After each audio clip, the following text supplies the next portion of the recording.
that they're properly authenticated, and I find that they come in as they go to the state of mind of Trooper Proctor, specifically as that goes to potentially reflecting any bias or omissions in the police investigation. So I'll give a limiting instruction at the time they come in. I understand that what was still remaining with disagreement are in orange. So I've got rulings on those. I don't think we need argument. We've heard plenty of argument on this. So regarding the first page with the numbers, I think we should do it the way I inquired about them last week, with just the last two numbers, not the last four. So those redactions will have to be made.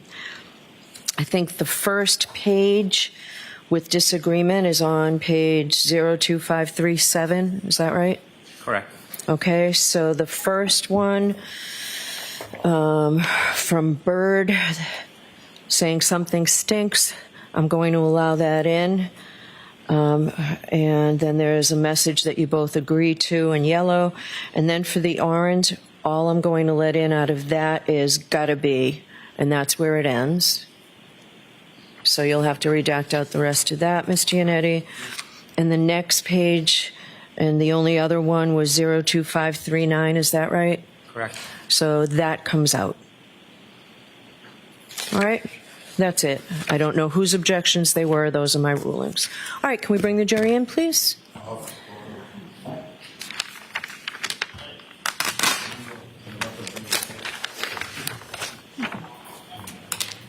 Tony, do you want me to get on?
Hope you had a nice weekend. I do have those questions I need to ask you. Was everyone able to follow my instructions and refrain from discussing this case with anyone since we left on Friday? Yes. Everyone said yes or nodded affirmatively. Were you also able to follow the instructions and refrain from doing any independent research or investigation into this case? Yes. Everyone said yes or nodded affirmatively. Did anyone happen to see, hear, or read anything about this case since we left last week? Everyone said no or should. All right, thank you very much. Ms. Chianetti? Thank you very much, Your Honor. The defense calls Jonathan Diamandis.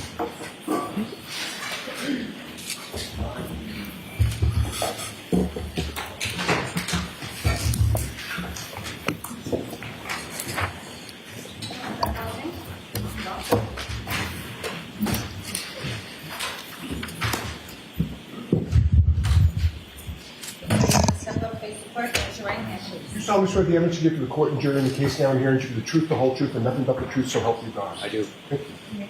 Thank you. Thank you. Good morning. Morning.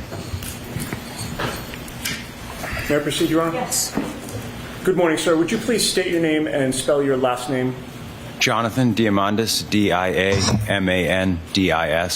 Sir, do you know former trooper Michael Proctor? I do. How do you know him? We've been friends since middle school, approximately 30 years. And in what town? Canton, Massachusetts. Did you graduate high school with Michael Proctor? I did. When was that? 2000. How close did you remain in contact with Michael Proctor after high school? Very close. Do you have his cell number? I do. How often have you texted him over the years? Frequently. And when you text him, is that direct one-to-one or part of a group chat or both? Both. And I want to direct your attention to one particular group chat that had 9 people on it. Do you know the one I'm referring to? I do. And what one is that? It's one that's been in existence for many years. We've been texting on that text chain for 10 plus years, I would suggest. Okay. And over those 10 years, the members of that group chat, I'm not asking you for names, but if you could tell me where are these people from, how do you know them? We all grew up together and went to school together at some point. All from Canton? All from Canton. And with regard to the 9 people on that group chat, you're one of them? Correct. And whether or not Michael Proctor is on that group chat with the rest of your high school friends as well? He is, yes. May I have the exhibit that was marked for identification, please? I apologize, I don't recall the triple letter. Would have been the last one from Friday.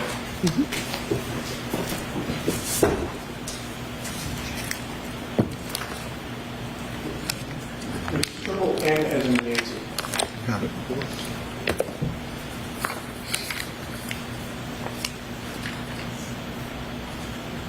And Your Honor, may I approach the witness for the purpose of handling Yes. this?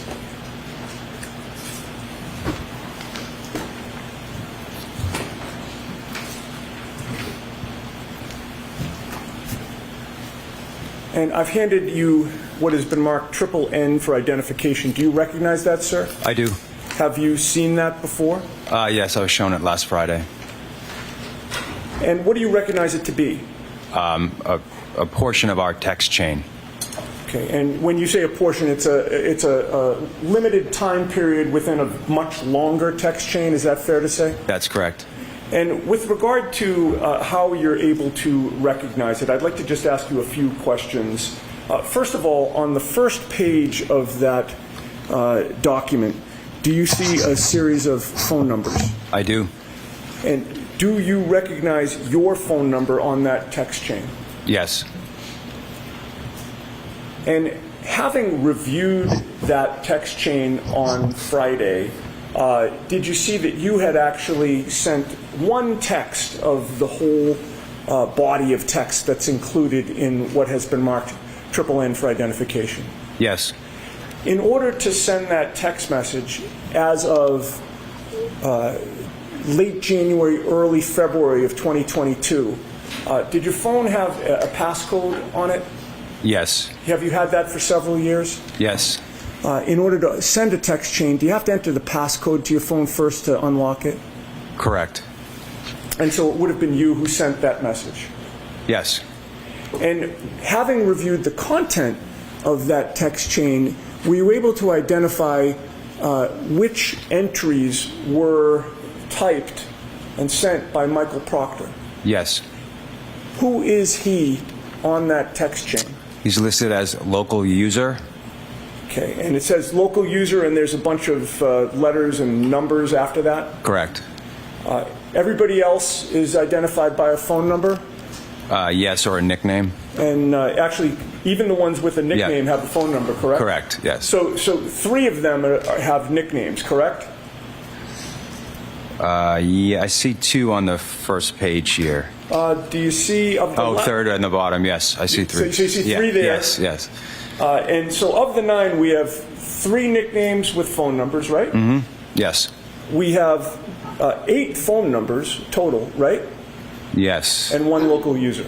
Correct. And you've testified the local user is Michael Proctor.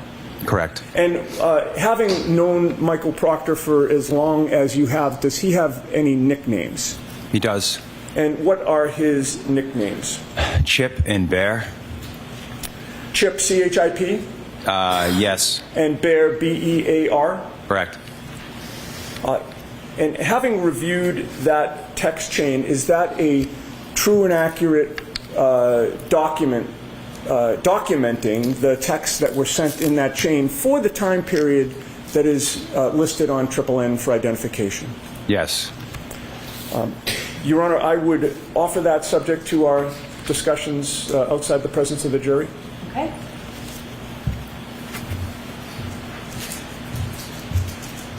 May I take it back from the witness? Yes. Exhibit 209. Thank you.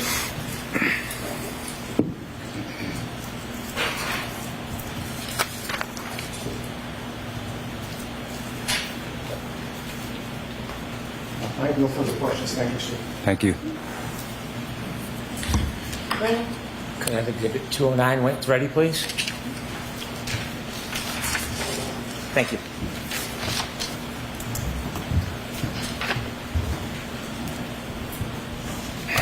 Good morning, sir. Good morning. Have we met before? On Friday, I saw you. We didn't meet. You had been friends with Mr. Proctor for about 30 years. Yes, Are you still friends with him? I am. Are you still close with him? I am. You were on a text chain with Mr. Proctor over the years. Correct. Did that include other friends of yours and Mr. Proctor's? Did. The extent of that text chain, did it go back many, many years? Yes. Have you ever looked at any records that summarize some of that text chain? Yes. Did it note that there were over 38,000 texts in that group? I did notice the number, but it sounds accurate. When there is conversations in that group, do you always respond to the conversation? No. There's a particular section or segment of those 38,707 text messages that was shown to you. Did you see that document? I did. Are you familiar with it now that you've seen it? Now that I've seen it, yes. In that document, are there inappropriate comments that your friend Michael Proctor made about one of his investigations? There are. Was it about this case here? It was. In those inappropriate comments, did other people on that text chain, not you, comment or respond to Mr. Proctor? Yes. In that text chain where Mr. Proctor made inappropriate comments, you did not respond to any of those inappropriate comments, did you? Correct. You're on the text chain at a point later on in conversations, but not relevant to the inappropriate comments. Correct. Did you know that Mr. Proctor was fired by the Massachusetts State Police because of his inappropriate comments? Objection. I'm going to allow that. May we approach, please? Sure.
Last question and answer.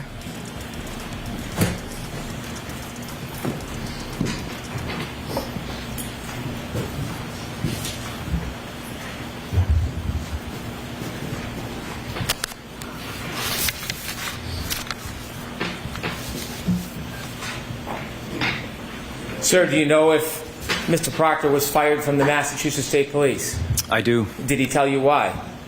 It was in connection to this case. I believe it was based on his text messages that were sent to us. Based on these comments that are in exhibit? Correct. Did you at any time ever defend or endorse these comments? I did not. Did you ever encourage him in his comments? I did not.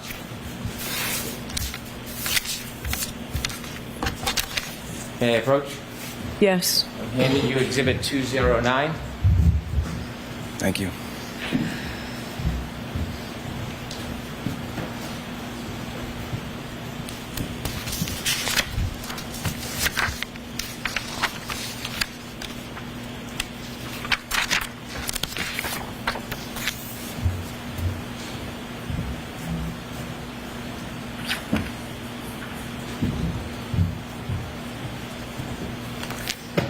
On the first page, ending in the numbers 27, there's a fuller number, but I'll just use the last two numbers. Bottom right, 27. Is there a number of redacted phone numbers? I'm sorry. On the first page on the bottom of the page? If you look to the bottom right of the page, there's a number on it? Oh, yes. And then it's blacked out next to it? Yes. Yes. The last two numbers, is it 27? Yes, it is. When you look at that first page, does it have a number of redacted phone numbers of different people? I don't see anything redacted. The top box, are there numbers? There Phone are numbers, yes. Are they partially blacked out? No, the display names, it just lists phone numbers. Okay. Are those numbers you recognize as the group of friends, including Michael Proctor? They are. As you read down that first box and go down to number of messages, do you see that? Oh, yes. Is it 38,707? Yes. Is that for a time period between October 18, 2021 and August 31st, 2022? Yes. I'd like you to look at the third text message that begins with Chip. Without saying who it is, do you recognize that as one of the people in the group? I do. And what did the person write? Chip, name of that BPD cop. And at the time this conversation was happening, were you part of this immediate conversation? I was not. Turn the page. Bottom right number is ending in 28. Do you see that page? Yes. Okay. Instead of a name, there's a local user with an ID. Is that Mr. Proctor's? Yes, it is. And does he respond to Chip, name of that BPD cop? He does. What does he say? John O'Keefe. What is the next question from somebody in the group? How old? And what does Mr. Proctor respond? He took custody of his sister's kids. The next one? She died of cancer and the father overdosed on her grave. And then one of the group sends a message. What do they say? Oh man, that's rough. And what's Mr. Proctor's response? Mid-40s. Does somebody in the group then post a Facebook posting? Yes. Do you know what that's about? I do not. You can turn the page ending bottom right 29. Yes. Somebody in the group ask another question. Yes. What do they say? What's that? Don't have the book anymore. If you could just speak up just a little so it's hard to hear with the fan on, not your Sure. fault. What's that? Don't have the book anymore. How does Mr. Proctor respond? This one is a nightmare. Forget about the kids. That's awful. And then I'd like you to go down to Mr. Proctor's next comment. But all the powers that be want answer ASAP. And what does one of the group respond with? Gotcha. Mr. Proctor? Couldn't open it either. Do you know what he was talking about when he said he couldn't open it? I'm guessing the Facebook link. I'd like you to turn forward to bottom right 3-1. Do you see what that is? Yes, I do. What is it? John O'Keefe's Facebook page. What does it tell us about John O'Keefe? He went to Braintree High School, studied criminal justice at Northeastern, joined Facebook in 2008. Turn the page, please.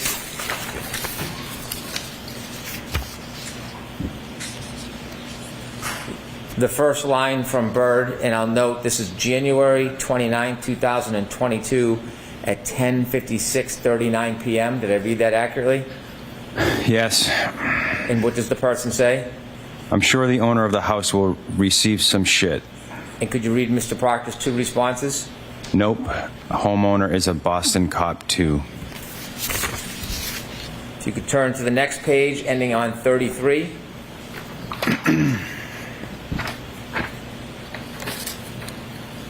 This is January 29, 2022 at 10:57:21 p.m. Could you read Mr. Proctor's two comments? She waffled him. I looked at his body at the hospital. And one of the group asks a question.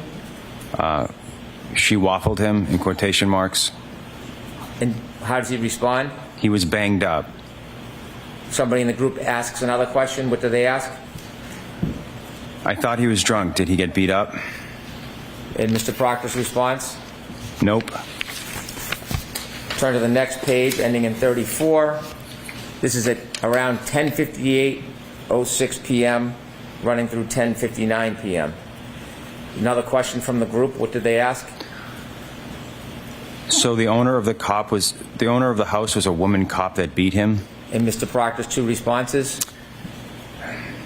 That's what I initially thought after talking to Canton paramedic. Then I saw the guy. One of the group asks further down, what does...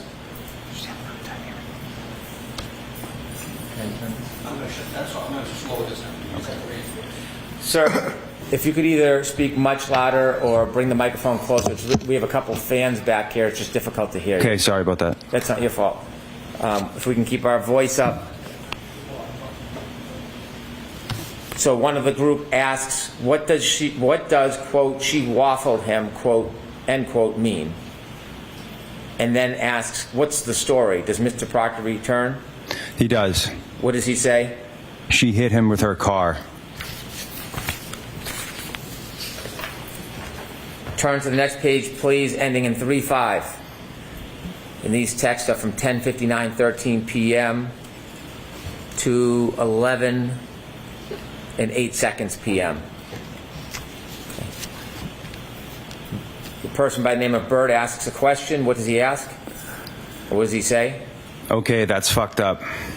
How does Mr. Proctor respond? Intentional or not? And somebody in the group again? Gotcha, he was frozen in the driveway and she didn't see him. And Mr. Proctor's two responses? That's another animal we won't be able to prove. And the next one? They arrived at the house together, got into an argument. She was driving and left. What does the friend say? What's the name of the Canton cop living in Canton? The other one involved. What does Mr. Proctor say? Biffed him.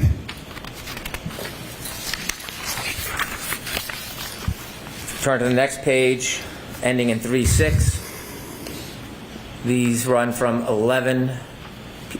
January 29, 2022, 11 p.m. and 11 seconds to January 29, 2022, 11 p.m., 39 seconds.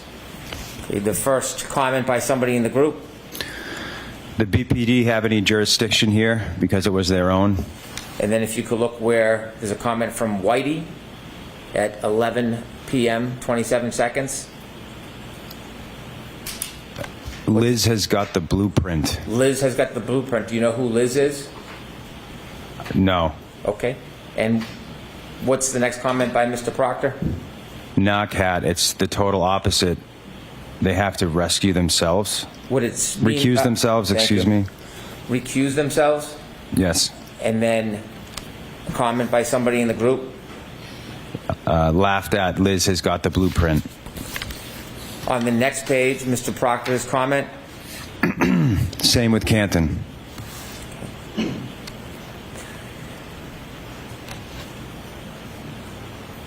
At January 29, 2022, 11:02 p.m. and 15 seconds, there's a comment from one person in the group, number ending in 5051. Could you read that? But I assume you guys are out to make it cut and dry since it involves cops. Next comment by Bird, Something stinks. and the comment by Mr. Proctor. Yeah, but there will be some serious charges brought on the girl. And the beginning of the next sentence is gotta be. And finally, the last comment on that page, She hot at least. and that's a question mark. Yes. Turn the page, please. Ending in 38. These messages begin at 11:05:57 p.m., run through 11:06:39 p.m. on January 29, 2022. Does it begin with comments from Mr. Proctor? It does. Could you read all of them, please? These are not my words. I'm not really comfortable reading these. Do I have to say these words out loud? So I'm going to see you at sidebar.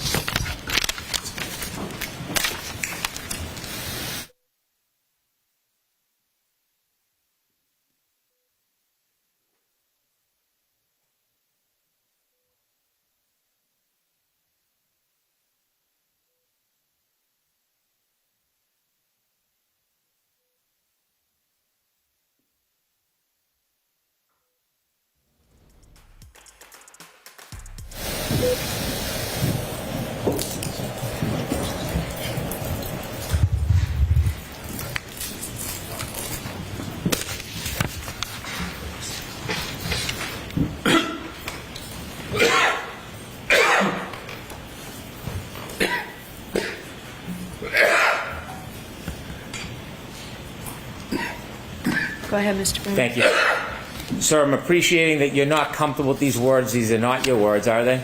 No, they're not. You didn't see them at the time? I did not. You've never condoned them or adopted them? No, In fact, you would denounce these, wouldn't you? I would. I don't want you to say words that are not yours, so I'll say the words, and I'm going to ask you if I'm reading accurately. Is that better? Yes. Is that a fairer way to do it? Yes, it is. Thank you. Okay.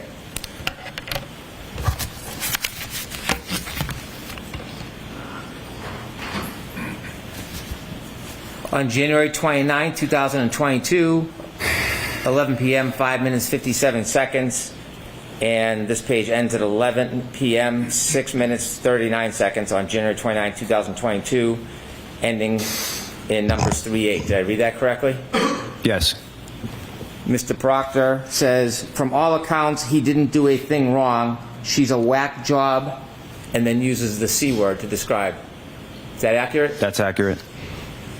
He then says, yeah, she's a babe. Weird Fall River accent, though. No ass. Are those the words that he wrote? Those are the words. And there's a response at the bottom from one member in the group stating, oh, she's skating. Yes. Let's turn the page, ending in 39. These begin in January 29, 2022, 11:06 p.m., 55 seconds. Is that accurate? Yes, it is. Mr. Proctor responds, zero chance she skated. She's effed. She's fucked. Yes, Is that what he said? it is. And then one person in the group says, no ass bitch. Accurate? Yes, that's accurate. Mr. Proctor, there's a response, laughed at, quote, no ass bitch. Yes.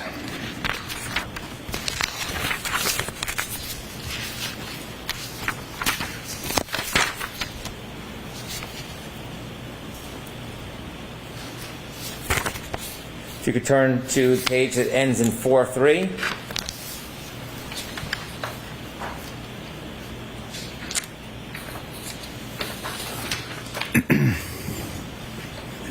You ready? Yes. Okay. Somebody in the group says, is that chick a smoke? And then the same person follows up with a question mark. Accurate? Accurate. Mr. Proctor responds, E-H. Yes. Nut bag, as my chief would say. Yes. She's got a leaky balloon knot.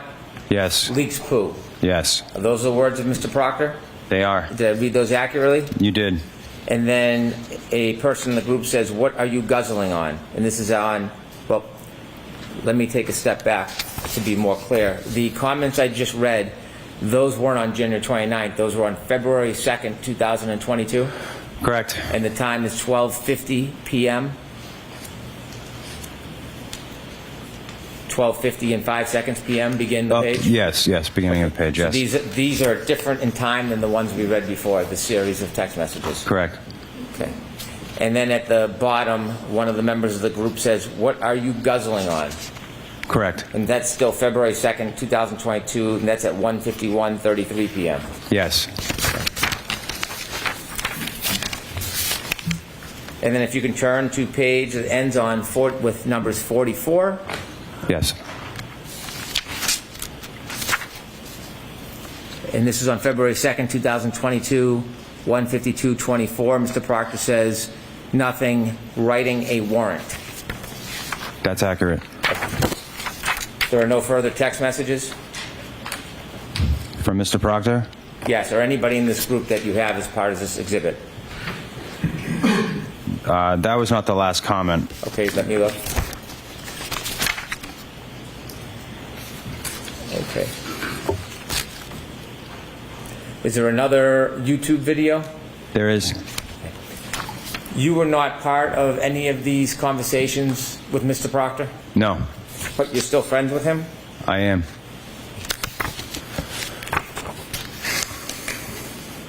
In your conversations with Mr. Proctor, has he ever suggested that he planted evidence in this case or any other case? No, In your conversations with Mr. Proctor, has he ever suggested framing a defendant, including this defendant? absolutely not. In all your conversations with Mr. Proctor, has he ever suggested tampering with evidence in this case or in any other case? No, absolutely not. And Mr. Proctor was fired? He was. Thank you. I have no further questions.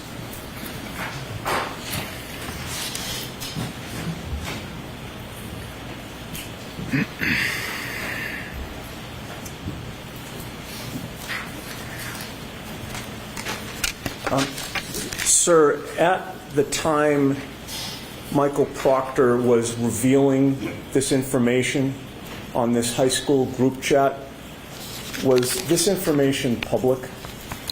I have no memory, one way or the other.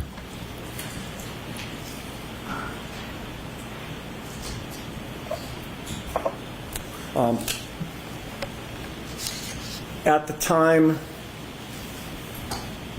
Michael Proctor was texting these messages to you and your other high school friends, were Ms. Reed's medical conditions public? Did you know anything about Ms. Reed's medical conditions? I didn't know anything about this case at all. Michael Proctor was the one revealing those details about the case to you and anybody on the chat who cared to read them, correct? Correct. And you were asked questions about why Michael Proctor was fired, and I believe you answered in a shorthand way for these text messages. Were you aware he was fired for being biased? I'm not aware of that. Objection. So the answer will stand. He's not aware.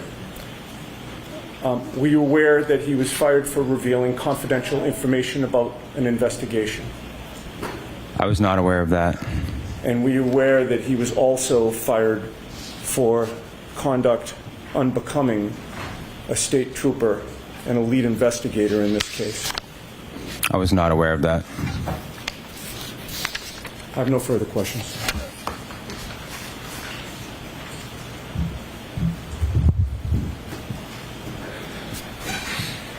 You're not aware that he was fired for conduct unbecoming because of these text messages? My understanding was it was due to the text messages. I don't know the other details of the situation. Do you know he was not fired for any accusations of planting or tampering with evidence? I do not know that. Do you know that he was not fired for doing anything to compromise the integrity of the evidence in this investigation? I do not know that. All right. So, sir, I am going to let you step down, and then, folks, I have an instruction for you that I should have read at the time that text messages came in. You can leave them right with Madam Court Reporter. Thank you. And you're all set. Thank you.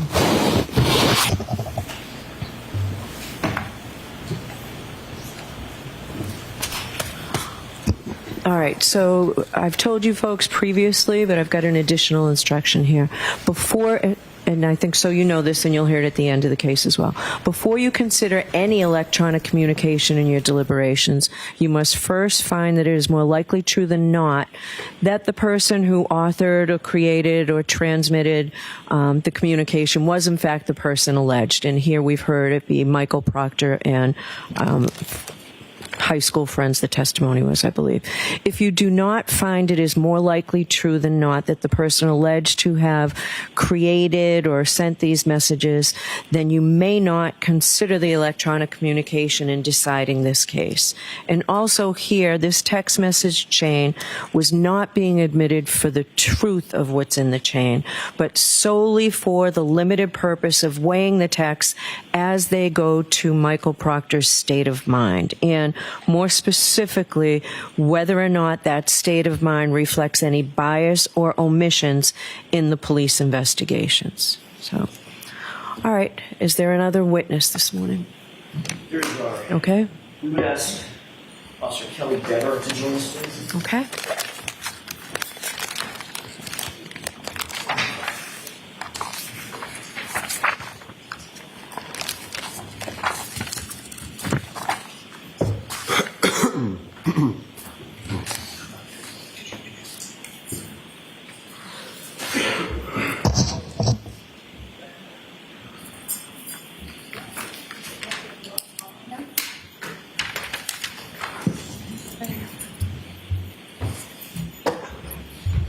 You've got to step up, face the clerk, and raise your right hand, please.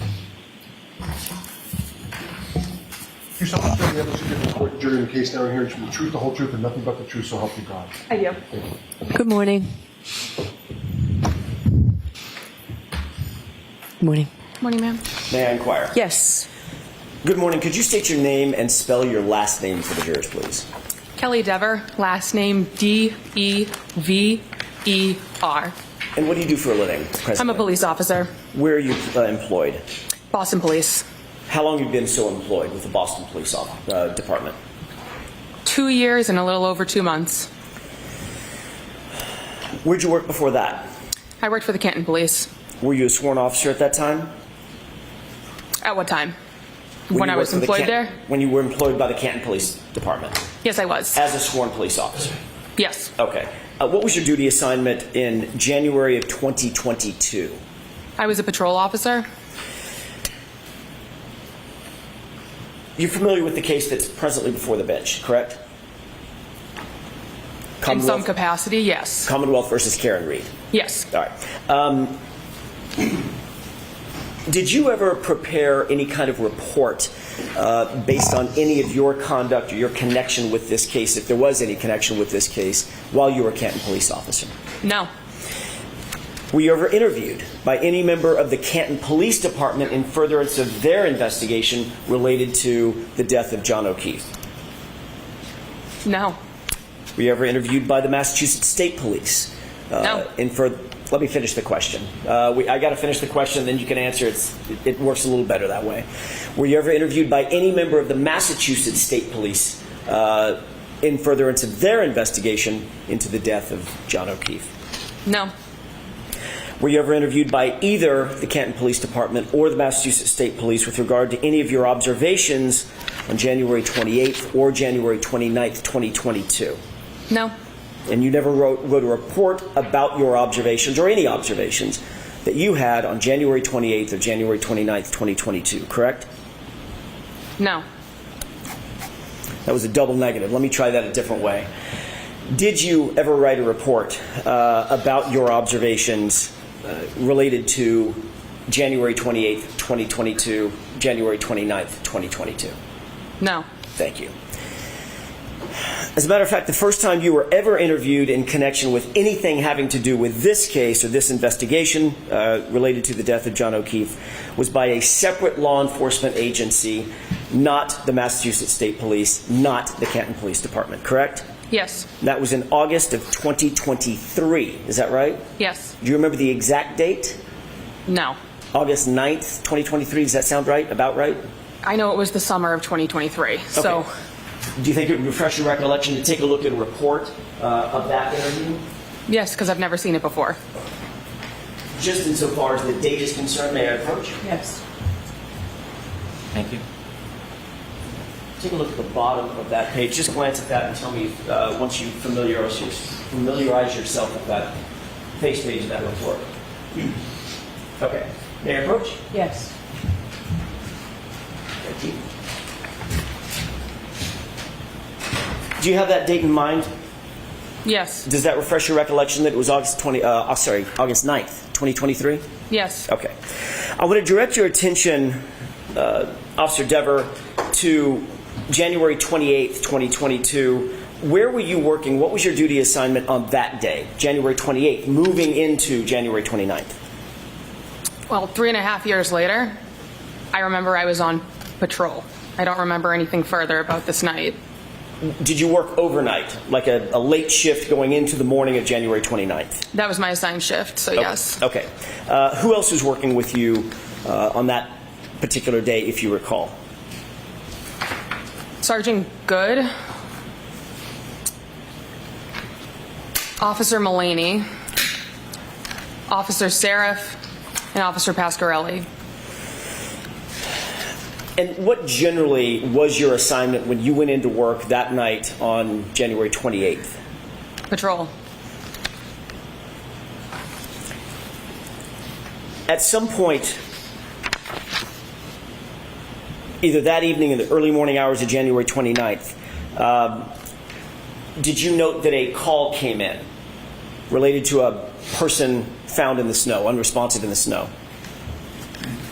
Yes. Tell me about that. The nature of the call and where were you? I was in my cruiser. A call came in that said person in a snowbank, something along those lines. Immediately followed by that transmission, my sergeant requested that I come to take over dispatch. Is that Sergeant Good? Yes. Okay. Did you, in fact, respond back to Canton PD to take over dispatch? Yes, so I was already in the parking lot of the Canton Police while this took place, so I was already at the station. Did you note whether or not Sergeant Good and or any of the others responded to the location while you stayed back to handle dispatch at the police department? Yes, that's why I went inside so he could respond. Were you aware that Sergeant Good, did you have any knowledge at that time that Sergeant Good was familiar with or knew who Brian Albert was? Objection. Sustained. Did you know who Brian Albert was at No. that time? No. Do you now? At least Because of familiar this with the case, name? yes. I spoke over you. I'm so sorry. Based on this case, are you familiar with the name? The name, yes. Okay. Did you know Kevin Albert? No. Oh, the detective Kevin Albert. Yes, I did. Correct. How did you know Kevin Albert? He was a detective for the Canton Police. Were you aware of his relationship to Brian Albert at that time? No. Are you now aware of his relationship with Brian Albert? Yes, from the media. And what is that relationship as you know it? Sustained. Did you know Brian Higgins at that time? Yes, in passing. I'm not asking if you're social friends, asking if you knew who he was. Yes. How'd you know who Brian Higgins was? He had an office in the Canton Police. Was he a sworn police officer? Not for us. Was he a sworn federal agent? Yes. Worked for ATF? Yes. Okay.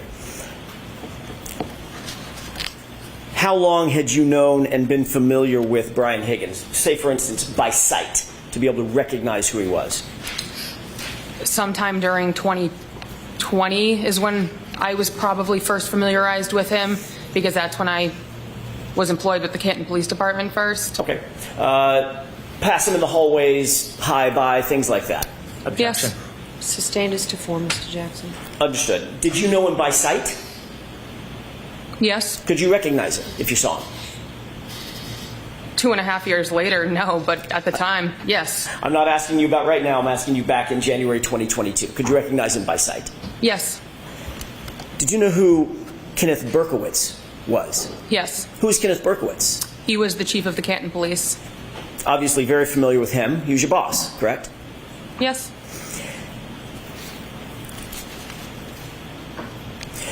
When Sergeant Good instructed you to take over dispatch, explain what that meant.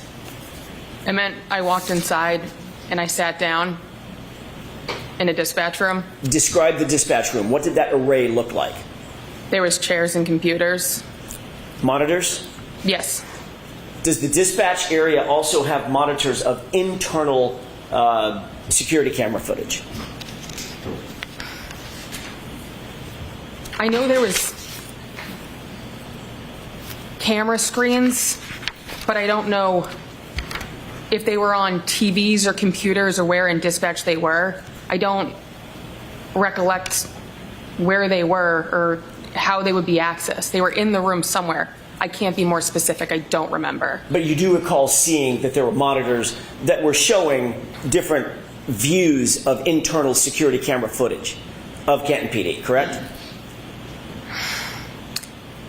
The specifics, no. Were there? Yes. I don't know what you mean by specifics. I'm asking you, were there monitors that you could look at that showed security camera footage from inside Canton PD, different areas, hallways, corridors, offices, the Sally Port, for instance?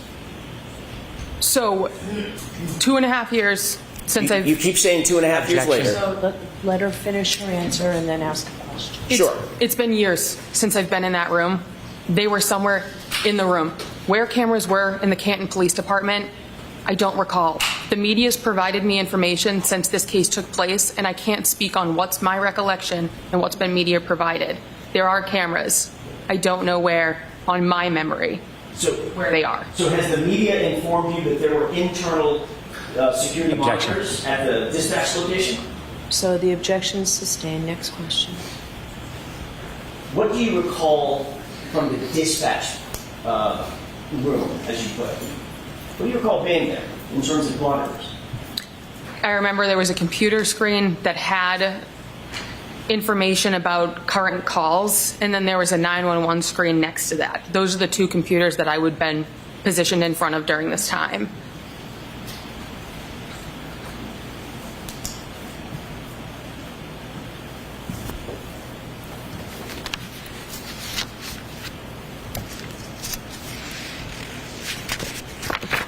As a dispatch officer, by the way, you were a sworn officer at Yes. that time, correct? Uniform, badge, gun, the whole works, right? Yes.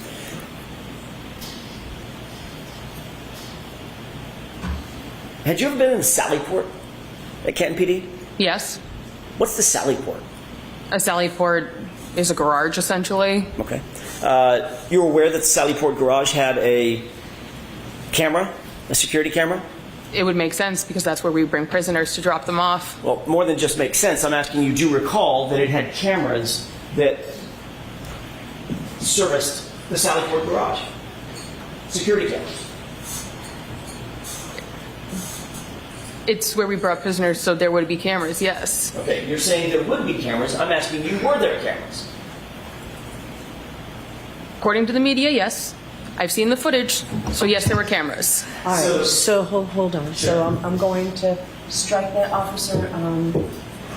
You have to answer the question based on your own independent knowledge, okay? And if you don't have them, tell us. But you can't reference what you know from the media. All right. There were cameras in the Sally Port. Thank you.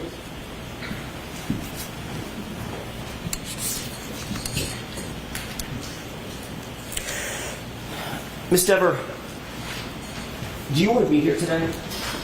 I have no relation to this case, I so didn't ask you that. I asked you if you want to be here today. Objection. This isn't direct. So it's your witness. I understand. She can, no comments, just questions. Not, I understand that. Do you want to be here today now?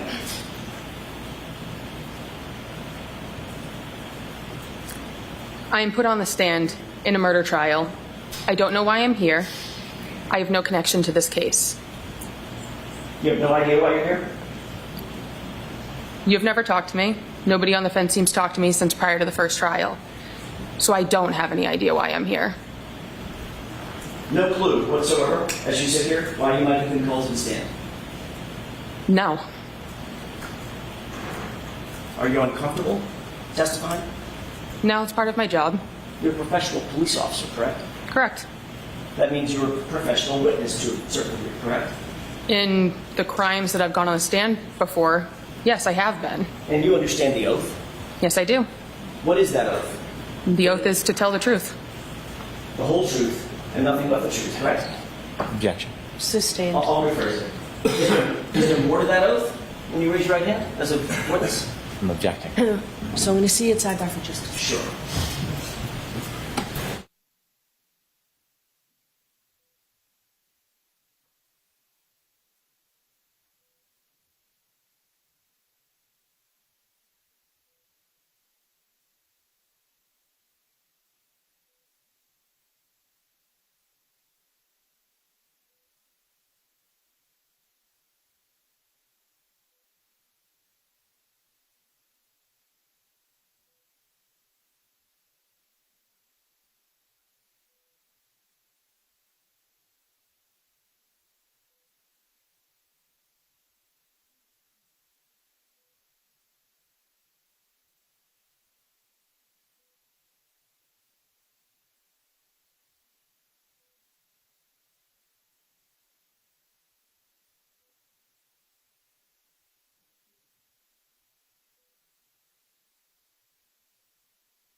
Thank you, Your Honor. May I inquire? Yes. Thank you.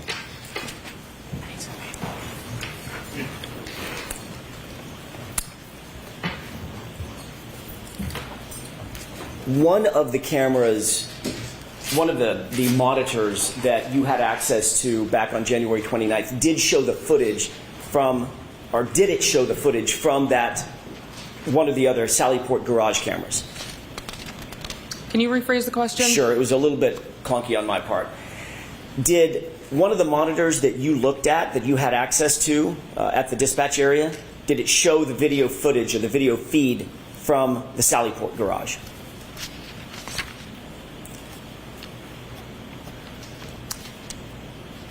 So I already said I don't remember where in dispatch the screen with the cameras was. There was a camera in the Sallyport. So if I'm going to make the assumption, then yes, of course. But now that's an assumption. I'm not asking you for an assumption now. I'm asking you, did one of the feeds, now we're talking about the camera, the other side of the camera is the feed. Do you recall whether or not there was footage that you could see on a monitor in the dispatch area that showed the Sallyport?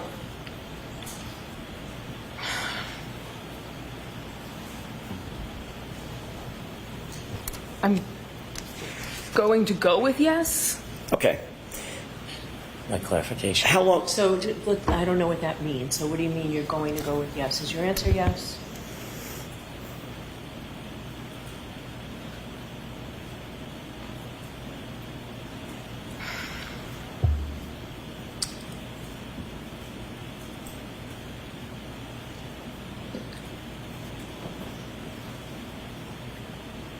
Yes. Thank you.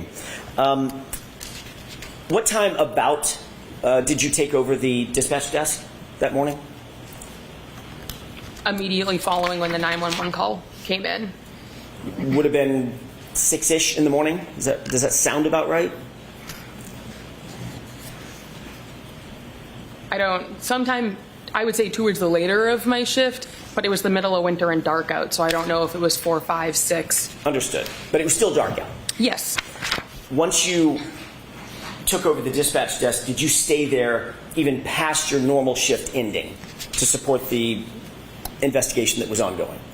Not to support the investigation. I was just on overtime. Okay. So you stayed past your normal end time of your shift that day? Yes, on overtime. You stayed into the afternoon, correct? I believe the shift ended at 3:45 p.m. for the Canton Police. But you stayed past your ending shift time, correct? Correction. I'm sorry, I'll rephrase it. Did you stay past your ending shift time? For my regular shift, yes, because I was on overtime on the day shift. Did you observe anything unusual that stood out in your mind that occurred, pardon me, in the Sallyport while you were on that shift? So we've discussed this previously. I can't make that statement on the stand because I've been provided information released by the defense that it was not a memory, that it was a distorted memory. Therefore, I can't state it because at this point it would be a lie. I cannot make that statement that you're wanting me to make on the stand because I've advised that that would be a lie. Ms. Dever, I've never asked you to make a statement one way or the other on the stand. I'm asking you an open-ended question. Okay, Did so you? prior Let to me the ask first, you a question. Did you observe something in the Sallyport garage on January 29th, 2022 that you found unusual, that stuck out in your mind? given factual information that makes it so I know I did not, no. So the answer is no. Correct. Do you remember being interviewed on August 9th, 2023? I do. That was by a separate law enforcement agency, correct? Yes. Two separate law enforcement agents, is that right? Yes. And you were advised during the course of that interview on August 29th of something, correct? Can you rephrase I'm sorry, that? August 9th. So what was I advised of? Can you rephrase that? Sure. Were you advised that lying to those officers would be a crime? So it was a willing conversation. I've spoken with their legal team. Because of the fact I was provided factual information that showed a statement of mine was a false memory, it was not a lie. Therefore, I made it in good faith, and I retracted given information that it could not be accurate. Ms. Dever, did you understand my question? Yes, I did. You threatened to charge me with perjury during our phone call prior to the first trial if I didn't lie on the stand right now. I'm telling you, I did not see anything Factually, I've been provided evidence by a timeline that it is not correct. Ms. Dever, my question was this. Were you advised that it was a crime to lie to those law enforcement agents? Yes or no? No. They never told you, they never admonished you that it would be a crime to lie to them? Objection. Sustained as to form, Mr. Jackson. Sure. Did they advise you of anything? Any consequences of lying to them? So we had a willing That's conversation. yes or no? I don't recall. So, okay, there's your answer. You don't recall if they advised you of anything? No, because it wasn't. As a trained law enforcement agent. Go ahead and ask a question, but both of you only one at a time, okay? As a trained law enforcement officer, are you aware that it's a crime to lie to certain other law enforcement agents? When you have intent to lie, yes. Okay. So you knew that when you spoke to these law enforcement officers, correct? Yes.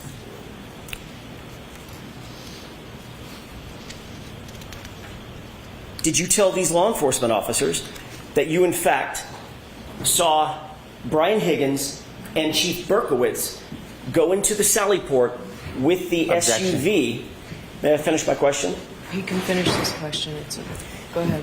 Did you tell those law enforcement agents on August 9th, 2023, that you saw Brian Higgins and Chief Berkowitz go into the Sallyport together and alone with the SUV for a wildly long time?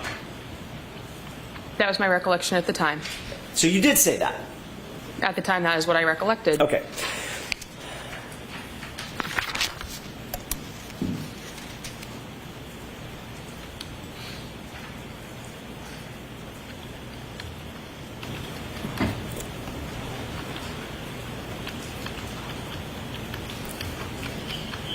Did you indicate that you noted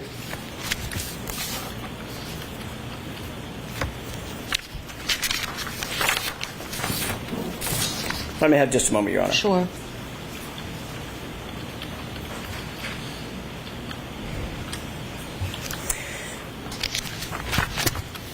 You and I spoke,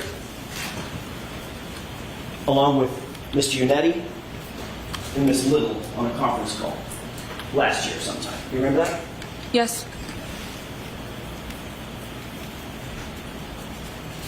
Between the time that you were interviewed on August 9th, 2023, and when we spoke sometime in maybe it was April or so of last year, does that sound about right? Yes. Did you have any conversation with any other party about your potential involvement in this case? No. Did you have a conversation with anybody in the commissioner's office at Boston Police Department? Not about anything malicious. I didn't use the word malicious. Why do you say malicious? I had a conversation, but it was my department saying, regardless of what I need to say on the stand, they support me. You were asked to go to the commissioner's office, correct? Yes. How long had you been on the Boston Police Department at the time that you were invited to go up to the Commissioner Michael Cox's office?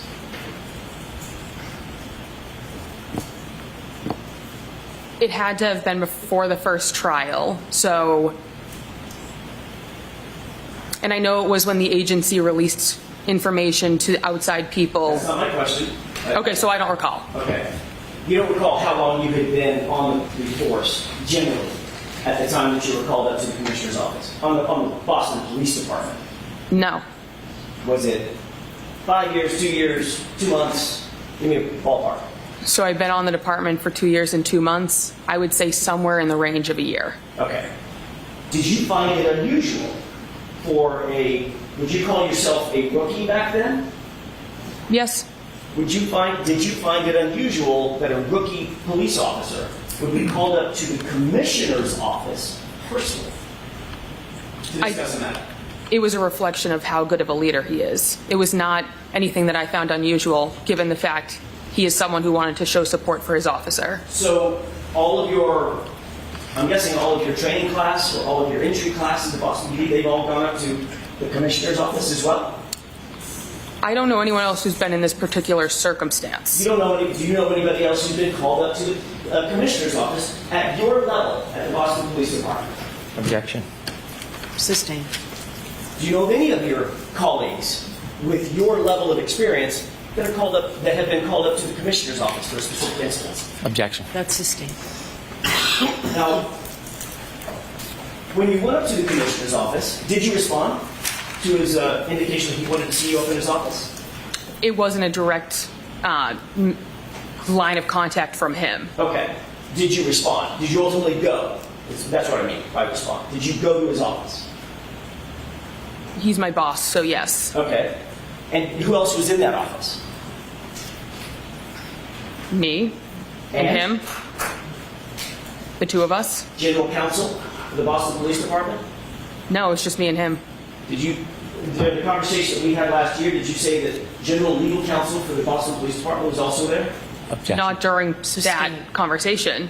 We Objection. Next question. Sure. Was there another time that you went to the commissioner's office where general legal counsel was there? no. Have you ever met general legal counsel for the Boston Police Department? Yes. Was it in the commissioner's office? No. When was it? During my conversation with the agents. You took a lawyer with you to talk to this other law enforcement agency? I'm going to see you at sidebar on this.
May I continue, Your Honor? Yes. Thank you. Ms. Dever, when we left off, I was asking you about the meeting at the Commissioner's office. And I want to clear this up. Was General Legal Counsel in that office or not when you had the meeting with the Commissioner, Michael Cox? No, it was just me and the commissioner. At some point, did the Commissioner say to you that Boston Police Department, insofar as your connection to this case is concerned, Boston Police Department fully supports you? Yes. Did he also say, do the right thing?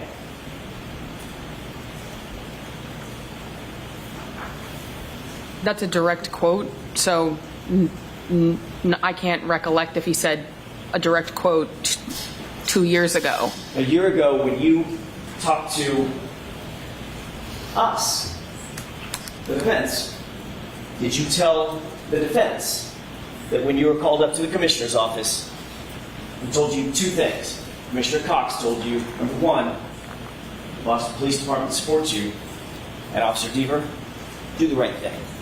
So he said my name correctly. He said Dever, and That's my mistake. Let's see. Like, you want me to repeat the question so I get So, that right? Mr. Jackson, let's go ahead and answer, please. yes, and he said nothing with the intent of guiding me one way or I the didn't ask you other. what his intent was, madam. I asked you what he said to you. What were his words to you?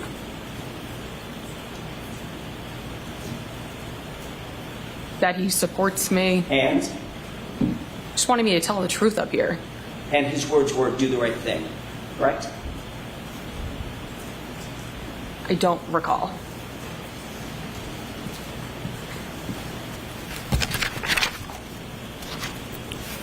How many other times have you testified in a court of law during the course of your job?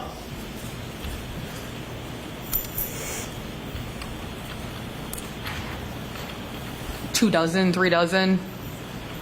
In, Actually testified probably ballpark a dozen times. in any of those other cases, has Commissioner Michael Cox called you up to his office to discuss your testimony in any of those cases? Yes or no?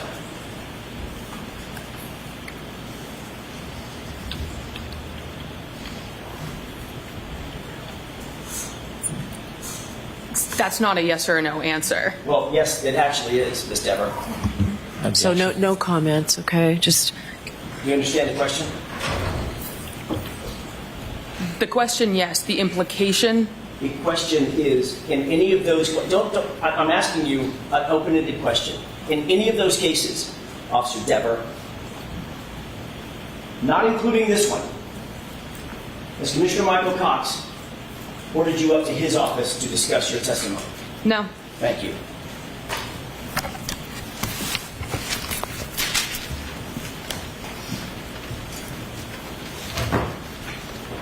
all right, Mr. Brennan?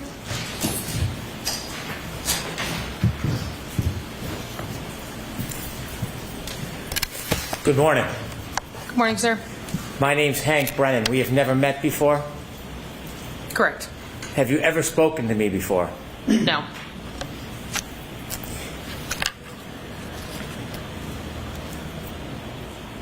The defense team, Attorney Jackson, asked you some questions this morning. Yes. It sounds like you've met them before. Only by phone call. How many times have you spoken to Attorney Jackson or anybody on the defense team before today? Prior to the first trial, it was one phone call where we discussed the case.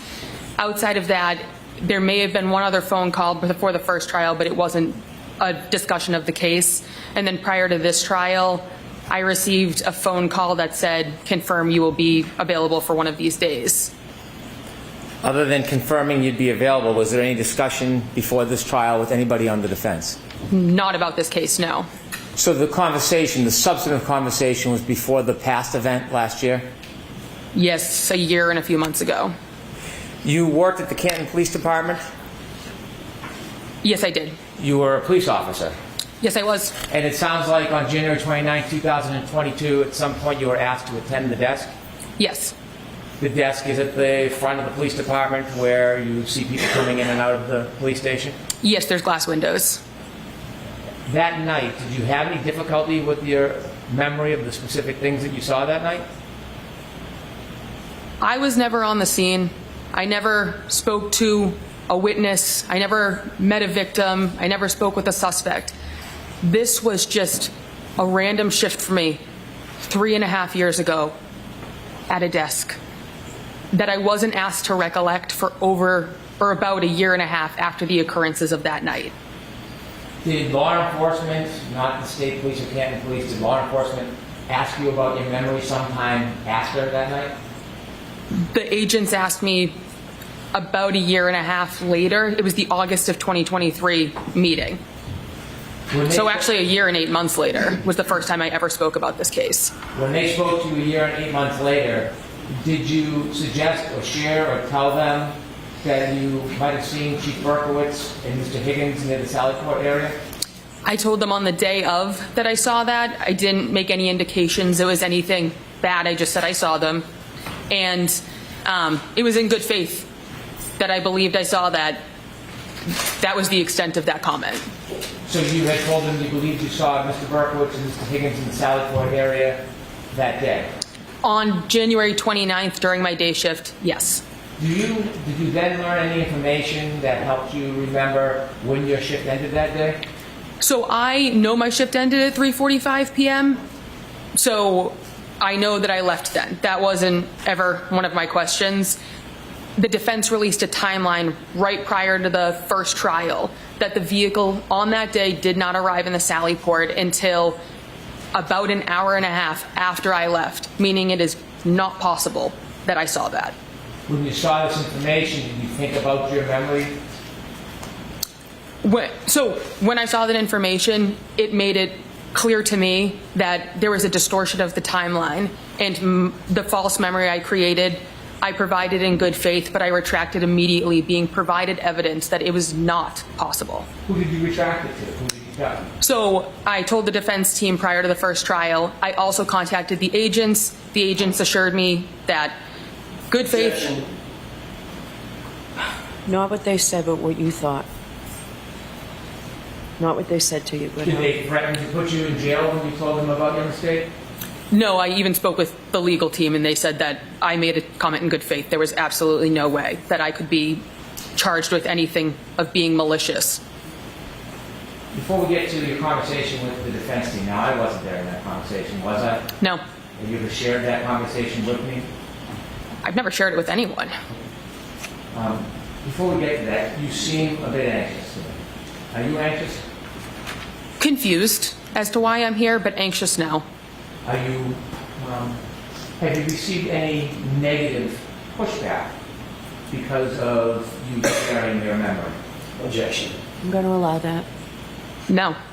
Have you received any unwarranted attention from the public or media? Not to my knowledge, but I didn't go digging to find it. When you mentioned the media sent you something, what did they send you? So I've seen things in the media. No media has ever been directed for me to find it. It's just this case is unavoidable as a local person on the internet who sees things that get shared. So inevitably, you were contacted by the defense? Yes, prior to the first trial. You mentioned that somebody had suggested you be charged with perjury? Yes. Who did that? One of the male members of the defense team. Why did they say that to you? Objection. Sustained. What were you discussing when you were threatened with perjury? They were essentially telling me what they were looking for me to say on the stand. What were they looking for you to say? They were looking for me to say that I saw Higgins and Berkowitz in the garage with the car. Did you share with them that that wasn't an accurate memory? Yes. How did they respond? They became very aggressive, raised their voices, and the one word that I can very definitely remember is they said that they would charge me with perjury. What did they want you to say? They wanted me to say that statement, although I knew at that point it was not an accurate statement given the timeline. How many times were you threatened with perjury? At least once during the phone call, but once you say it once, it was enough. What else happened during that phone call? Tell us the tenor of it. Tell us the content of it. That was essentially the thing I remember most. because I understood that was what they wanted me to provide for the trial. I was never called for the first trial.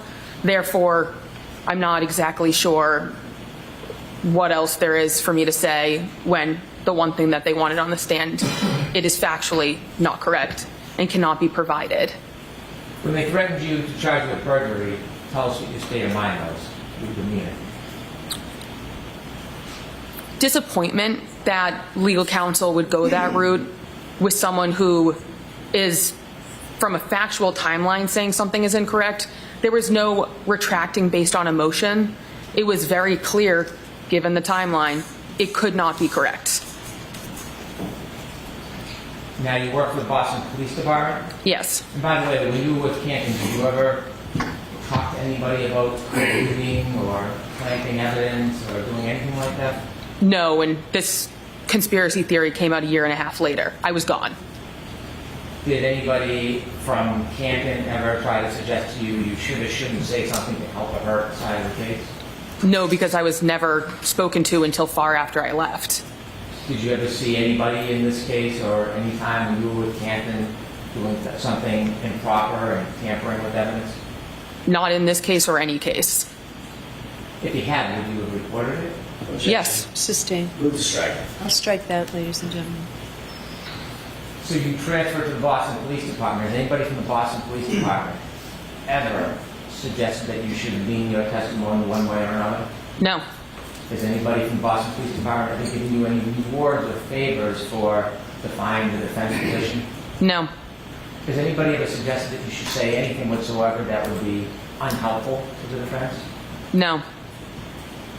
Has the Norfolk County District Attorney's Office ever encouraged you to testify in any way other than the truth? No.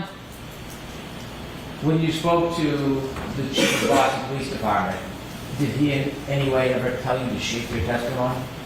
Not at all.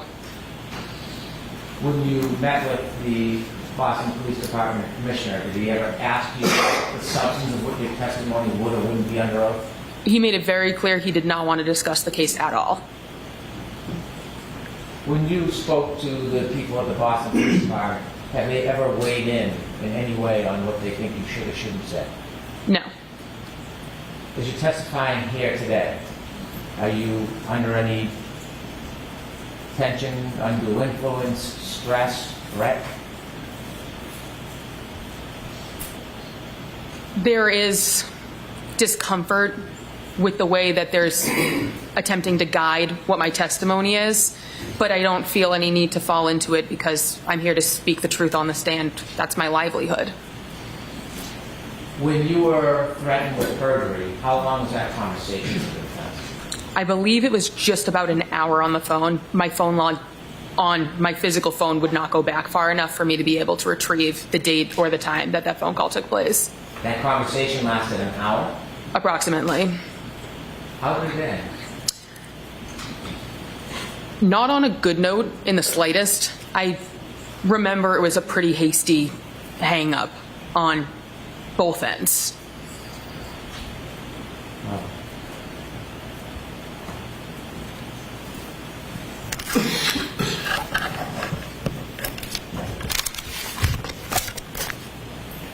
Thank you for your time.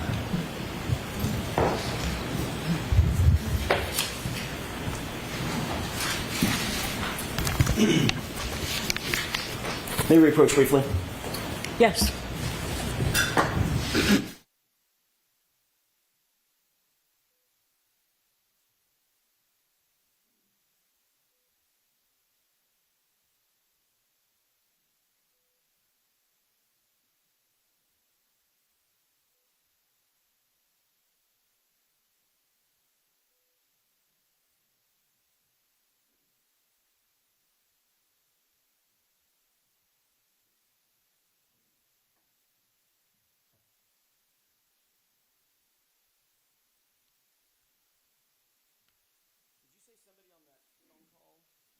A male voice on that phone call threatened to charge you with perjury? Yes. You're a police officer, correct? Yes. Who charges people with crimes? If a crime is committed, there can be a report of it. Who So charges people with crimes? in the end, it's going to go through the court system. So the district attorney, the ADAs, that's who pursues it in a court setting. Have you ever seen a defense attorney charge anybody with a crime? So you can seek out reporting someone for it. Have you ever seen a defense attorney charge someone with a crime, ma'am? Personally, no. Right.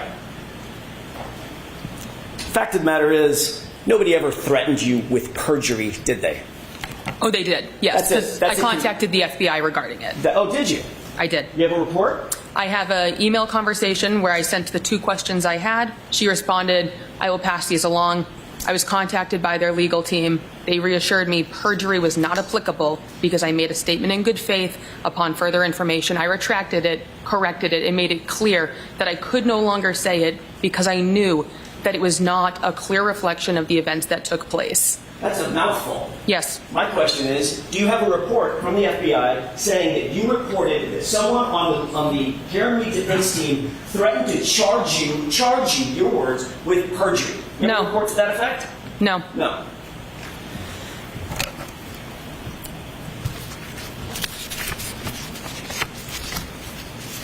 Your job as a police officer is to be objective, isn't it? Yes. You're not supposed to take an adversarial position against one side or the other, correct? I don't. Just right down the middle, just the facts as you know them, correct? Yes. You feel like you're being unbiased in your testimony here today in front of these jurors? I'm telling the truth. You think you're being fair to both sides? All I have to do is tell the truth. If it's not perceived to be fair, that's someone else's opinion. Let's talk about that truth for a second. What you told those law enforcement agents on August 9th, 2023 was, quote, you recalled seeing Higgins at the station later that day on Saturday. Deborah thought it was also weird that Higgins and Chief Kenny Berkowitz were by themselves in the Sallyport of the police department, by themselves while Karen Reed's car was parked inside.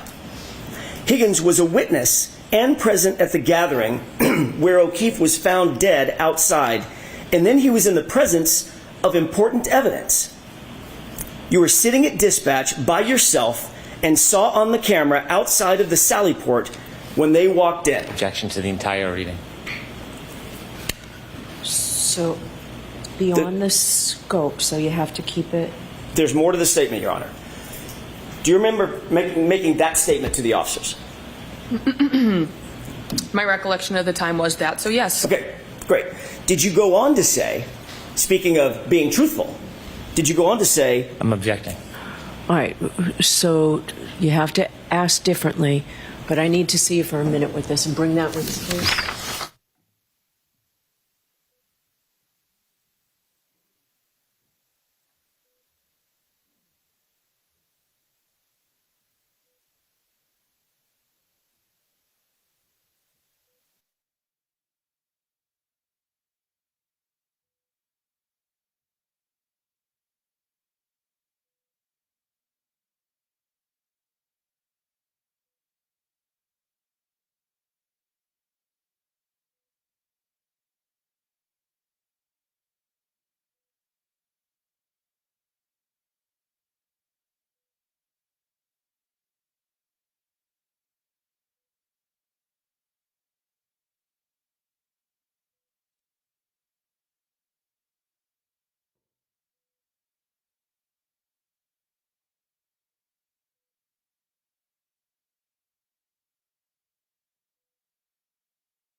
May I inquire? Yes. Thank you.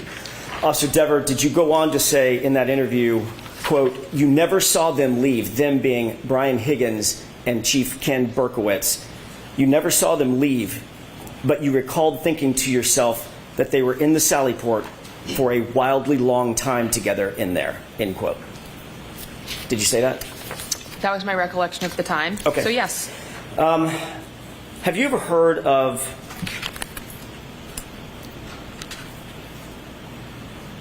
By the way, you indicated under questioning by Mr. Brennan that you knew what they wanted from me, meaning the defense, what they wanted from me. You Yes. understand that?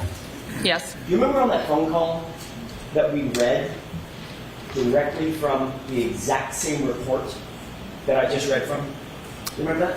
And I told you the same thing then. That's not Yes. my question. Objection.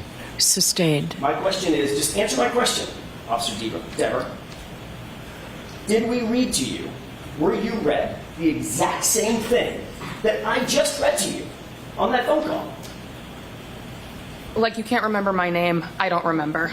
I can remember your name, Miss Dever. Okay, so the answer is I don't remember. No The answer is comments. more than that, Judge. I think we all... All right, so I'll no ask no you. comments, just questions, please.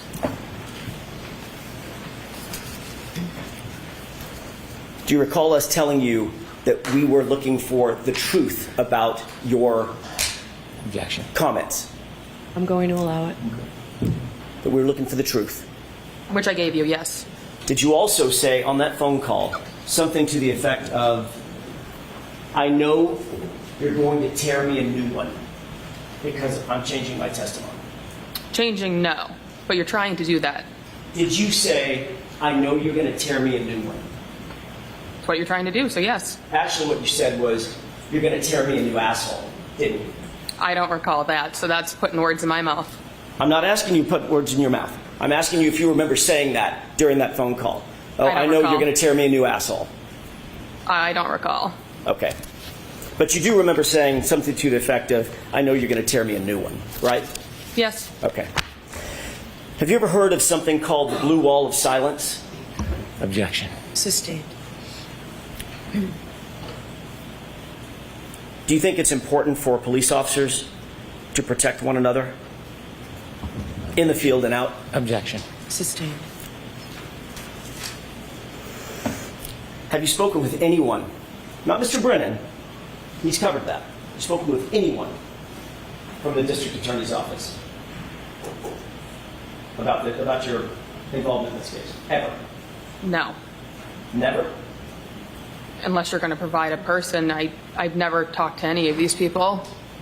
Have you talked to anyone at the DA's office at all, in any regard? Not to my recollection. How about indirectly? Not to my knowledge. Are you friends with any people that you're aware of that are connected to this case? Are you personal friends, girlfriends, boyfriends, personal friends with anyone that's connected with this case? Other people who's been on the witness stand, one person, yes. Who's that? Sarah Levinson. How long have you known Sarah? We became friends in middle school. Did you watch any of the trial, this trial? Clips in passing, but no, it's 6 hours a day. So I work during the day shift, no. So you've seen some of the footage of the goings-on in this case, correct? Yes, nothing with her. I did not watch her testimony. Were you aware there was a sequestration order? I don't know what that means, so no. You're a sworn peace officer. You don't know what sequestration means No. in terms of witnesses not No. watching the proceedings in order to affect their testimony. No, I wasn't aware. But you did tune in to the case, correct? In small clips, yes. And you did, in fact, on August 9th, 2023, have a fulsome conversation with two sworn police officers about your memory of what you saw, your observations on January 29th, 2022, correct? I don't know if they're police officers necessarily, but yes. Law enforcement agents, how about that? Yes. And that conversation is reflected in this piece of paper that I just read to you, correct? Yes. Thanks. That's all I have. Okay.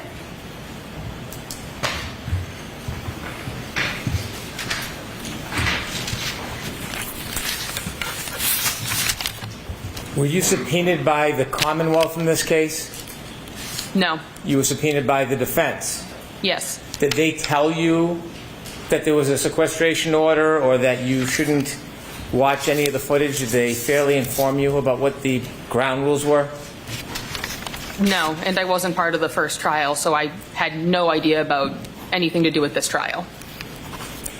When you spoke to those law enforcement officers back in 2023, do you know that they made a report where you had informed them that you knew Sarah Levinson, and that report had been provided to the defense a long time ago? Did you know Yes, that? I informed them very clearly. So the question about if you know Sarah Levinson, that's no secret in your world, is it? In that form, I'll sustain it. That isn't a secret, is it? Not at all. That's something you were open and candid about? Yes. Do you understand that regardless of what you say, it doesn't matter as long as it's the truth? Do you understand that? Yes. The Commonwealth in no way is asking you to accommodate it or please it in any way. Do you understand that? Yes. If there was something that may be perceived by others as adverse to the Commonwealth, you understand we would want you to tell that if it was the truth, don't you? Sustained. You understand, well, the Commonwealth has never intimated, suggested, or advised you to say anything other than the truth, have they? No. Have you been given any consideration or reward because you remedied your memory? No. After being shown the evidence that you left that day, January 29, 2022 at 3:45, and learning that the defendant's car did not get to the Sallyport at 5:30 or so p.m., is there any way you could have seen Mr. Berkowitz and Mr. Higgins in the Sallyport with the defendant's car that night before you left for work? There is no way. Understanding you made a mistake, was the defense receptive to your explanation that you made a mistake? Objection. Sustained in that form. Did the defense pressure you when you told them you were going to come into this court and tell the truth about your mistake? Objection. I'm going to allow it.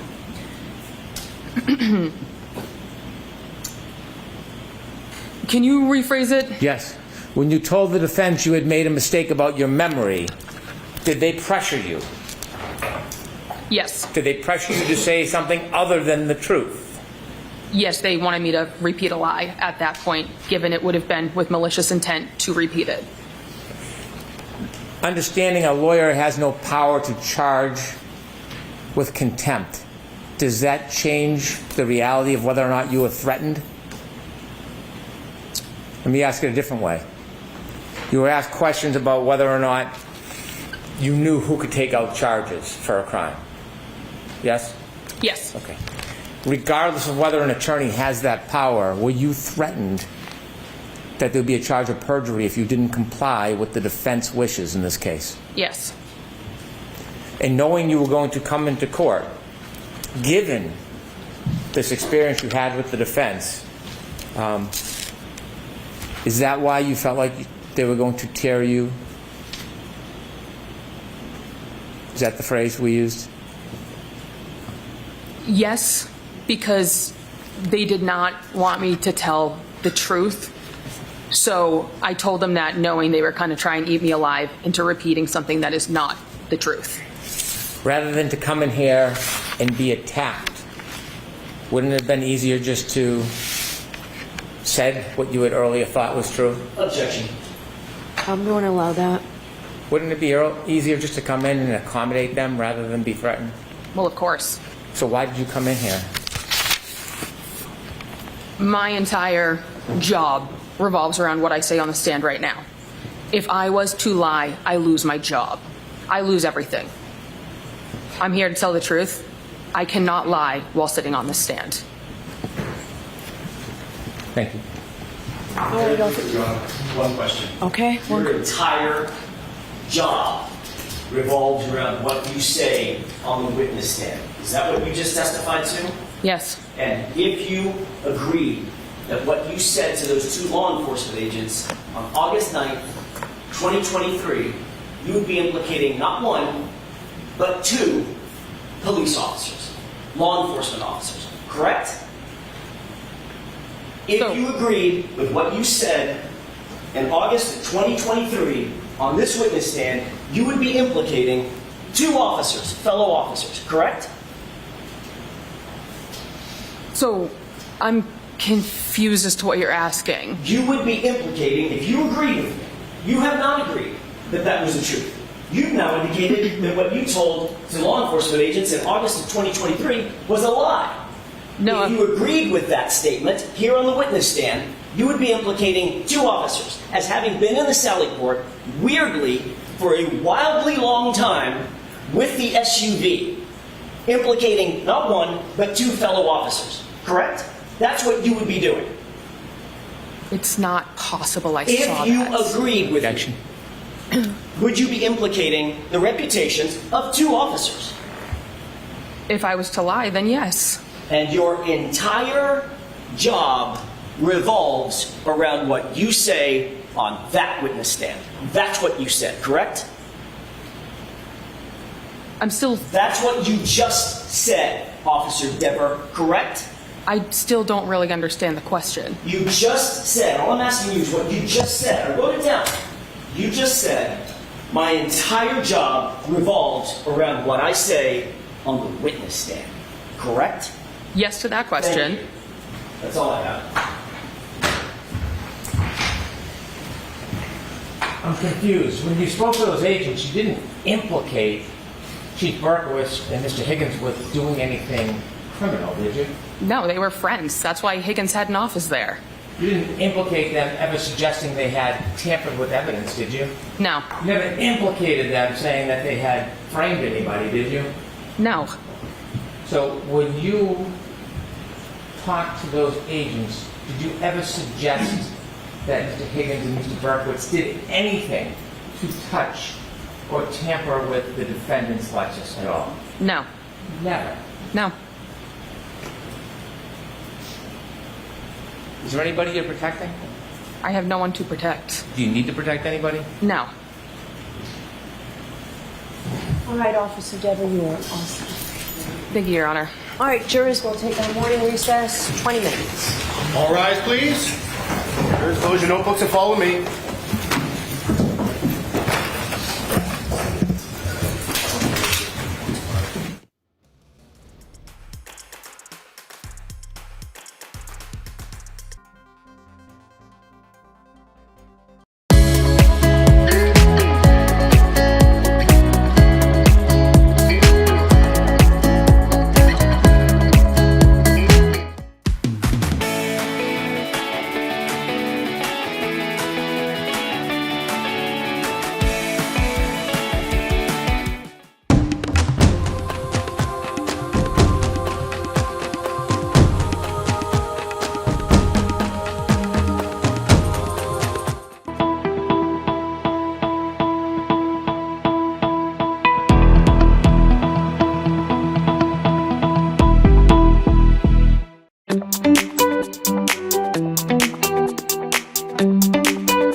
imagine how scared he is. He doesn't know how to navigate this system. Right now on CBS News Boston, residents rallying around a high school student detained by ICE in Milford. We're hearing from family and friends calling for his release. Karen Reed's defense team back in charge in the courtroom today. The details on Friday's testimony from their crash reconstruction expert and how it could impact the jury. And the Mass Pike is reopened after lane reductions caused backups all weekend. The impact on drivers stuck on the highway and what you can expect for your morning commute.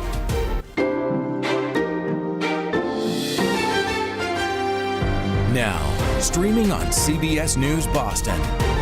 This is WBZ News Mornings. Well, good morning and thanks for joining us. It's Monday, June 2nd. I'm Brianna Pitts. We do want to get a look outside here if we can, and it is a nice start to the day as we take a look over the city, the Charles River, the Hatch Shell along Sturrow Drive this morning here. We are going to get a check of our forecast in just a minute with meteorologist Jason Michael. Here he is. Jason, we are starting off the week nice today. Yes, it's going to be relatively nice today as well as tomorrow. Look at conditions outside as of right now. I know we're showing drive times on your screen as of right now as well. So not expecting any sort of widespread issues in terms of weather causing any issues this morning, but we'll get to traffic in just a few minutes here. 8:15, how about that for a sunset later on today here? Hours upon hours of ample sunshine and also dry conditions. We're in the 50s as of right now here, friends. A little bit cooler north and west of town, but we're actually all going to be warming things up here into the lower 70s later on today. We will not feature any sort of rain chances in terms of our forecast for today. But again, with that summer heat arriving later on this week, how about this for a little bit of a preview? It's National Rocky Road Day, and we'll have a lot of sunshine and also warmer conditions outside, so you can enjoy that on your June 2nd. Coming up in the weather forecast, we'll talk about the rain chances we are expecting later on this week. They'll come after the rain, after the summer heat that we'll also be expecting.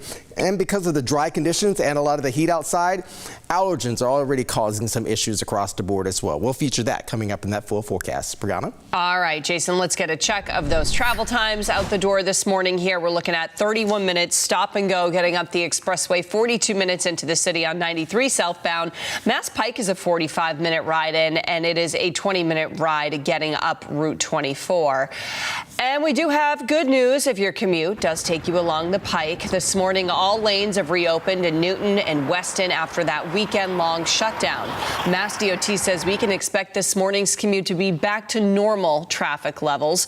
Traffic was bumper to bumper all weekend along that 2-mile stretch of the Pike that was down to 1 lane. Despite warnings from Mass DOT officials to avoid that area, the lane closures caused a lot of traffic headaches as crews worked on that bridge replacement project over by the 128 interchange. Drivers told us they were frustrated by the traffic, and one person even got off of the highway and waited it out at a rest stop. It takes me more than 45 minutes in a few miles.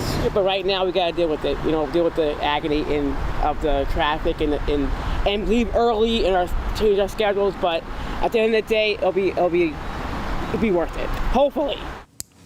Well, the same closures will be back in effect one more weekend starting on June 20th for crews to finish that bridge project. Free Marcelo! Free Marcelo! Free Marcelo! A community coming together, rallying in support of an 18-year-old Milford High School student detained by immigration officials on his way to volleyball practice. WBZ has been on top of this story since it broke this weekend. We're now hearing from relatives and classmates of Marcelo Gomez. Our coverage begins with Levin Reed, who is live in Milford. Levin. Brianna, we always talk about what it looks like when a community comes together for support. Well, friends and family of Marcelo Gomez came together yesterday at a rally here at Town Hall. The 18-year-old Milford High School student was detained by ICE on his way to volleyball practice on Saturday. Now, this was the scene after Sunday's Milford High School graduation. Students marched down the street to join Milford residents and rally outside the Milford Town Hall. It was an emotional display of support for Marcelo Gomez. Hundreds lined Main Street. The rally lasted a few hours and cars passing by honked their horns and raised signs of support. The rally was peaceful. The students say they will never stop supporting their classmate. For the family and girlfriend of Marcelo Gomez, this is heartbreaking. Todo was just such a kind person, and he's the last person that this should be happening to, I guess. And his siblings are so young, and they're like asking questions like whether they're gonna ever see him again, you know, like this is a 9 and a 5-year-old, I think, asking if they're gonna see their brother again. He was innocently going to a practice and he was targeted. That were Marcelo's girlfriend, Juliana Rentes. Marcelo's cousin, Anna, told us that Marcelo was able to contact his parents. Right now, he's being held at an ICE detention center in Burlington. In Milford, I'm Levin Reed, WBZ News. Well, WBZ was the first to speak to another undocumented student who was in the car when Marcelo was detained. He asked for his identity to be withheld as he described his reaction and fears to our Logan Hall. I think mainly sadness that the thought of everything that my parents left behind, everything that my parents sacrificed for, and the 10 years we've been here, all of that just gone down the drain. Everything I had personally worked for in my high school career, all of that just down the drain, and knowing and having to go back to a place where I was never really familiar with. Well, Massachusetts Governor Maura Healey reacting to the situation in Milford, saying, quote, I'm demanding that ICE provide immediate information about why he was arrested, where he is, and how his due process is being protected.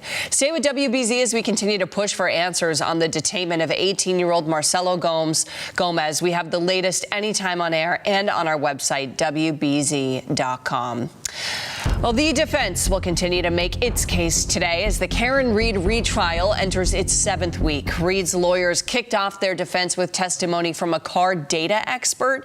WBZ's Penny Commit is live at the courthouse in Dedham with more. Well, the defense's case, Brianna, really started by trying to answer one central question, and that's what happened first. Did John O'Keefe manually lock his cell phone, or did Karen Reed's Lexus go into reverse? And to answer this question, they started by calling a car data expert to the stand. His name is Matthew Segorga. He claims that John O'Keefe manually locked his phone after Reed's Lexus went into reverse, meaning he was not hit by her car. But after updated reports from the state, DeSorga admitted that there is a 10% chance that the phone locked before the alleged crash. This was followed by tense cross-examination with prosecutor Hank Brennan, who accused the data expert for only criticizing the prosecution's witness instead of doing his own research.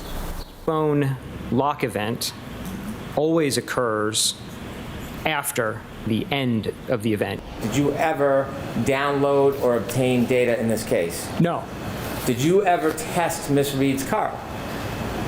No. Did you ever do any actual testing in this case? No. And as the defense starts its case, a little bit of a different routine from Karen Reed herself. She actually left the courtroom during a break in testimony to greet and thank her fans. And I can say this is something we have never seen her do before, not at least in the middle of the day. Today's testimony is going to begin at 9 a.m. and we do not know for certain who's going to take the stand first. We're live in Dedham. I'm Penny Commit, WBZ News. You can watch the Karen Reed retrial live here on CBS News Boston. You can also catch up anytime on our WBZ YouTube page. Oh, Pride Month started yesterday, and Boston will celebrate with a flag-raising ceremony on City Hall Plaza today. Mayor Michelle Wu will be on hand at 10 a.m. to speak and raise the LGBTQ flag. Boston's annual Pride Parade will take place on Saturday, the 14th. Well, an alert for some commuter rail riders. Schedule changes taking effect today because of construction along some lines. On the Fairmount line, service will be reduced between 9 a.m. and 3 p.m. to allow for rail replacement work. Crews will also be preparing for battery electric trains expected to hit the rails in 2028. This work is expected to last through the fall. Meantime, midday trains are being allowed back to the Lowell and Newbury, or being added rather, back to the Lowell and Newburyport Rockport lines today. Service had been reduced because of work that's now been completed.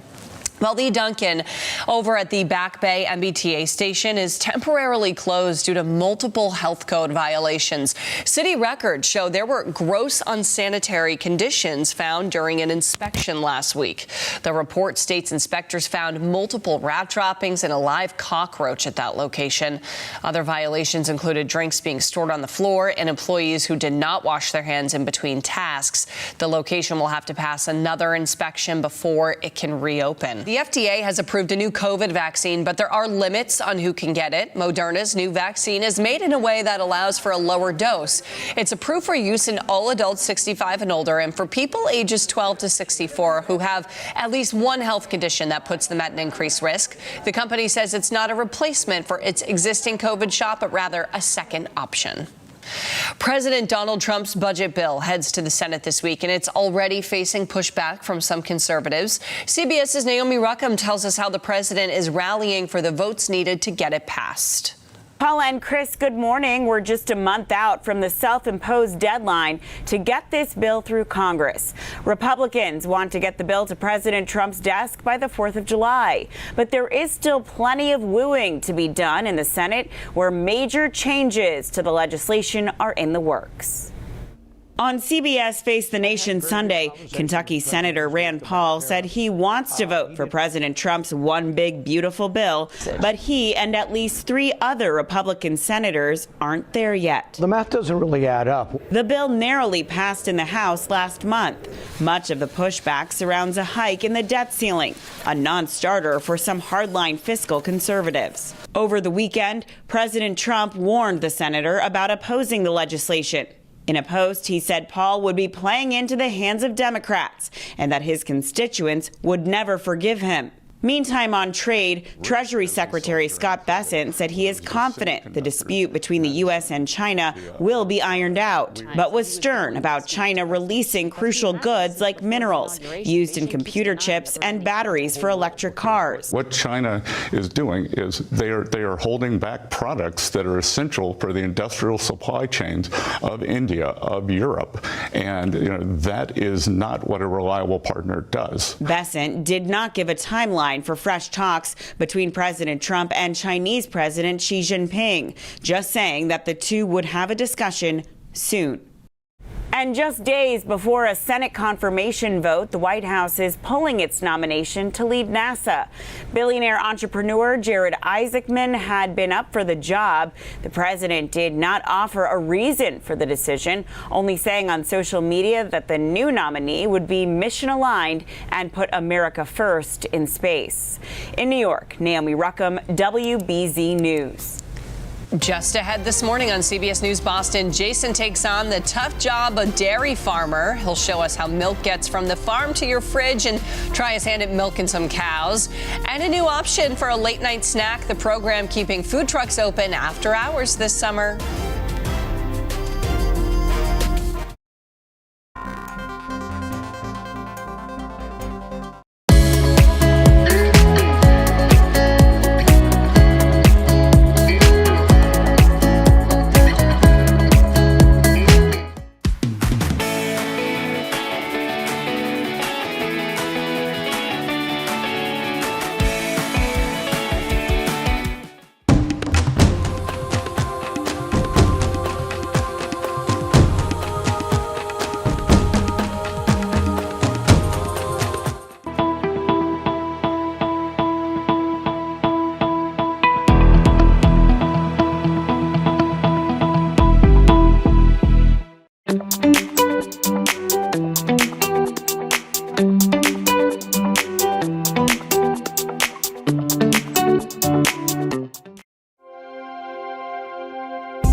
Good morning, everyone. As we take a look over the city here, lots of, I'm sure, rowers out and about this morning. And Jason, everyone's going to be hitting the water later this week. We are going to get hot. Oh, yeah, we're going to get hot. We're going to get hotter than, where we should be for this time of year. And, for the most part, it could actually feel like July or August, Brianna, by the time we get to the end of the week rather than early June. For the most part, friends, we even have 40s still in the overnight hours.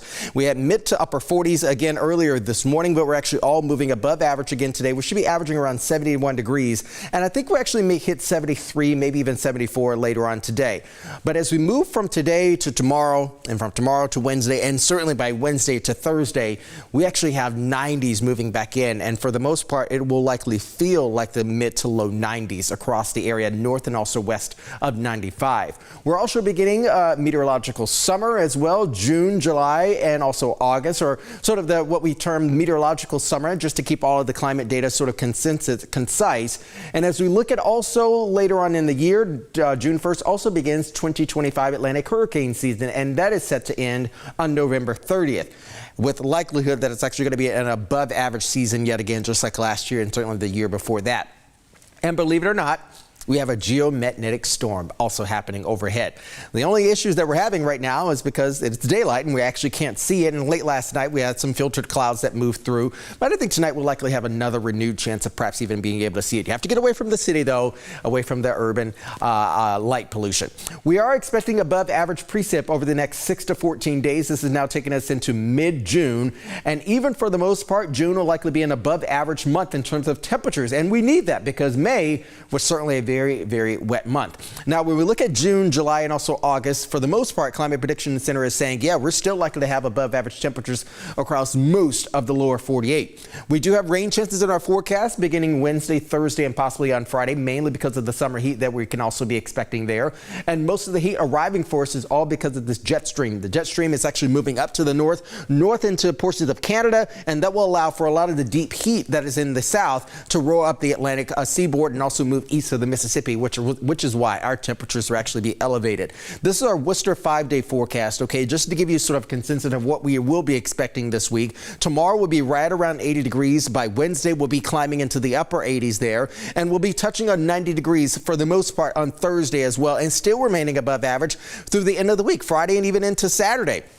We are likely going to have a bit of a drier start to our work week here. Of course, a short wave can likely throw a few spotty sprinkles. Most of the spotty sprinkles will be off and also east of the Outer Cape for Tuesday. And as we move towards Wednesday as well, look at that. These little arrows are showing all of that south wind moving on in, and a lot of the temperatures will be elevated even up into the crown of Maine as we move from Wednesday moving over to Thursday. Allergens are also running fairly high as well. I myself have definitely been suffering from the allergens over the past several days. Today, tomorrow, Wednesday, and also on Thursday, we're expecting moderate to high levels of allergens, oak, mulberry, and also grasses. They are peaking right now in terms of a lot of the pollen in our area. We'll be in the lower 70s again today under partly cloudy skies. Same again overnight tonight. We'll be back into the mid to upper 40s. And another added reminder, especially for our space lovers, the auroras will be possibly viewed once we get past midnight tonight. Certainly, they're able to be viewed closer towards sunrise for tomorrow. That is the deepest and also the darkest part of the day. Again, around 4, perhaps even 5 a.m. once you're away from the city, where you have no obstruction from the city lights. Look at the temperatures, my friends. Look at this, okay? Lower 70s today, upper 70s, upper 80s by Wednesday, nearing 90 degrees on Thursday. A couple isolated thunderstorms will be possible in our forecast as we're going to be dealing with that summer heat Thursday and Friday, with more arriving for us on Saturday. But just like we've been for the past, 3.5 months, Brianna, looks like Sunday is actually going to be drier and a little cooler.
Morning, everyone. As we take a look over the city here, lots of, I'm sure, rowers out and about this morning. And Jason, everyone's going to be hitting the water later this week. We are going to get hot. Oh yeah, we're going to get hot. We're going to get hotter than, where we should be for this time of year. And, for the most part, it could actually feel like July or August, Brianna, by the time we get to the end of the week rather than early June. For the most part, friends, we even have 40s still in the overnight hours. We had mid to upper 40s again earlier this morning, but we're actually all moving above average again today. We should be averaging around 71 degrees. And I think we actually may hit 73, maybe even 74 later on today.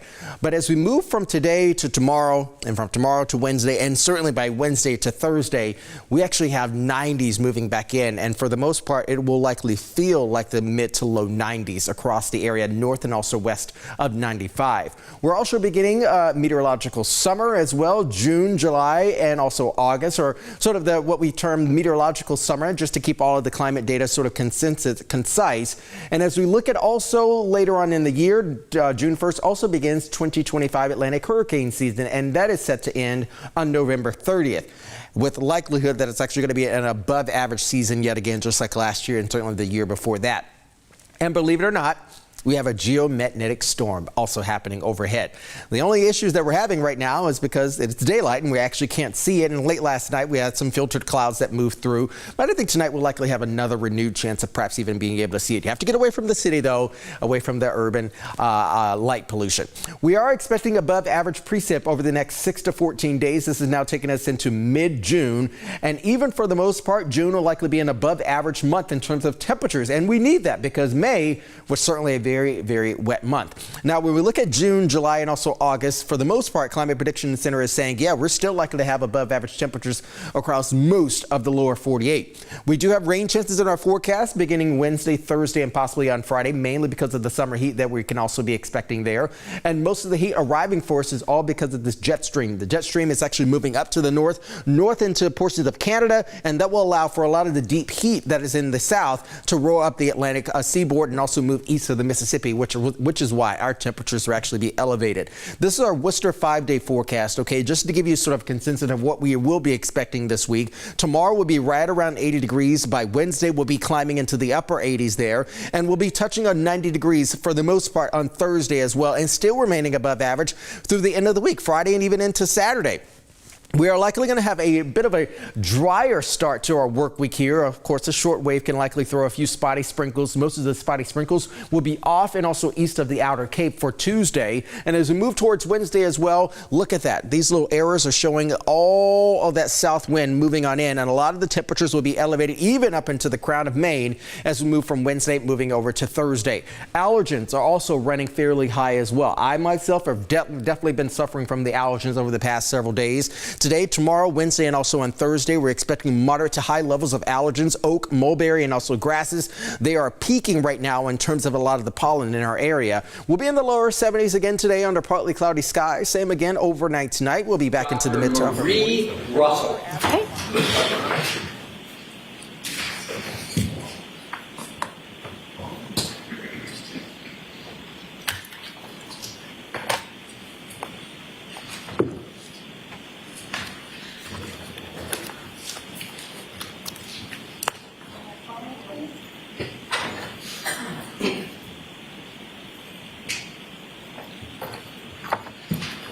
Follow me, please.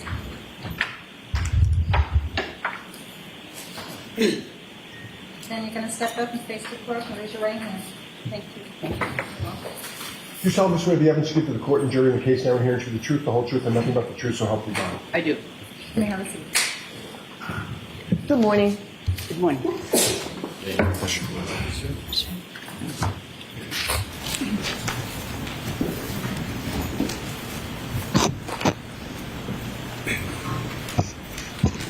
All right, morning. Mr. Alessi, whenever you're ready. Thank you, Your Honor. Good morning. Good morning. Could you please state your full name and spell your last name and introduce yourself to the jury? Yes. Marie Russell. Russell. Can you summarize your professional background? Yes, I am an emergency physician and a forensic pathologist. How long have you been an emergency medicine physician? For over 30 years. How long have you been a forensic pathologist? For over 30 years. Do you have a medical license? I do, several.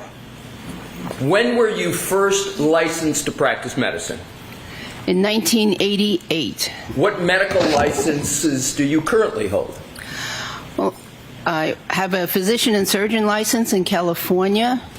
I have a medical license in Massachusetts, New York, and Idaho. Where did you attend college? I attended both MIT and Northeastern University here in Massachusetts. I'm sorry. Oh, I said in Massachusetts. Right. When did you attend pre-med, and what was your major for MIT? Yes, when I was at MIT, that was in 1972 to early 1974, I took pre-med courses. My major was biology, but I took pre-med courses. Did you obtain a degree from MIT? No. Why not? Unfortunately, my mother became sick with cancer, and I ended up going back to New York. Where did you ultimately obtain your bachelor's degree, and which degree was it? Well, after my mother passed away, I came back to Massachusetts, and ultimately I obtained my degree at Northeastern University. And what was the other part of the question? Did you have any distinction with regard to your degree that you achieved from Northeastern? Yes, I obtained the bachelor's degree with the highest honors. After college, did you go on to receive a Doctor of Medicine? Yes. Where did you attend medical school, and when did you obtain your medical degree? I attended the University of Massachusetts in Worcester medical school, and I obtained the medical degree in 1987. Did you complete any residencies, and if you also could just explain to the jury very briefly what a residency is? Yes. I completed an internship and residency in emergency medicine initially, and what that is internship is and residency both are very intense years of study and training and getting experience in a particular area. So I obtained the I completed the internship and residency in emergency medicine. Where did you obtain those internships and residencies? Well, I was interested in emergency medicine, so I went to Los Angeles because they had a very, very busy emergency medicine program. And it may be obvious, but let's just make it perfectly clear. Why is Los Angeles very busy for an emergency medicine practice? Well, it's a big city, and in this particular hospital that I was at, it was right in the heart of the city. It was in the, near the downtown, but it was in a very, very busy and underserved area, so it was very busy. Did you complete any fellowships, and could you please explain to the jury the significance and prestige of a fellowship? Yes, so after my residency in emergency medicine, I then decided to do a second residency, and that was in pathology, in anatomic pathology. Pathology, of course, is the study of disease, and so I did the 2 years of anatomic pathology, also at the same busy medical center, and after that, I did a fellowship, 2-year fellowship in forensic pathology at the Los Angeles County Medical Examiner's Office. What did your forensic pathology fellowship involve? Well, forensic pathology training involves the investigation of deaths, usually sudden and unexpected deaths. And so I investigated many death cases. I performed over 500 autopsies at the medical examiner's office for sudden and unexplained, sometimes very obvious deaths, but sudden deaths. And then in addition to that, there were classroom hours, there was on-scene time, there was time in the crime lab. We spent a week at the crime lab. I spent some time at the FBI.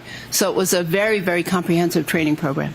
Approximately how many autopsies were you performing a day? Oh, usually 1 to 2, unless there was another assignment. In addition to performing the 1 or 2 autopsies a day, did you attend any conferences or participate in any forensic case discussions as part of the fellowship? Yes, so it was very organized, and we had conferences on some, mostly Thursdays, but also sometimes on Tuesdays. Interesting case conferences or very structured lectures. You spoke of cases. Can you briefly tell the jury so they have an understanding of the type of cases that you would typically work on as part of your forensic pathology fellowship? Well, there were many unexplained deaths, so some of them would be natural deaths in somebody who might be a little younger than usual old age. And then there were cases where there might be a drug overdose. Many cases were accident victims, including car accident victims and other kinds of accidents. There were quite a few homicides, and in fact, many homicides, and quite a few suicides. Did any of those cases deal with wounds and wound patterns and wound identification? Many of them, in fact, I would say almost most of them, because part of the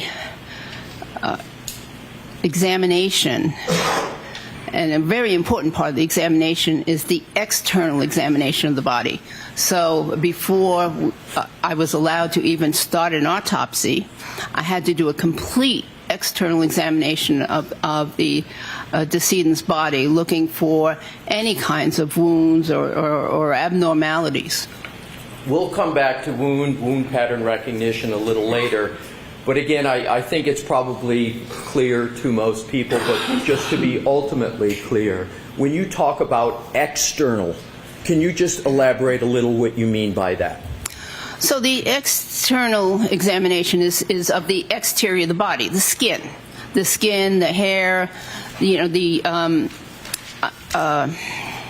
eyes, looking for, amongst things looking for also would be rashes and scars and those sorts of things. So that's the external examination. In external, Dr. Russell, is to be contrasted with what? Oh, with an internal examination. So after all that is done, and there were some other things that had to be done too, like looking at examining the clothing, or looking at X-rays if there were X-rays available from the medical examiner's office, and of course reading the medical record that was available. After all that was done, then I would proceed with the examination of the internal structures of the body, including the organs, the soft tissues and muscles underneath the skin, the bones, etc. Do you have any certifications? Quite a few. Can you name them, please? Well, I'm board certification. I'm sorry to interrupt you, doctor. Okay, so I'm board certified in emergency medicine, and that was after the residency training, had to take a qualifying examination. Then I've had to be recertified. I think it's 3 times now. I just recertified again, so I'm certified for another 5 years. What do you have to do to get board certified and maintain that significant certification? Well, presently, to get board certified, one has to complete a residency in emergency medicine. And so that is, depending on the program, either 3 or 4 years long. I went to a 4-year program. And then I had to take examination, both a written examination, very long written examination, and then an oral examination where I was questioned by many established emergency physicians on the various kinds of cases that might present to the emergency department. They would give you an unknown, and you would have to talk about how you would care for that person. Do you have any affiliations with any professional organizations? Yes. I'm a fellow of the American College of Emergency Physicians. I'm a fellow of the American Academy of Forensic Science. I'm a fellow of the the National Association of Medical Examiners, and then I have some memberships in some other organizations. What does it take to achieve fellow status that you just mentioned? So in order to be a fellow, it depends on the organization, but in order to be a fellow, you usually have to be a member for a certain number of years, member in good standing. And then for some of the organizations, you have to have attended some of their national meetings. For some of the other organizations, and possibly have presented a study or a paper or something at the national meeting. Other of those organizations, it's a little bit variable, membership for a certain number of years. In addition to all of that education, background, experience, do you have any specialized training and experience with regard to investigations of death?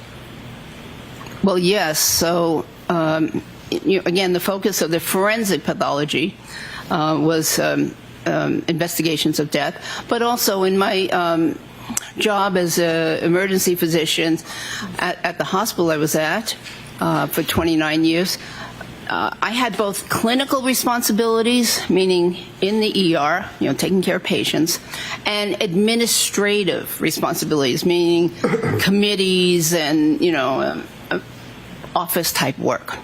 And so one of my responsibilities during that time was to be director of the Quality Improvement Committee. And as director of the Quality Improvement Committee, of course, I had to do death reviews. So analyzing, studying the people who came to the emergency department and was subsequently either pronounced dead or died in the emergency department. So now let's move to a slightly different topic. Let's discuss your work experience. What do you currently do for work? I work for the Medical Board of California, and I do some private consultation work. Describe your work briefly for the Medical Board of California, including what is the board, what's its responsibilities, and what do you do in your role in working for the Medical Board of California? So the medical board is a part of government, I think, that is established to basically police the doctors and some other health professionals. So what the role of the medical board is to protect the public health. To protect them from misdeeds by healthcare professionals, particularly doctors. So, would you like me to go on? So in terms of the medical board, just a last question with regard to that. What type of knowledge do you have to have with regard to the practice of medicine to be able to assist the board in evaluating whether certain doctors have met the standard of care in a whole host of areas of the practice of medicine? What type of knowledge do you have to have? Well, you certainly have to be up to date. You have to be quite knowledgeable on current treatment standards, what is considered the actual standard practice of medicine, and be up to date on literature and what things that are currently accepted as the good practice of medicine. Prior to your current role, where did you work and when? Well, before becoming a doctor, just so we can do it for maybe a little more for the jury, if you could go just before the medical board where you work, or do you want to do it from the beginning? Whatever way is best for you, doctor. Doesn't really matter. Most recently, I worked for the state of California, the prison system. I was the medical director of the, or what they call the chief medical executive of one of the high security prisons in California. I did that for 5 years after retiring from my Los Angeles County job, which I held for 29 years. And briefly describe generally your duties in that role. So as chief medical executive, it was my duty basically to run the medical department. So I hired physicians, I supervised the physicians, made sure that they were providing the standard of care to the inmates that they were assigned to take care of. I reviewed many of their charts. I reviewed transfers and requests for services outside, such as specialty services, orthopedic services, and other kinds of services. And I reviewed every single death that occurred during my years there. So you just said you investigated every single death that occurred at the prison during your time in that role? Yes.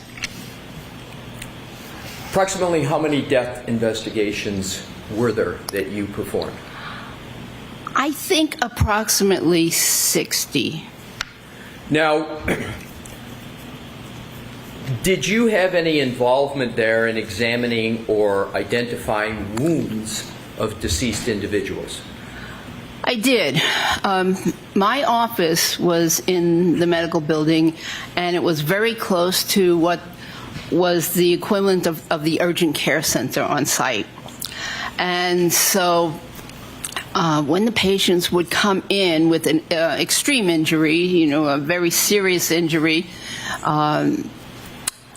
or near death, I would frequently go over right to the urgent care because that was my specialty. That was, my interest. And even though there was a doctor or another practitioner assigned to care for the patient, I would oversee that. And I would also, examine the patients, look for wounds, look for, signs of injuries. There were some, in some of these cases, there were some deaths, and I would examine those bodies very carefully for any kinds of wounds, just like I had done in the coroner's office for those years. To move this along, Before you became the chief medical executive at Corcoran, where did you work and what did you do? So I worked for 29 years, I worked at what's called the Los Angeles County USC Medical Center. Now, I know that's a lot to say. It was a county hospital that was affiliated with a medical school. It used to be called, prior to that, prior to when I got there, it was called General Hospital. It was a 19-story building, General Hospital, well known.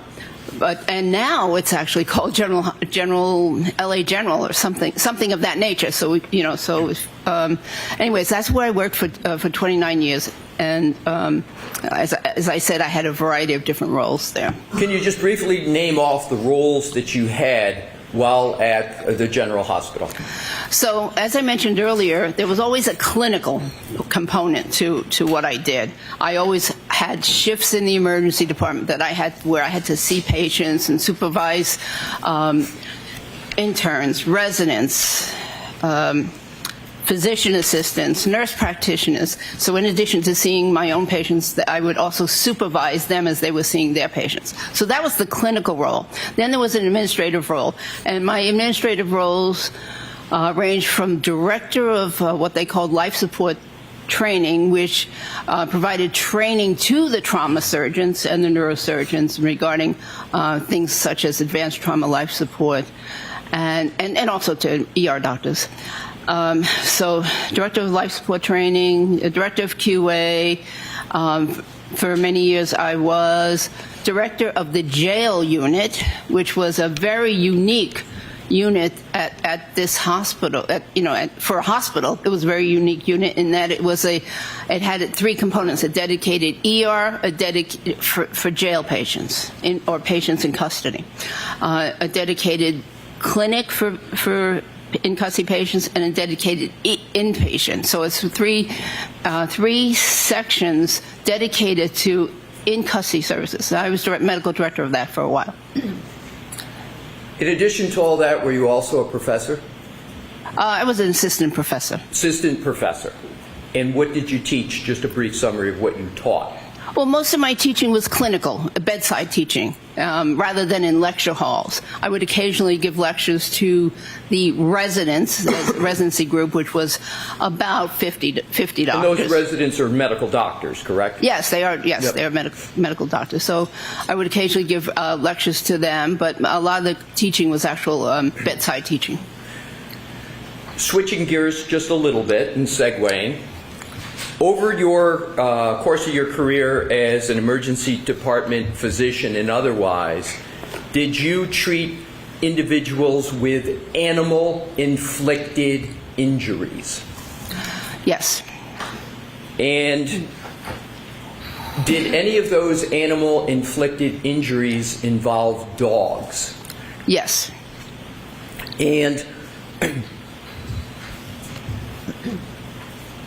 generally, is it correct to say that in terms of dogs, there's sort of the canine police dogs, and then there's the civilian dogs with which most people have experience?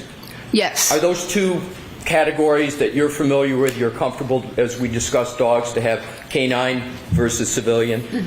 Yes, because the injury patterns are a little different. Okay. So what is the difference between a canine dog on the one hand and a civilian dog on the other? Well, generally, civilian dog bites are rather minor. Generally, puncture wounds, maybe some slight avulsions, skin defects, slight skin defects, usually not major. Whereas in the canine or trained police dog bites, the wounds the wounds I saw, were extensive wounds where there was extensive ripping, tearing, crushing of tissue, and many times even injuries to the muscles and blood vessels underneath. From your experience, do you know why the injuries from a canine dog are as you describe them, as opposed to injuries from a civilian dog? Well, in the LA area at that time, the dogs were taught to bite and hold. So they would the canine dogs would get a grip on the individual that they were pursuing, and then hold on, even if the individual was trying to pull away. And so there were oftentimes tearing injuries to those, because that's how the dogs were trained at that time. Even with canine dogs, did you ever see injuries from canine dogs on humans that were not a complete bite, that were an incomplete bite?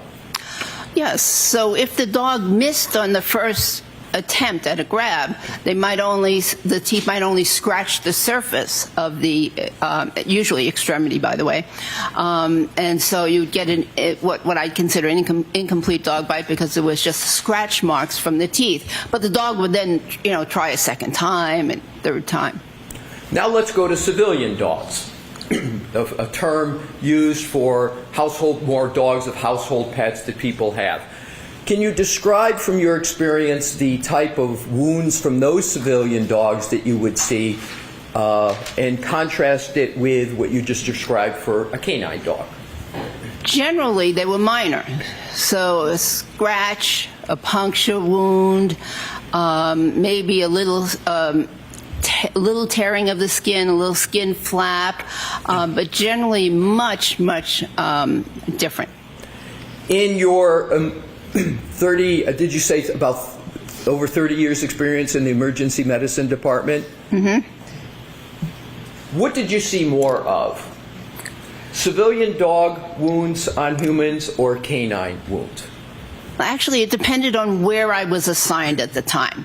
So in the very beginning, because the jail unit was one of my first assignments, I saw these terrific, horrific wounds, many of them,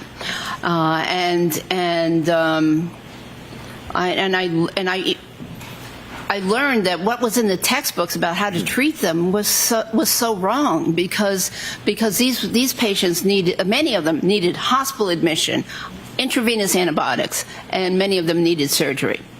And what I was reading in the textbook was, that you could patch them up and clean up the wound and send them home with, sometimes with antibiotics, sometimes without. But anyway, so initially what I was seeing a lot of in the very beginning was the law enforcement dog bites, because I was assigned to jail ward. And also I was very interested in this because I used to be a police officer. And before going to medical school, I was a full-time police officer here in Massachusetts for 7 years. And so I had this interest in law enforcement type injuries sustained during the arrest process, et cetera, et cetera. So you had an early interest in with regard to dog-inflicted wounds on humans and a police officer. Where were you a police officer in Massachusetts and when? In the city of Malden. I was appointed as the first woman police officer in 1977 to 1984, full-time. And while you were a police officer, were you doing that full-time and anything else while you were a police officer? Were you pursuing school while you were a police officer, your college education, or was it separate? No, I was a full-time police officer working the night shift, and I was attending Northeastern University part-time during the daytime to pursue my degree. Were you a sworn duty police officer? Yes. Full member of the police force? Yes. Did you attend academy? Yes, I attended the Boston Police Academy. And how many years were you a Boston police officer? No, I wasn't. I'm not Boston, the Malden. I was a Malden police officer for 7 years, full-time. Now let's go back to your emergency department and other experience. Can you approximate how many dog bite injuries you provided treatment for while an emergency department physician? Overall? Overall. Well, I don't know the exact answer, but I estimated it at a very conservative number of 500 dog bites because, would you like my methodology? Oh, please. Oh, okay. So I considered that even though I worked there for 29 years, I would take 25 years and 40 weeks out of the year, because the other weeks I might be assigned something special, a special rotation or a special assignment or vacation or some kind of course. So 25 years, 40 weeks per year, that's 1,000 weeks.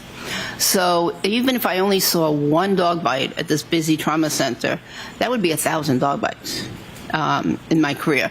But I just took it in half. I cut it in half and said I think at least 500. In addition to the 500, did you oversee other physicians or healthcare professionals like physicians' assistants, nurse practitioners, who themselves were treating and observing dog-inflicted wounds on humans? Yes. And approximately, just the number, approximately how many of those, in addition to the 500 you just calculated?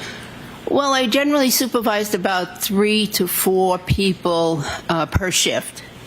You know, med students and interns, residents, whatever, all those people. And so I would say, very conservatively, another 500. In terms of other work, I want to shift just a little bit in the emergency department. Did you encounter injuries from persons involved in motor vehicle accidents? Many. And you mentioned you were in Los Angeles, and in terms of those, can you approximate how many humans you saw and treated and diagnosed in the emergency medicine department from motor vehicle accidents? Well, it was a very busy level 1 trauma center. What is a level 1 trauma center? So level 1 trauma center is the highest designation that a trauma center can have. And there are many requirements in place in order for a medical center to be a level 1, including 24-hour in-house neurosurgery, 24-hour in-house orthopedics, and an active research program, and many more requirements. And a certain level of training for all of the ER docs and all of the trauma surgeons. So we were level 1 trauma center, one of the busiest in the west of the Mississippi. And the hospital was located near some major freeways. So we saw lots of patients from motor vehicle accidents. But if I were I would say, if I took the 1,000-week number again, if I saw, at least 3 motor vehicle accidents per week, that's 3,000 at least. And that's just me. That's not the interns, residents that I'm working with. So, shifting again a little bit, as medical director of jail medical services at General Hospital, can you just describe a little bit about the work there, similar to what you just described, or is it a little different? So in the jail medical services, we dealt with people who were in custody. Some of them were also, drunk drivers and under arrest. Some were, they were arrested for a variety of reasons. Anyways, and if they were in custody, rather than have them in the main emergency department, we had a special emergency department for them. And so we would see, interesting cases there. In terms of being a professor, is that your time as an adjunct professor at Cal State Los Angeles? Is that where you were an adjunct professor? Yes. So while I was doing all this, I also had a part-time job teaching a course called Legal Medicine to graduate students, master's level students in the criminalistics master's program at Cal State University. And in terms of topics, just briefly, some of the topics you would have taught them and particularly any that may be apropos to why you're here today. So knowing that many of these students were going to go on to work in crime labs or be crime lab directors someday, what I needed to do was to teach them about the aspects of a crime scene that dealt with a body or someone who was injured or killed, and so we dealt with things such as time of death, post-mortem changes, wound analysis on the body, looking for different patterns of wounds or types of wounds that could direct them into, to steer them in their investigation. Let's see, so many other things, yeah. There was a little bit of a noise here when you were talking about wounds and patterns. Could you just repeat that aspect of it? Sure.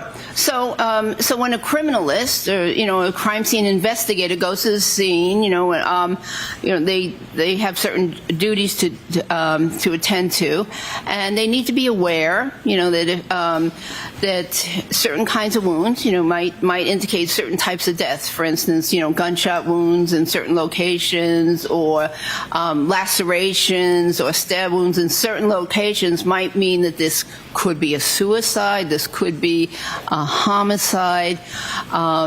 They need to know, if there's something that might look like resemble a bite mark, that maybe that area needs to be swabbed or photographed, especially, and etc. So that's basically. It was very basic, but that's what. Let's now shift again to your work at the County of Los Angeles Department of the Medical Examiner's Office, or is sometimes called the Coroner's Office. When did you have that work, and what did that position involve? So that was from 1993 to 1995. And as I mentioned, there was death investigations. I was assigned a certain number of cases myself, but we also reviewed cases that other doctors had. And I, given my curious mind, when I would do my autopsy, I'd also look at whatever other cases were going on. And there was typically 10 to 15 cases going on any given day. And so I learned a lot, not only from my cases, but from other cases. Did you ever conduct an autopsy of any individual that sustained dog-inflicted wounds? Yes. Please describe that autopsy. That was a case I'll never forget. It was a young boy who had been attacked by 3 dogs, large dogs, but not specifically canine, law enforcement trained dogs, but 3 large dogs. And the wounds there were extensive wounds all over the body, or as best I can remember, including a wide variety: puncture wounds, some scratches, abrasions, contusions. There were a number of different types of wounds. So let's now go. We talked about dogs and motor vehicles. I want to go back, please, to motor vehicles. Did you, as a forensic pathologist, did you ever conduct autopsies of decedents that were involved in motor vehicle accidents? Yes. Approximately how many? Hard to say. I'm not sure, really, but probably at least, motor vehicle accidents, probably at least 20 or 30. Did you conduct autopsies of victims of motor vehicle pedestrian incidents? Yes. Now, prior to working at the coroner's office, you worked at the jail emergency department at General Hospital that you described, right? Yes. And in that position, did you provide treatments to persons that suffered dog-inflicted injuries? Yes. And just approximately how many? And then we'll move on to the next topic. Approximately, personally myself, about 40, but I was involved I worked as part of a team, and so I think we saw probably about 60 of these severe dog bites. We're going to shift again to keep it moving. Have you authored or edited any publications on dog-inflicted injuries on humans? Yes. And what publications, please? So I was a co-author on 2 peer-review articles in major emergency medicine journals. One of them was describing the law enforcement dog bites, injury patterns, and another one was more focused on the management of the law enforcement dog bites. And did you, those are ones you co-authored, correct? Yes. Did you ever edit the work of others' articles or books as part of a peer-reviewed process? Yes. Describe that, please. Yes. I was asked to be a co-editor of a 2-volume series on forensic emergency medicine in a peer review article series. And one of the chapters in one of those issues was on was on bite wounds. It was written by Dr. Gerald Vale, V-A-L-E, and who is a renowned board-certified forensic odontologist. In terms of moving now from peer-reviewed articles you co-authored, peer-reviewed books and articles you edited, have you attended any seminars or talks or lectures on wound identification and or bite wounds? Yes. Just briefly describe a couple to give the jury a flavor of what those were. Well, there have been many lectures on wounds of all sorts, and in the emergency medicine program, of course, there were lectures on wounds from various types of animals and how to treat them. In the forensic arena and at some of the professional organizations, there were lectures or talks on wounds, and also there was a yearly talk on bite wounds given by Dr. Vale at the coroner's office. To state perhaps the obvious, have you had a lifelong interest in dogs and dog-inflicted wounds? Yes. And is that a professional and a personal interest? It's professional. Right, mostly professional, as you've described it. Let's now keep moving and go to another topic. Have you testified as an expert in court before? Yes. Is that in state and federal court? Yes. What topics have you testified to in state and federal court? Causes of death, wounds, child abuse, domestic violence,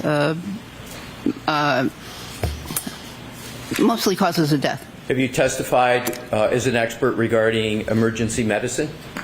Yes. Have you testified as an expert regarding forensic pathology? Yes. Have you been found to be qualified as an expert in each of those categories in the courts in the United States? Yes. Have you ever not been qualified to testify in any court in the United States? No. Have you ever testified as an expert regarding identifying dog-inflicted wounds on humans? No. And why not? Because prior to this case, because it's not a topic that comes up very often. So although it comes up often in your practice, in terms of whether it's an issue in court, is it my understanding from your answer, it just doesn't come up that frequently? Correct. Are you aware of any other physician practitioner that would be testifying in court a lot on this topic, given what you just said about the infrequency of it coming up? No, I'm not. Now let's go on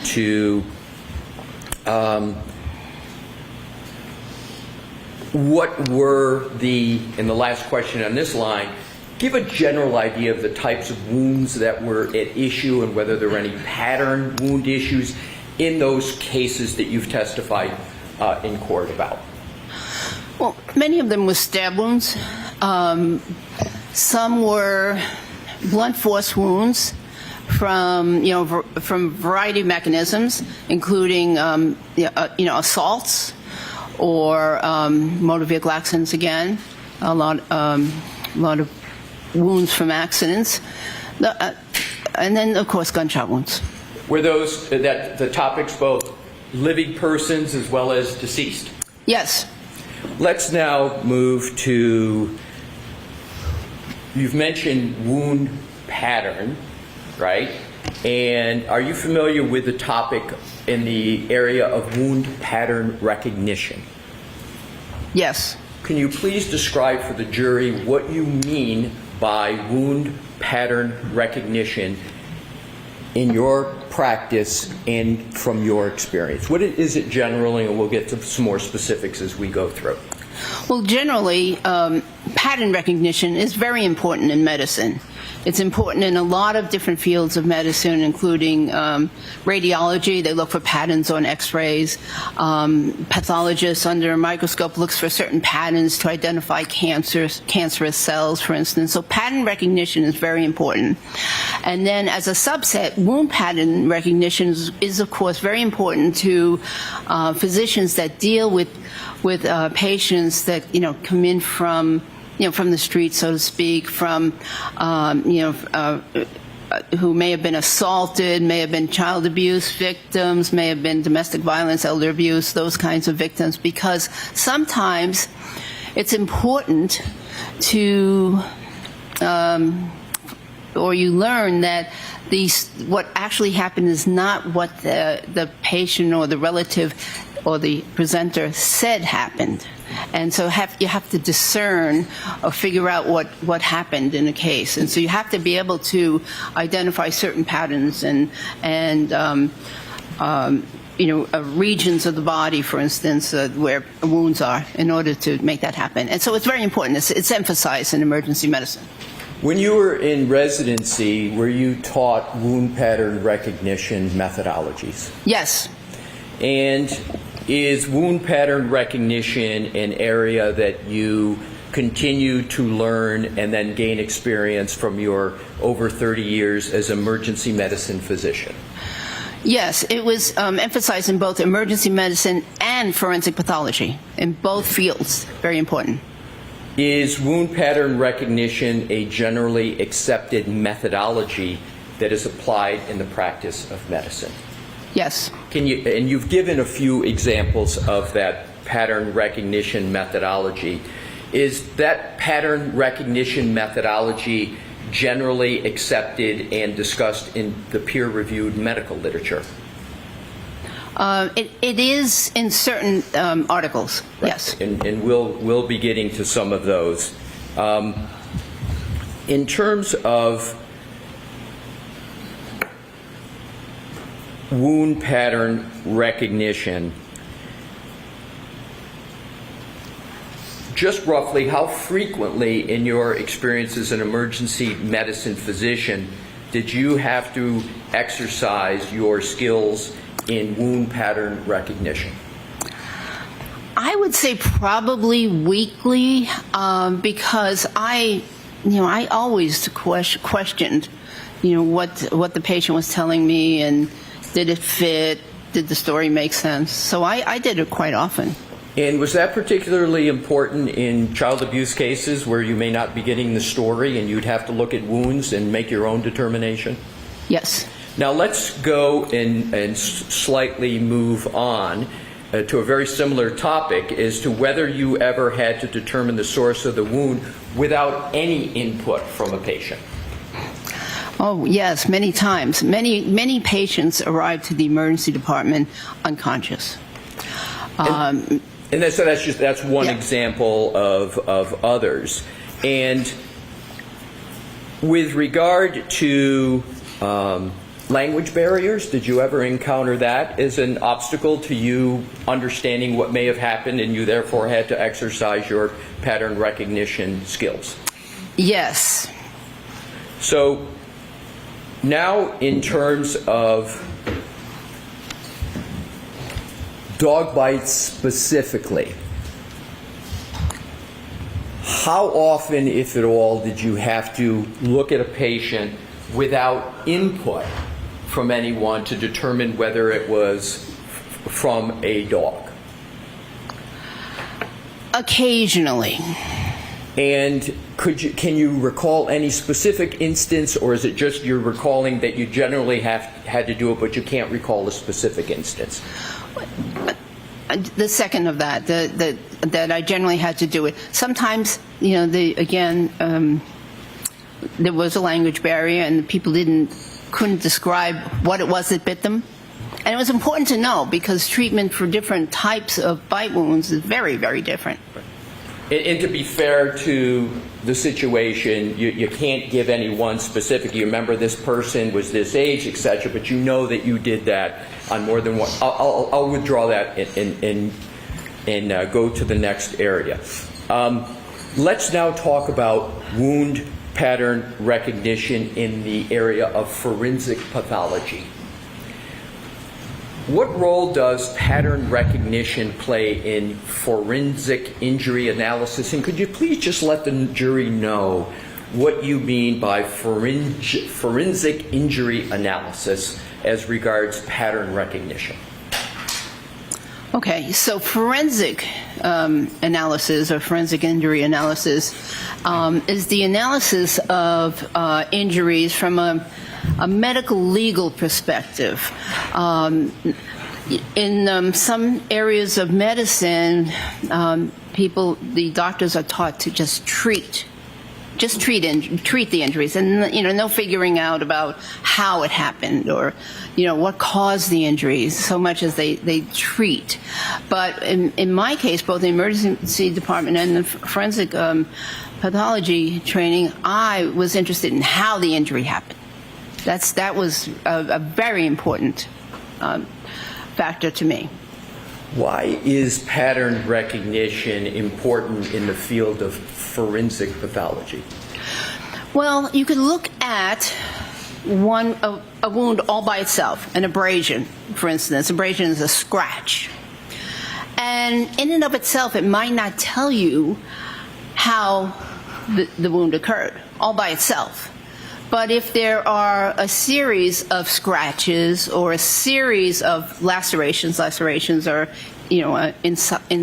cuts, they can tell you more about how it happened. And have you applied wound pattern recognition skills in your practice as a forensic pathologist? Many times. Could you just give the jury a flavor by just a few examples? Maybe two. Okay. Self-defense wounds, for instance. An issue comes up often in court if certain wounds were inflicted on purpose versus were they inflicted self-defense, and things like appearance and location can help you determine that. What was the question again? It's just a few examples of applying pattern recognition skills in forensic pathology. Oh, yes. Thank you, doctor. Oh, more? No, more, yes. Oh, yeah. Motor vehicle accidents, people who are struck by cars. There are certain patterns that one expects to see when a individual is struck by a car. And we're taught, to look for certain patterns, and that can help you determine if they were struck by a car. In terms of motor vehicle accidents and patterns, can you give an example of some of the patterns you would expect to see in someone, and that you have seen in someone that is struck by a motor vehicle? Oftentimes lower extremity fractures, for instance. Lower extremity bruises and fractures are commonplace for someone who is struck by a car. And in your practice as an emergency medicine physician, a rough approximation of how many lower extremity injuries you have examined and evaluated with regard to motor vehicle accidents, including in the Los Angeles area? Oh, I think probably hundreds. Alrighty, so now let's continue with the topic that you were talking about. You called it defense injuries and wounds. I want to cover that topic. Are you familiar with the term posterior surface? Yes, in terms of anatomy? In terms of human anatomy. And with Your Honor's permission, could Dr. Russell point to her arm to show what she's referring to with regard to posterior surface for a defense injury? Sure, go right ahead. Let me explain just in general. Sure. Anterior is the front of the body. And Excuse me, Dr. Russell, I'm sorry to interrupt. If you want to stand up so the jury, with Your Honor's permission. Yes, are you comfortable standing up and doing this? Yes. Okay. So many years ago, anatomists decided on a nomenclature for describing parts of the body. And so the way the body, the descriptions go is that you take a person in what they call the standard anatomic position, which is upright with their arms, their palms facing forward.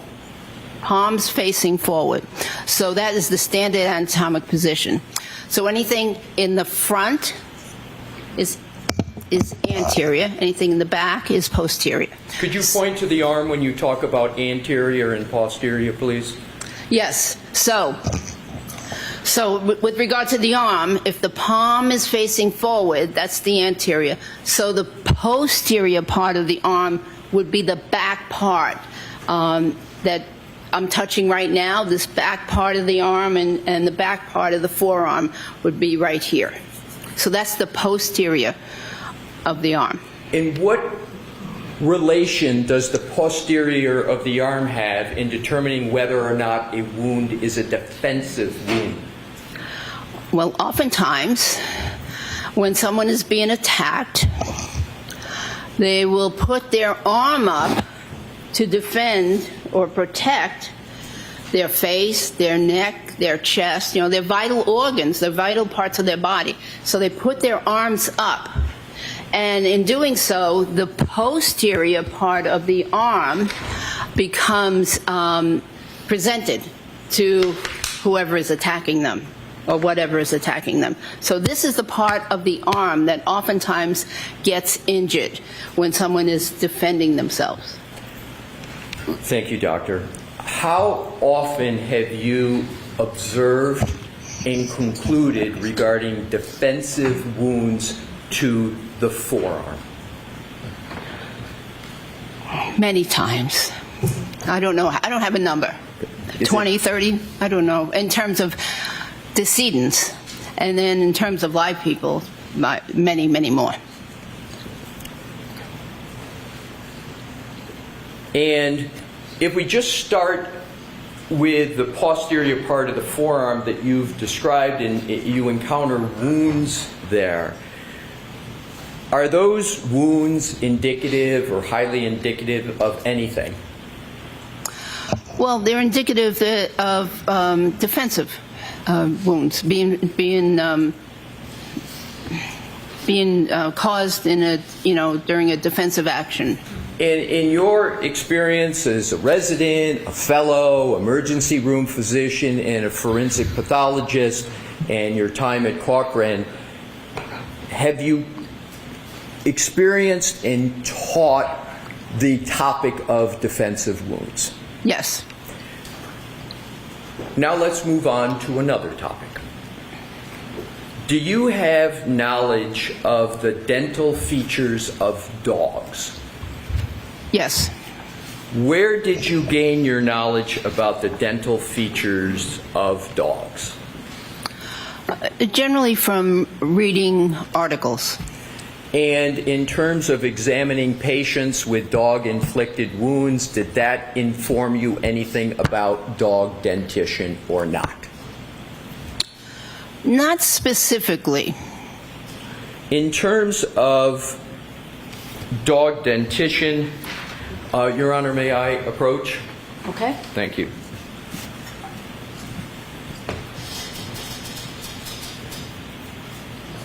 May I approach, Your Honor? Yes.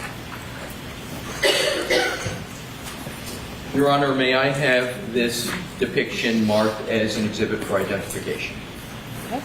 So, for ID? For ID only, yes. O for identification.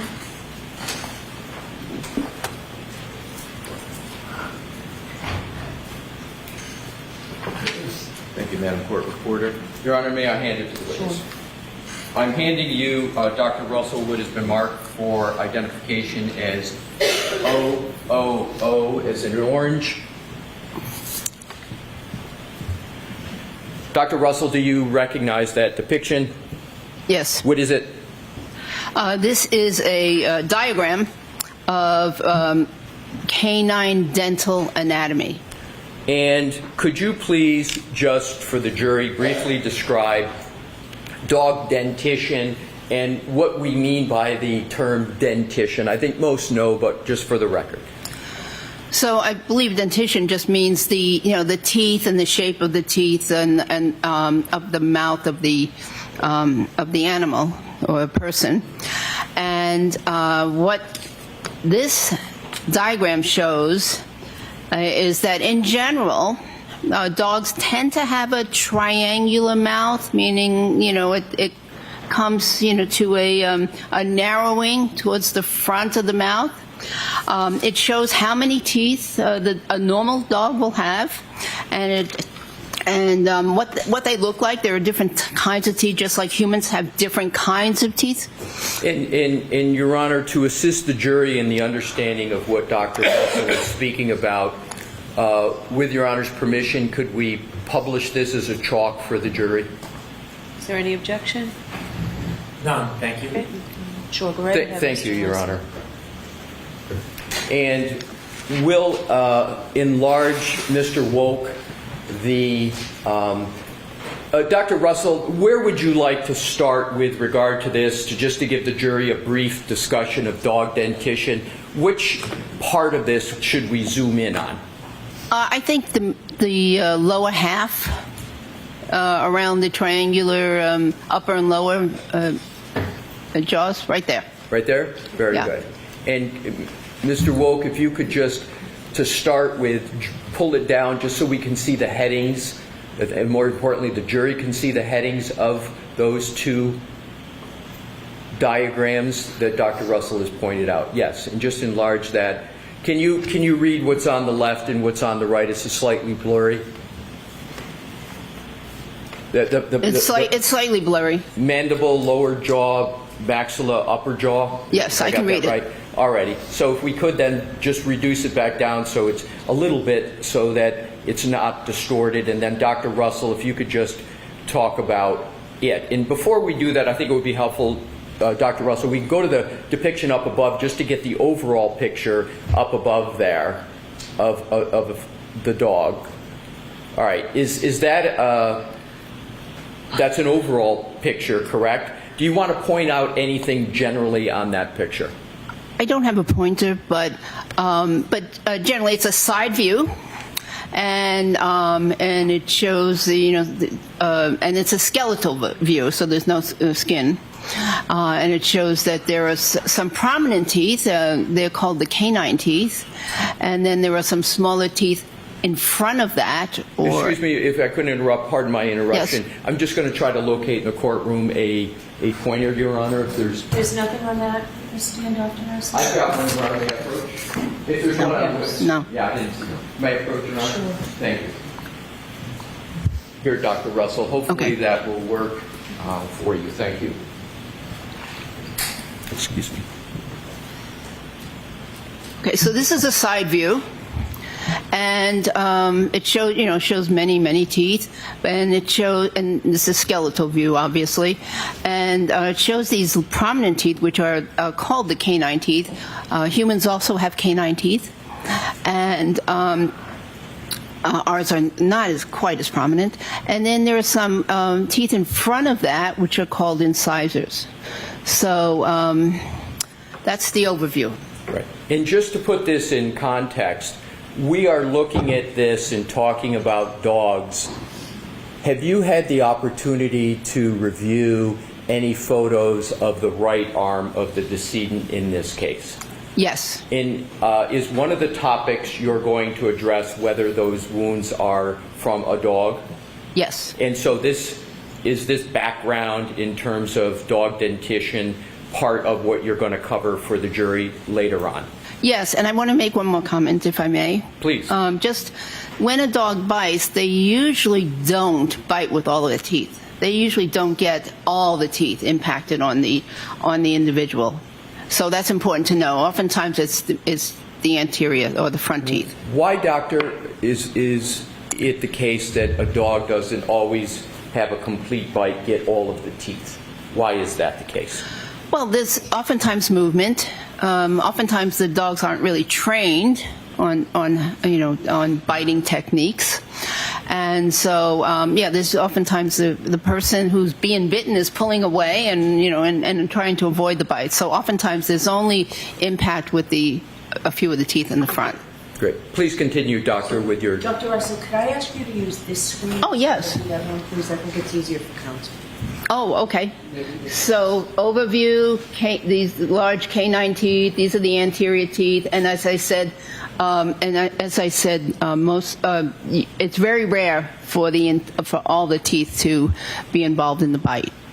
It's usually just the front teeth and canine teeth. Are there certain teeth that are on this depiction that cause certain types of injuries, abrasions, tears, punctures?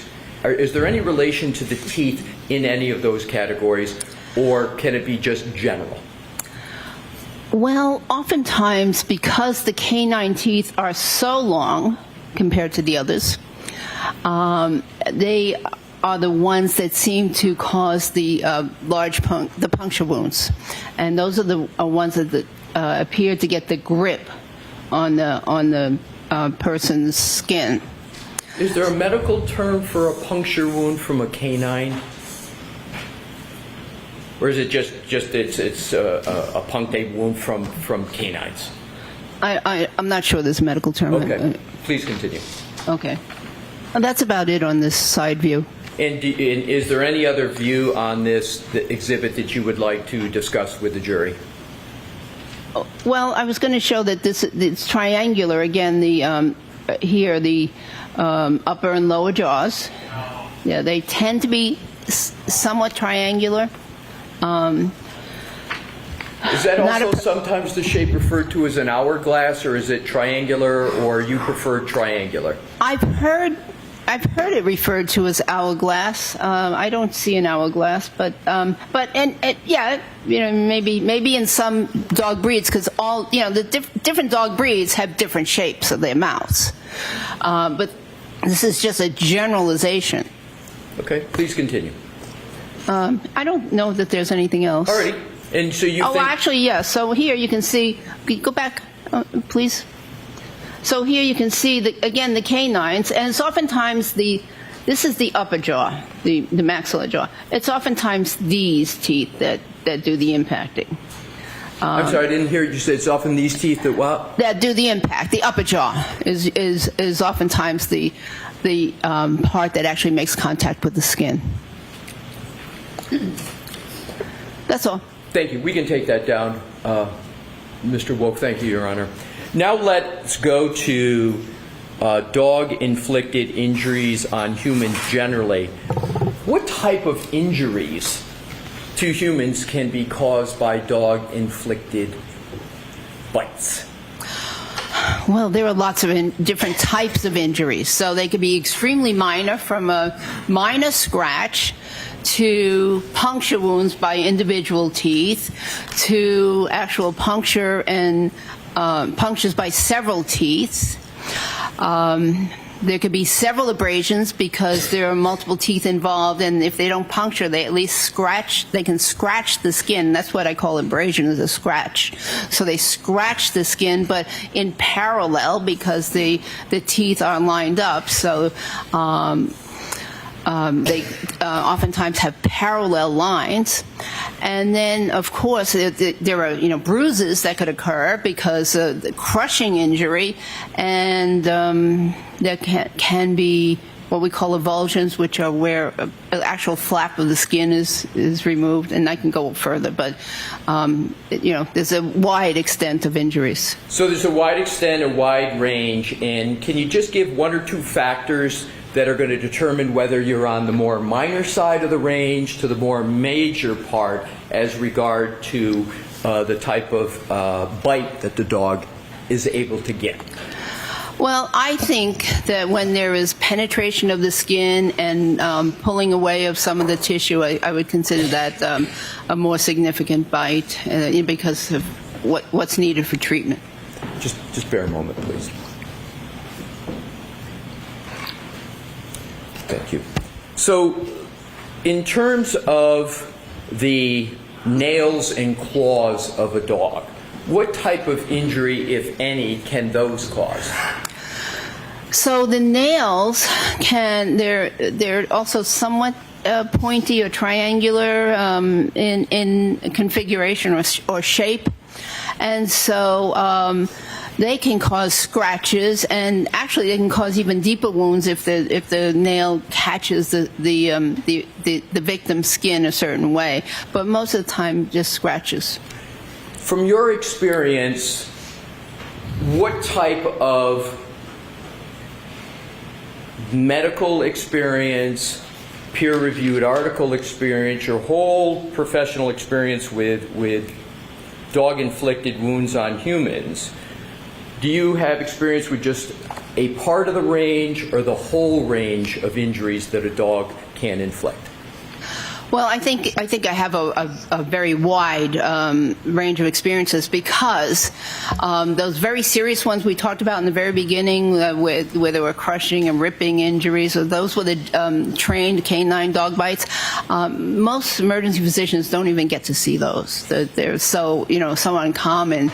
But because I was assigned to jail ward, that's how I got to see them. But in the majority, in the main ER, most ERs in our main ER, we saw the more minor type of injuries. So, in terms of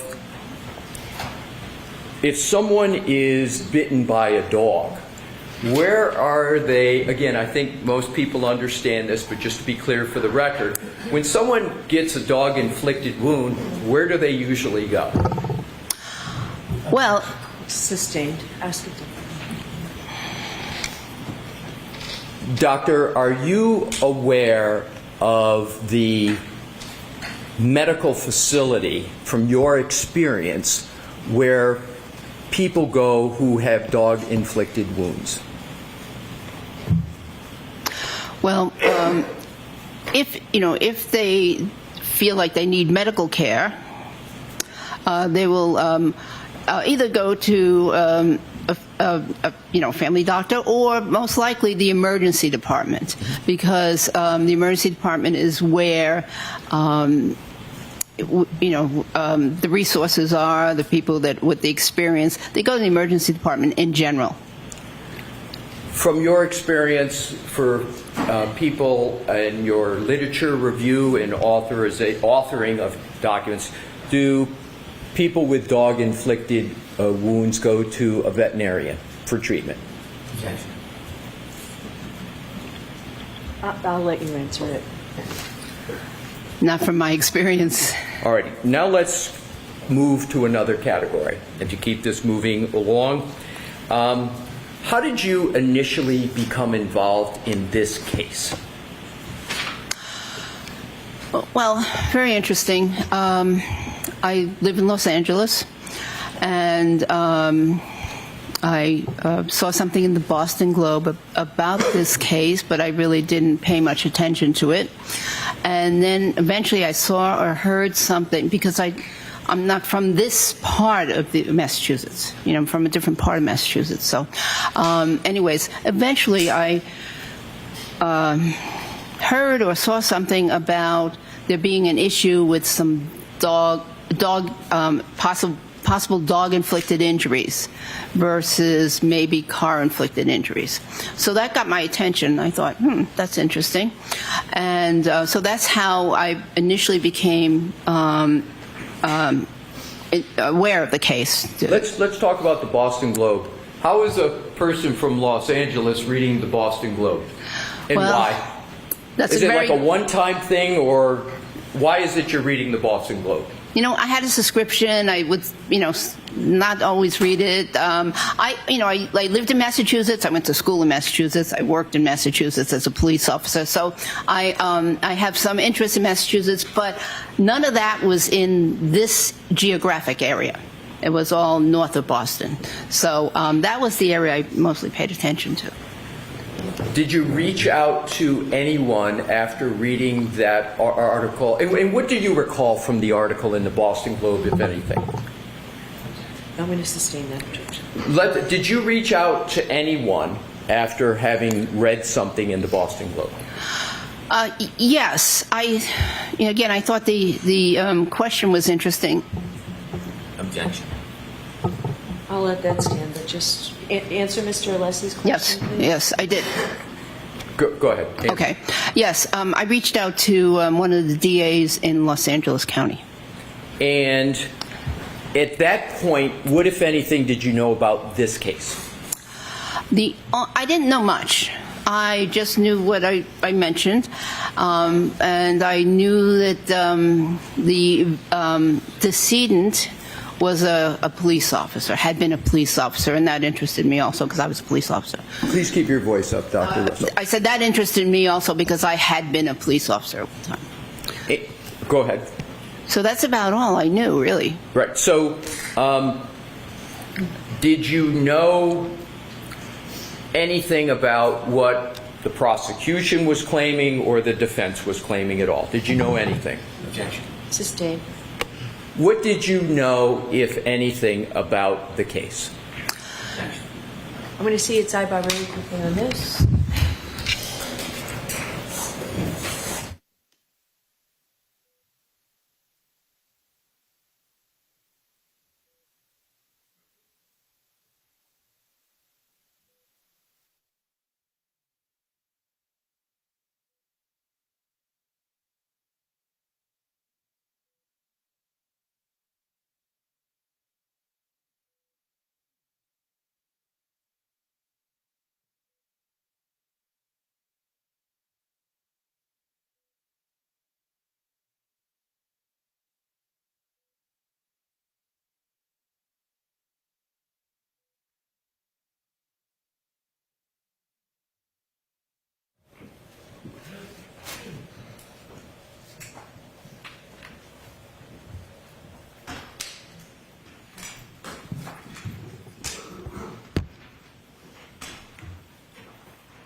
Moment, Your Honor. Okay.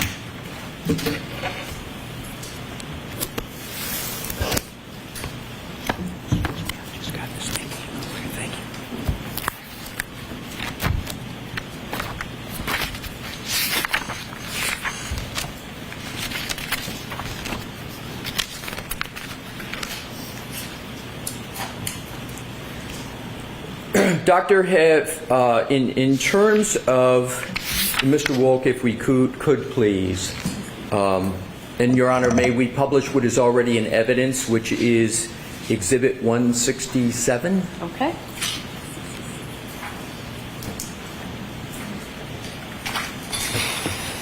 Dr. Russell, do you recognize Exhibit 167? Yes. And how do you recognize that? Well, first let's start, what is it, and then how do you recognize it? It is a picture of the decedent's right arm and forearm. Now, without stating what it is, have you been able to form an opinion as to the source and nature of the wounds that are depicted in that exhibit? Yes. Now, in terms of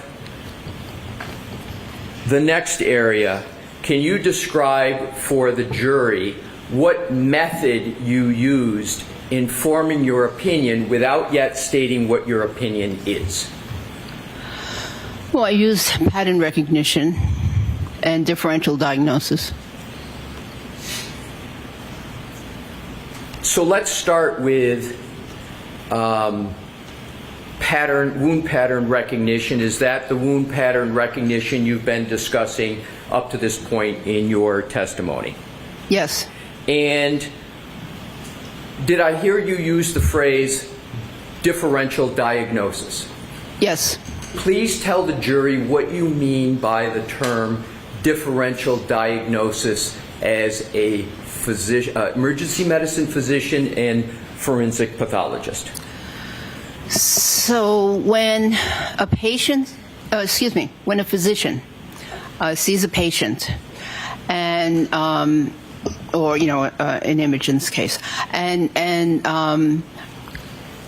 is attempting to make a diagnosis, it's very important that not only do they consider what they believe is the obvious, but also in their mind go through other possible diagnoses and determine if they can rule them out, so to speak. If they can rule them in, rule them out, so that they are not just focused on one thing, but they've actually given consideration to other conditions that may be causing whatever it is that they see.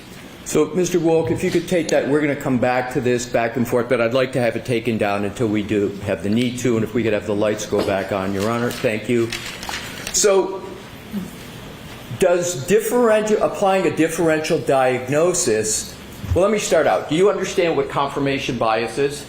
I believe so. Yes. And does differential diagnosis assist or not assist in avoiding confirmation bias? I believe it assists in avoiding confirmation bias. So, in terms of differential diagnosis, did you apply that concept in the beginning of your analysis of this case? Yes. How did you apply differential diagnosis to, among other things, avoid confirmation bias in this case? Well, in my mind, I went through other possible things or causes of wounds on an arm, and what they would look like, and the configuration, the patterns, etc. And then I figured out why these other potential causes of wounds in the arm did not fit this case. So is a phraseology a synonym for differential diagnosis, what doctors call ruling out something? Is that another way to say it as well? Yes. So we're going to come back to the differential diagnosis. I just wanted to have that question first. Now let's switch to the materials that you considered in forming your opinion about the nature and source of the wounds to Mr. O'Keefe. Describe what you looked at in terms of coming to your opinion, conducting a differential diagnosis, and avoiding confirmation bias. What did you look at? Well, I looked at pictures similar to this. So there were pictures taken at the hospital. There were pictures taken at the medical examiner's office. I looked at the medical records. I looked at the autopsy report. And I looked at other reports from the Massachusetts State Police. And then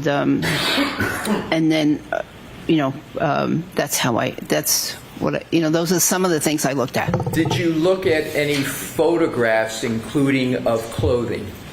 Of what? Clothing? Oh, yeah, clothing. Clothing, of course. What clothing did you look at? So there was a shirt, like a hoodie shirt, that I looked at that had many defects in it. And when you say defects, what do you mean by defects? Is there a more layperson's term? Holes? Thank you. Did you look at any history of any dogs with regard to any municipalities and dog incidents? I'm going to sustain that, Mr. Leslie. Did you look at any municipal records with regard to your review in this case? So that's sustained. With regard to other documents, if any, could you describe any other documents that you looked at? Well, I also... Okay. I'm going to see you at Cyber.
for 1 o'clock, and then today we'll give you an hour for lunch, okay?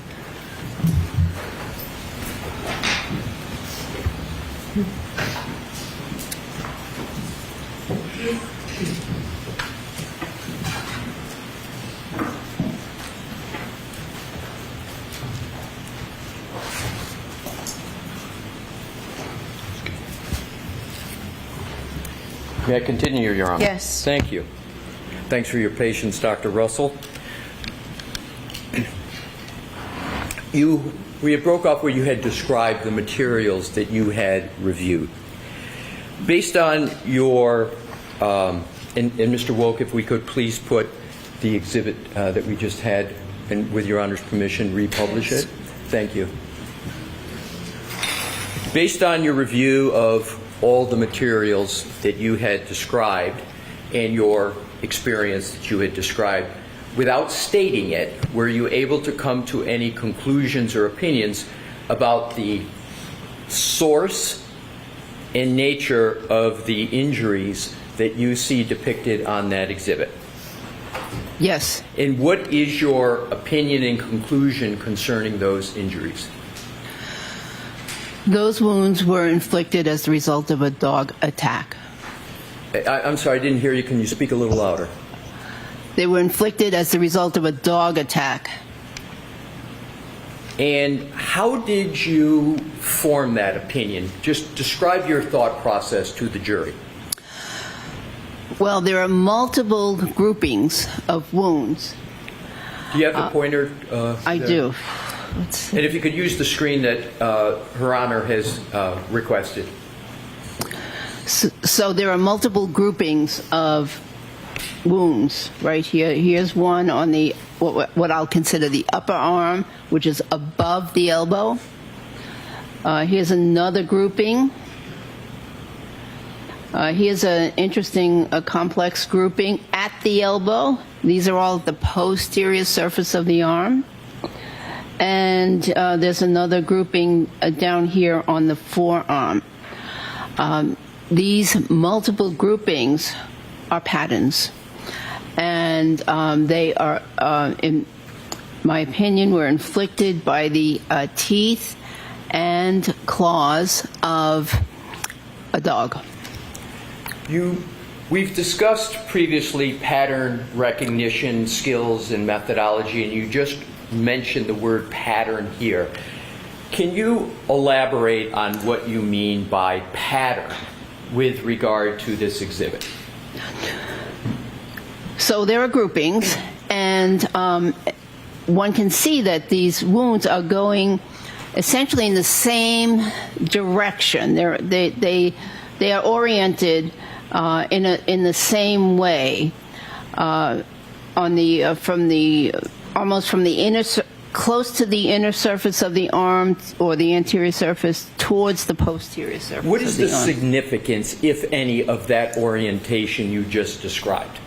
So what that gives me direction, and that tells me that the dog's teeth were over here. Over here. The dog is over on this side of the arm, and the teeth started their punctures or their injuries over here, and through either the action of the dog or a combination of the action of the dog and the action of the decedent pulling away, or the victim pulling away, the teeth made these abrasions in this direction, from here down to here. And then here it's very complex because of the bending of the elbow. We don't know the exact configuration of what this elbow was in the arm. Was it fully extended, meaning it's fully stretched out, or was it partially bent? Was it fully bent? We don't know. But in addition to the pulling away movement, there's also the bending movement. So that one is even a little bit more complex.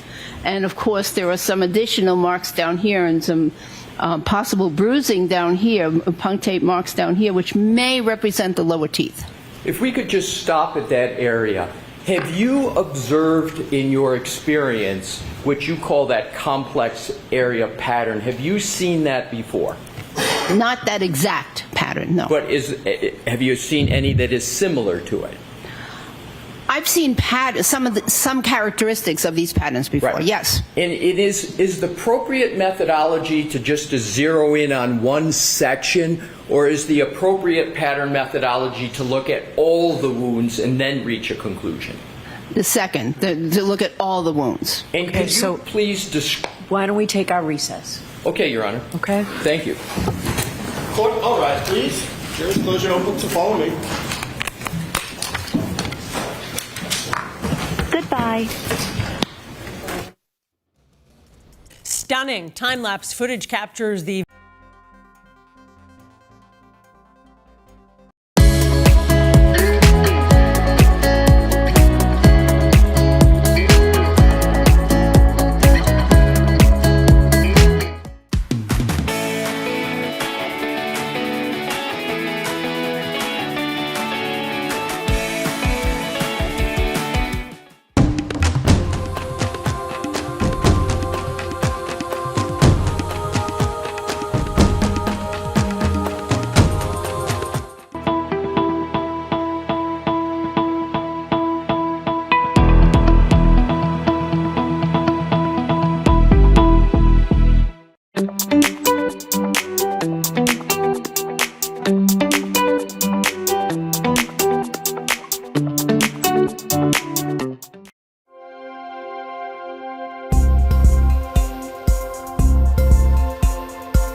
Now on WBZ TV and streaming on CBS News Boston. This is WBZ News. This is about public safety, plain and simple. Authorities laying out the work ICE has done over the last few months, saying that almost 1,500 people have been detained during immigration raids across Massachusetts, and they're urging the state to not get in their way. Good afternoon, I'm Paula Eben. This is the first time that federal authorities have publicly talked about their immigration crackdown here in Massachusetts. Authorities say they've detained 1,461 people in the last month, and they claim most of them are violent criminal offenders. They gave some examples, but did not give firm numbers. The head of the Boston Customs Office urged state and local officials to work with ICE and not stand in their way. If sanctuary cities would change their policies and turn these violent criminal aliens over to us into our custody, instead of releasing them into the public, we would not have to go out to the communities and do this. Boston's my hometown, and it really shocks me that officials all over Massachusetts would rather release sex offenders, fentanyl dealers, drug dealers, human traffickers, and child rapists back into the neighborhoods. Now, the authorities were asked about the Milford High School student who was picked up over the weekend. They acknowledged he was not the target of the operation, but he's 18, so they said he is in the country illegally and is an adult. People in Milford are demanding his release. Free Marcelo! Free Marcelo! Free Marcelo! We learned over the weekend the 18-year-old Milford High student was detained while he was on his way to volleyball practice. His community is coming together to protest and demand answers. Our coverage continues with WBZ's Levin Reed in Milford. Yeah, friends and family of Marcelo Gomez held a rally yesterday at Town Hall. The 18-year-old Milford High School student was detained by ICE on his way to volleyball practice on Saturday. Now, this was a scene after Sunday's Milford High School graduation. Students marched down the street to join Milford residents in a rally outside Town Hall.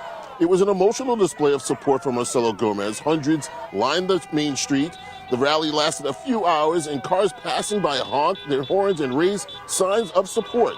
The rally was peaceful. Students say they will never stop supporting their classmate. For the family and girlfriend of Marcelo Gomez, this is heartbreaking. Marcelo is just such a kind person, and he's the last person that this should be happening to, I guess.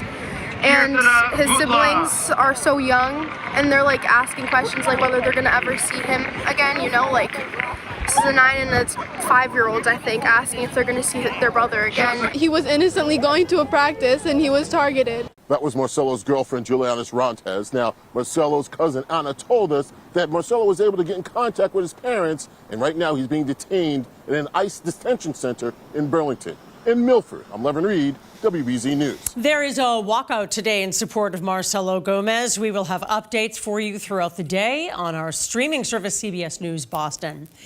The suspect in the attack in Boulder, Colorado, is due in court later today. Police say 8 people were injured in this assault, which the FBI is investigating as a possible terror attack. Jason Allen of CBS shows us how the whole attack unfolded. There's a male with a blowtorch setting people on fire. Fear and chaos captured on this cell phone video as a flamethrowing attack unfolded at a weekly Sunday gathering to support Israeli hostages in Gaza. One person caught on fire from head to toe, and they were burning up. Their whole body was burning up. Stay away! It happened on Boulder's Pearl Street Mall. People rushed to douse victims, aged 52 to 88, with water, while the suspect was seen just feet away, yelling anti-Israel comments. Police say 45-year-old Mohammed Solomon used a makeshift flamethrower and bottles filled with flammable liquid. It is clear that this is a targeted act of violence, and the FBI is investigating this as an act of terrorism. Homeland Security said Solomon had overstayed his visa. It expired in 2023, and he was in the country illegally. People are being targeted at Jewish events just by gathering and being Jewish. Susan Rona of the Anti-Defamation League is concerned about a spike in anti-Semitic violence and says the problem starts with words. Let's have awareness of the language that's being used and normalized around us that ends up with violence. And let's stop that. Solomon is due in court later today on a range of charges. Jason Allen, CBS News, Boulder, Colorado. Turning to our next weather now, we take a look outside on this beautiful start to the first full week of June.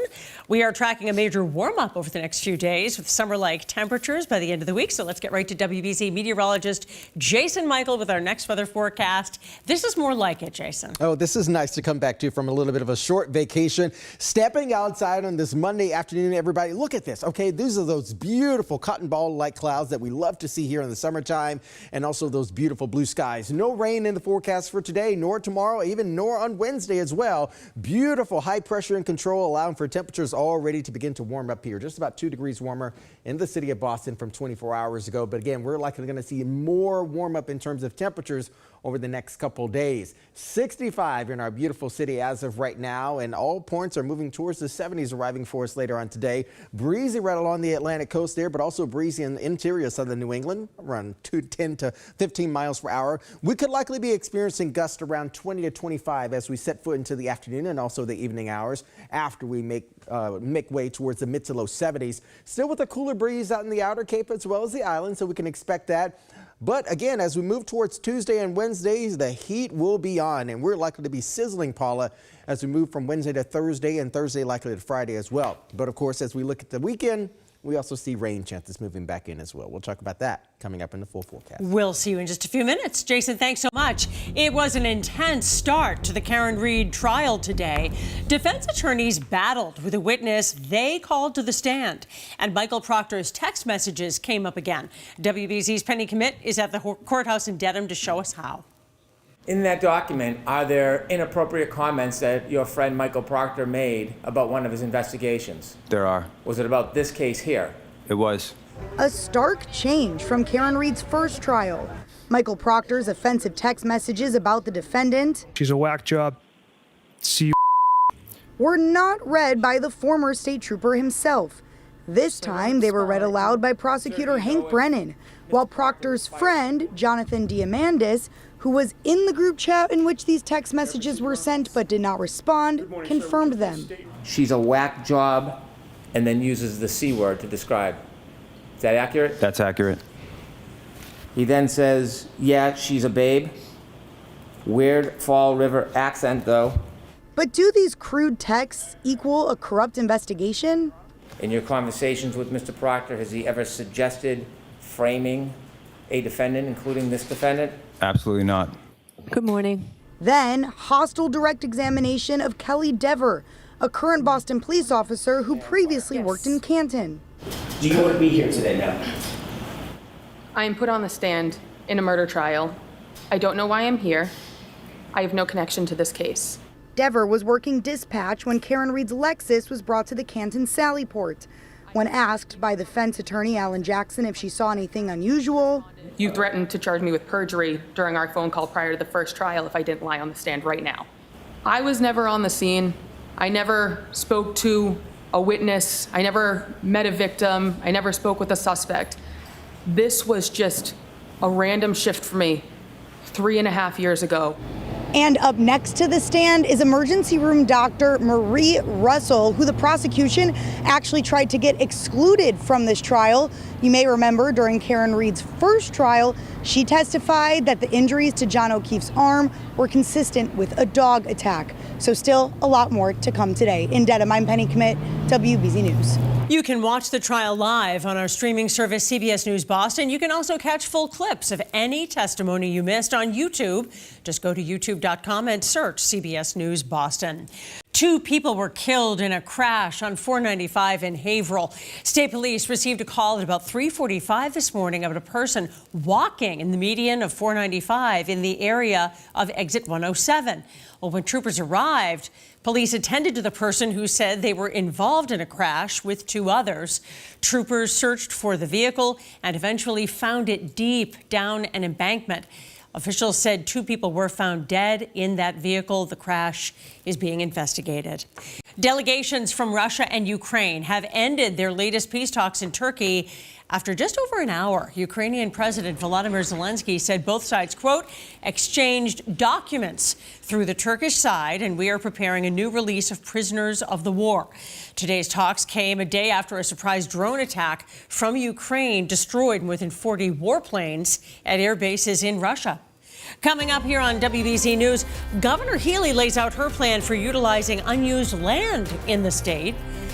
And what's happening this afternoon, Jason? Oh, Paula, I like to think we're going to be going into this first full week of June, doing it relatively nicely, just like Denise here. You can see with these beautiful blooms on this Monday. We'll talk about the heat and how much we're going to be heating up coming up this week.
You're watching WBZ News.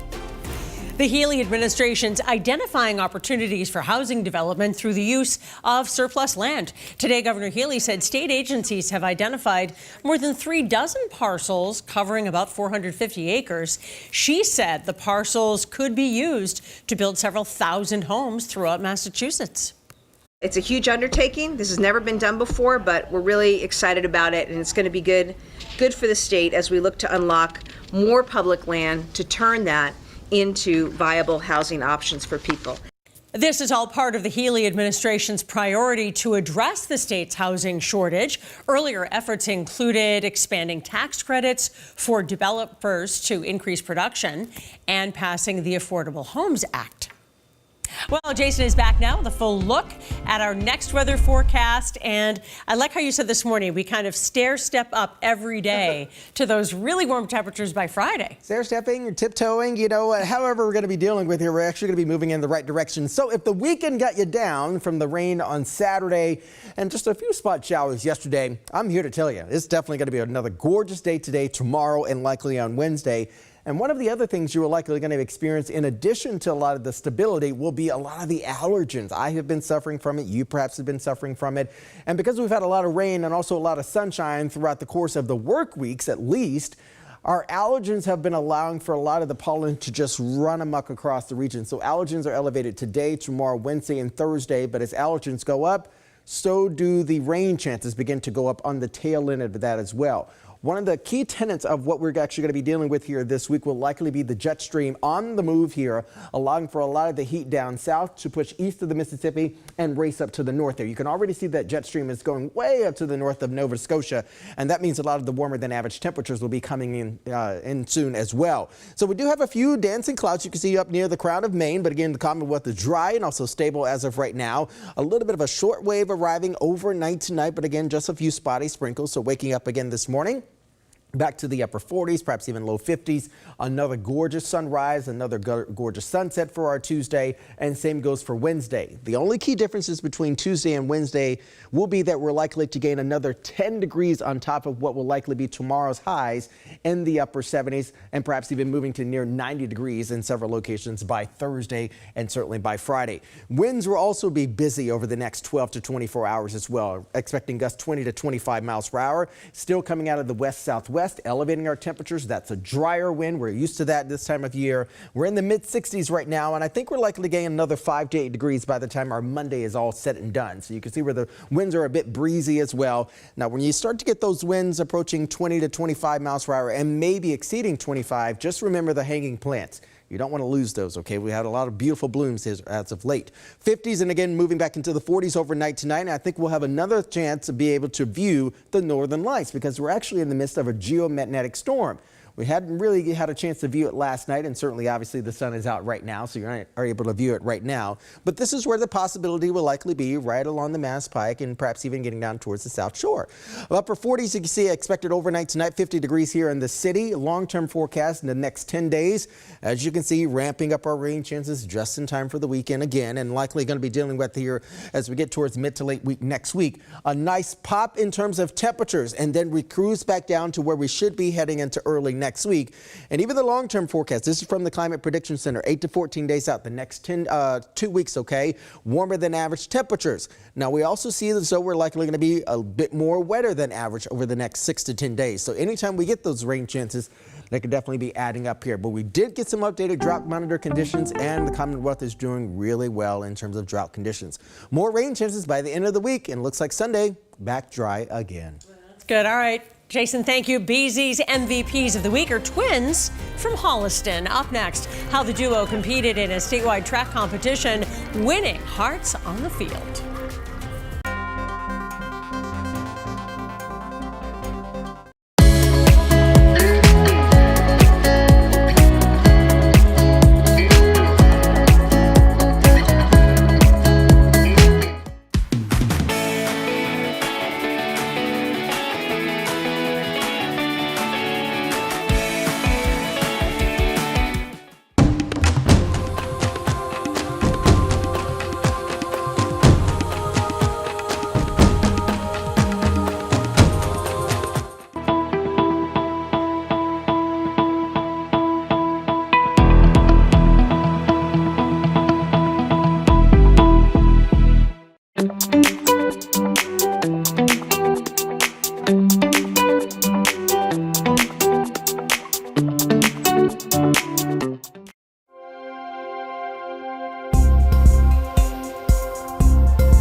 BZ's MVPs of the week hail from Holliston. They're twins who competed at a statewide track event, pairing athletes of all abilities together. And as WBZ's Courtney Cole shows us, the two brothers brought joy to their parents' eyes and even tears to other coaches.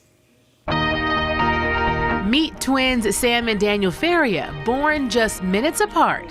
The twin brothers have always done things together, and the state's Unified Track and Field Championships is no exception. This past Wednesday, Sam was proud to be right by Daniel's side, pushing his brother, a cerebral palsy warrior, right over the finish line. They made it to second place. We came in, with the idea of winning, but, it was a far reality. And although we didn't come with first place, second place finish in the 100-meter dash was a big blessing for the both of us. And, I remember getting on the track and thinking, man, am I really nervous right now? I had done so many 100-meter dashes over the past 2 months, but this one just felt different. And then I looked at Daniel, he's smiling. He's pretty much telling me, dude, why are you so nervous? But that wasn't all. The duo also competed in the shot put. I would grab Daniel's hand, I would place it in here. I tell him, smile when you're ready. And when he smiles, he's ready. I go 1, 2, and we throw it on 3. They also had support from Mike Mullen, their Holliston track coach. It's not just about winning, but it's just getting a chance to do it together. And, did they win first place? No, but they got to do something better, and that's compete together as brothers, and I think that's better than any first place win.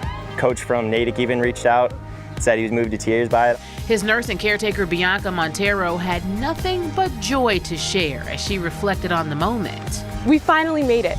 Daniel was finally seen. Sam did the impossible. He took his brother to a track meet that most kids never get that potential, never get that chance to do. To see them finally so happy to be part of something, you have to see their abilities, not the disabilities. Sam, also a quarterback, says he can't imagine his life without his brother Daniel. I wouldn't say it was like other twins, I do think our experience is unique. I think that my whole life I've been made to believe that we should be another way, or that I'm missing out on having a real brother. But I learned to love this experience and really cherish it and realize that it's okay to be different. We're best friends, you don't understand. Daniel gives me more of what I would have then here, because this is the happiest kid. This kid is the happiest kid you will meet.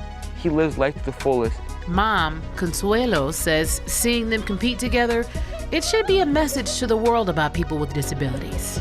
Don't count them out.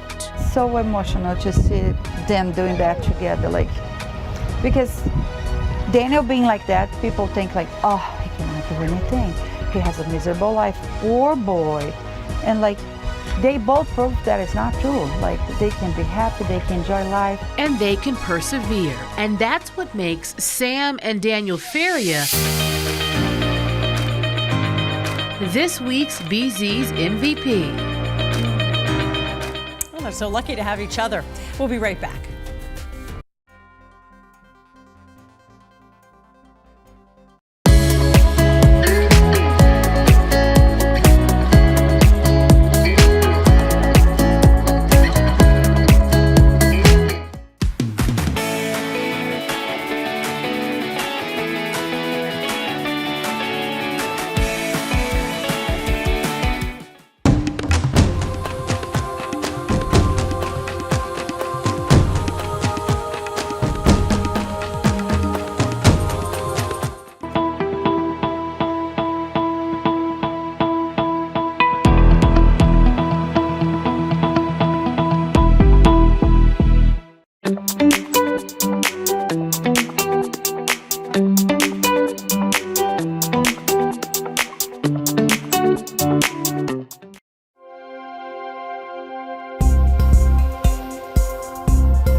Stunning time-lapse footage captures the vibrant aurora borealis over Victor, Idaho. According to the National Weather Service, the aurora borealis, or the northern lights, occur during geomagnetic storms when charged particles impact the Earth's upper atmosphere. Beautiful.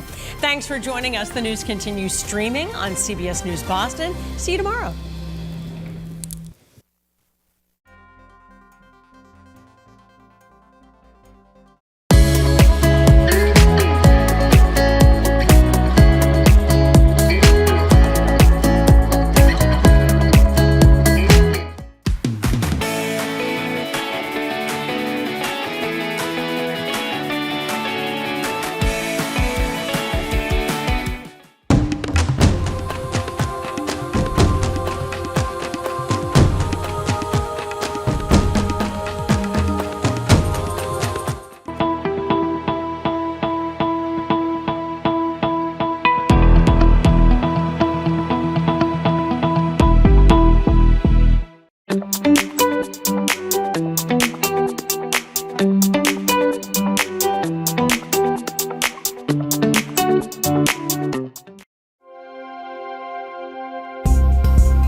Now on WBZ TV and streaming on CBS News Boston.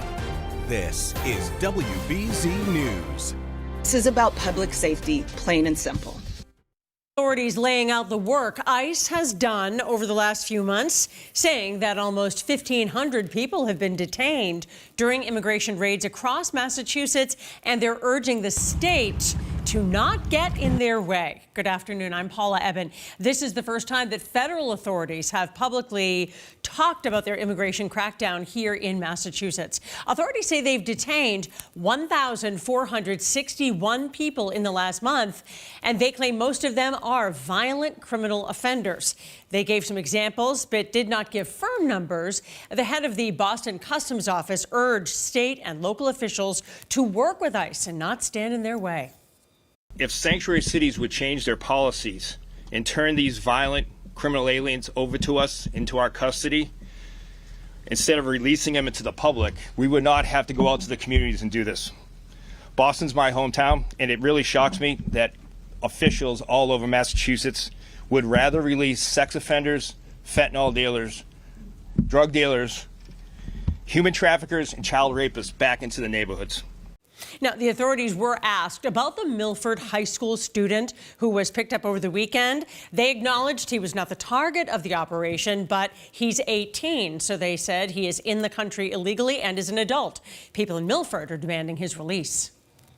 Free Marcelo! Free Marcelo! Free Marcelo! We learned over the weekend the 18-year-old Milford High student was detained while he was on his way to volleyball practice. His community is coming together to protest and demand answers. Our coverage continues with WBZ's Levin Reed in Milford. Yeah, friends and family of Marcelo Gomez held a rally yesterday at Town Hall. The 18-year-old Milford High School student was detained by ICE on his way to volleyball practice on Saturday. Now, this was a scene after Sunday's Milford High School graduation. Students marched down the street to join Milford residents in a rally outside Town Hall. It was an emotional display of support for Marcelo Gomez. Hundreds lined the main street. The rally lasted a few hours, and cars passing by honked their horns and raised signs of support. The rally was peaceful. Students say they will never stop supporting their classmate. For the family and girlfriend of Marcelo Gomez, this is heartbreaking. Marcelo is just such a kind person, and he's the last person that this should be happening to, I guess. and his siblings are so young, and they're like asking questions like whether they're gonna ever see him again, you know, like this is a 9 and a 5-year-old, I think, asking if they're gonna see their brother again. He was innocently going to a practice and he was targeted. That was Marcelo's girlfriend, Juliana Rantes. Now, Marcelo's cousin, Anna, told us that Marcelo was able to get in contact with his parents, and right now he's being detained in an ICE detention center in Burlington. In Milford, I'm Levin Reed, WBZ News. There is a walkout today in support of Marcelo Gomez. We will have updates for you throughout the day on our streaming service, CBS News Boston. The suspect in the attack in Boulder, Colorado is due in court later today. Police say 8 people were injured in this assault, which the FBI is investigating as a possible terror attack. Jason Allen of CBS shows us how the whole attack unfolded. There's a male with a blowtorch setting people on fire. Fear and chaos captured on this cell phone video as a flame-throwing attack unfolded at a weekly Sunday gathering to support Israeli hostages in Gaza. One person caught on fire from head to toe, and they were burning up. Their whole body was burning up. Stay away! It happened on Boulder's Pearl Street Mall. People rushed to douse victims, aged 52 to 88, with water, while the suspect was seen just feet away, yelling anti-Israel comments. Police say 45-year-old Mohammed Solomon used a makeshift flamethrower and bottles filled with flammable liquid. It is clear that this is a targeted act of violence, and the FBI is investigating this as an act of terrorism. Homeland Security said Solomon had overstayed his visa. It expired in 2023, and he was in the country illegally. People are being targeted at Jewish events just by gathering and being Jewish. Susan Rona of the Anti-Defamation League is concerned about a spike in anti-Semitic violence and says the problem starts with words. Let's have awareness of the language that's being used and normalized around us that ends up with violence. And let's stop that. Solomon is due in court later today on a range of charges. Jason Allen, CBS News, Boulder, Colorado. Turning to our next weather now, we take a look outside on this beautiful start to the first full week of June.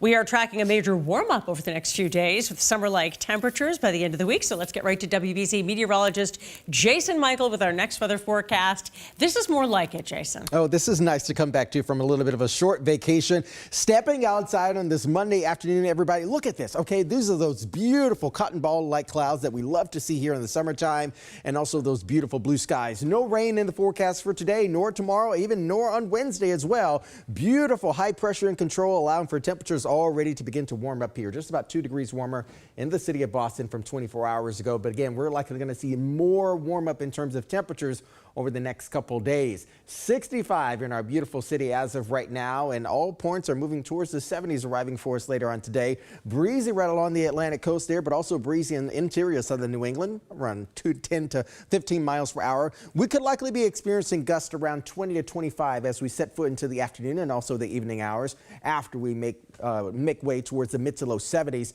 Still with a cooler breeze out in the outer Cape as well as the island, so we can expect that. But again, as we move towards Tuesday and Wednesdays, the heat will be on, and we're likely to be sizzling, Paula, as we move from Wednesday to Thursday, and Thursday likely to Friday as well. But of course, as we look at the weekend, we also see rain chances moving back in as well. We'll talk about that coming up in the full forecast. We'll see you in just a few minutes. Jason, thanks so much. It was an intense start to the Karen Reed trial today. Defense attorneys battled with a witness they called to the stand. And Michael Proctor's text messages came up again. WBZ's Penny Commit is at the courthouse in Dedham to show us how. In that document, are there inappropriate comments that your friend Michael Proctor made about one of his investigations? There are. Was it about this case here? It was. A stark change from Karen Reed's first trial. Michael Proctor's offensive text messages about the defendant. She's a whack job. See you. Were not read by the former state trooper himself. This time, they were read aloud by prosecutor Hank Brennan, while Proctor's friend, Jonathan Diamandis, who was in the group chat in which these text messages were sent but did not respond, confirmed them. She's a whack job, and then uses the C word to describe. Is that accurate? That's accurate. He then says, yeah, she's a babe. Weird Fall River accent, though. But do these crude texts equal a corrupt investigation? In your conversations with Mr. Proctor, has he ever suggested framing a defendant, including this defendant? Absolutely not. Good morning. Then, hostile direct examination of Kelly Dever, a current Boston police officer who previously worked in Canton. Do you want to be here today now? I am put on the stand in a murder trial. I don't know why I'm here. I have no connection to this case. Dever was working dispatch when Karen Reed's Lexus was brought to the Canton Sallyport. When asked by defense attorney Alan Jackson if she saw anything unusual, You threatened to charge me with perjury during our phone call prior to the first trial if I didn't lie on the stand right now. I was never on the scene. I never spoke to a witness. I never met a victim. I never spoke with a suspect. This was just a random shift for me 3.5 years ago. And up next to the stand is emergency room doctor Marie Russell, who the prosecution actually tried to get excluded from this trial. You may remember during Karen Reed's first trial, she testified that the injuries to John O'Keefe's arm were consistent with a dog attack. So still a lot more to come today. In Dedham, I'm Penny Kmitt, WBZ News. You can watch the trial live on our streaming service, CBS News Boston. You can also catch full clips of any testimony you missed on YouTube. Just go to youtube.com and search CBS News Boston. 2 people were killed in a crash on 495 in Haverhill. State police received a call at about 3:45 this morning about a person walking in the median of 495 in the area of exit 107. Well, when troopers arrived, police attended to the person who said they were involved in a crash with 2 others. Troopers searched for the vehicle and eventually found it deep down an embankment. Officials said 2 people were found dead in that vehicle. The crash is being investigated. Delegations from Russia and Ukraine have ended their latest peace talks in Turkey after just over an hour. Ukrainian President Volodymyr Zelensky said both sides, quote, exchanged documents through the Turkish side, and we are preparing a new release of prisoners of the war. Today's talks came a day after a surprise drone attack from Ukraine destroyed more than 40 warplanes at air bases in Russia. Coming up here on WBZ News, Governor Healy lays out her plan for utilizing unused land in the state. And what's happening this afternoon, Jason? Oh, Paula, I like to think we're going to be going into this first full week of June, doing it relatively nicely. Just like Denise there, you can see with these beautiful blooms on this Monday. We'll talk about the heat and how much we're going to be heating up coming up this week.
You're watching WBZ News. The Healy administration's identifying opportunities for housing development through the use of surplus land. Today, Governor Healy said state agencies have identified more than 36 parcels covering about 450 acres. She said the parcels could be used to build several thousand homes throughout Massachusetts. It's a huge undertaking. This has never been done before, but we're really excited about it, and it's going to be good for the state as we look to unlock more public land to turn that into viable housing options for people. This is all part of the Healy administration's priority to address the state's housing shortage. Earlier efforts included expanding tax credits for developers to increase production and passing the Affordable Homes Act. Well, Jason is back now with a full look at our next weather forecast. And I like how you said this morning, we kind of stair-step up every day to those really warm temperatures by Friday. Stair-stepping or tiptoeing, however we're going to be dealing with here, we're actually going to be moving in the right direction. So if the weekend got you down from the rain on Saturday and just a few spot showers yesterday, I'm here to tell you, it's definitely going to be another gorgeous day today, tomorrow, and likely on Wednesday.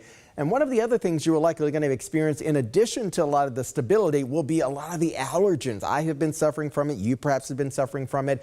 And because we've had a lot of rain and also a lot of sunshine throughout the course of the work weeks, at least, our allergens have been allowing for a lot of the pollen to just run amok across the region. So allergens are elevated today, tomorrow, Wednesday, and Thursday. But as allergens go up, so do the rain chances begin to go up on the tail end of that as well. One of the key tenets of what we're actually going to be dealing with here this week will likely be the jet stream on the move here, allowing for a lot of the heat down south to push east of the Mississippi and race up to the north there. You can already see that jet stream is going way up to the north of Nova Scotia, and that means a lot of the warmer than average temperatures will be coming in soon as well. So we do have a few dancing clouds you can see up near the Crown of Maine, but again, the Commonwealth is dry and also stable as of right now. A little bit of a short wave arriving overnight tonight, but again, just a few spotty sprinkles. So waking up again this morning, back to the upper 40s, perhaps even low 50s. Another gorgeous sunrise, another gorgeous sunset for our Tuesday, and same goes for Wednesday. The only key differences between Tuesday and Wednesday will be that we're likely to gain another 10 degrees on top of what will likely be tomorrow's highs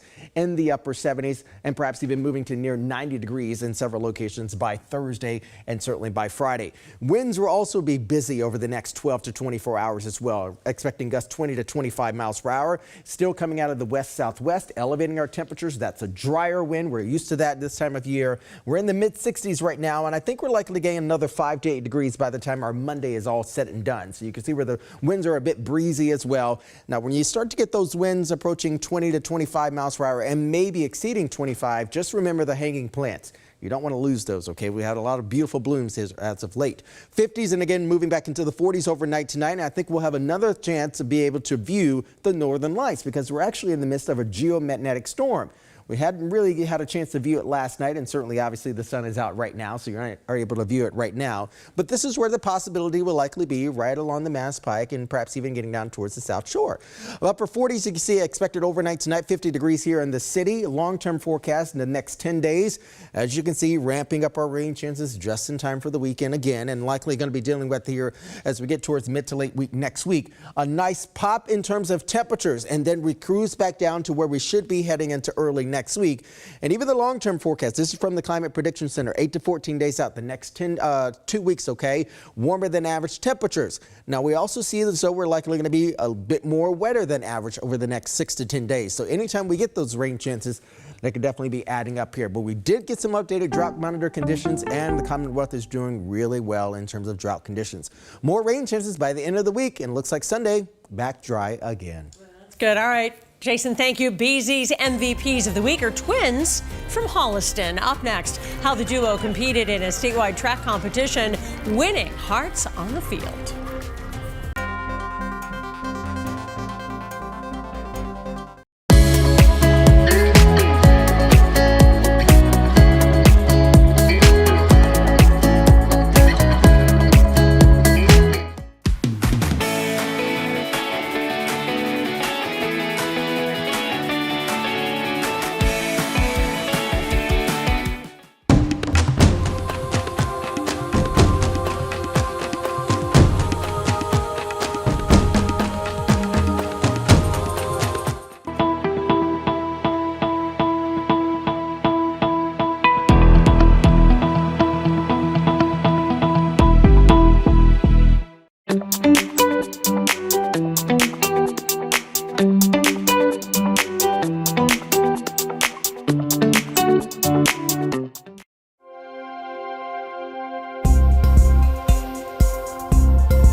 BZ's MVPs of the week hail from Holliston. They're twins who competed at a statewide track event, pairing athletes of all abilities together. And as WBZ's Courtney Cole shows us, the two brothers brought joy to their parents' eyes and even tears to other coaches.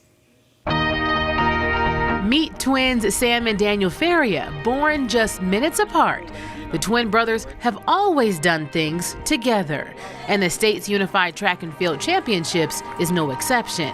This past Wednesday, Sam was proud to be right by Daniel's side, pushing his brother, a cerebral palsy warrior, right over the finish line.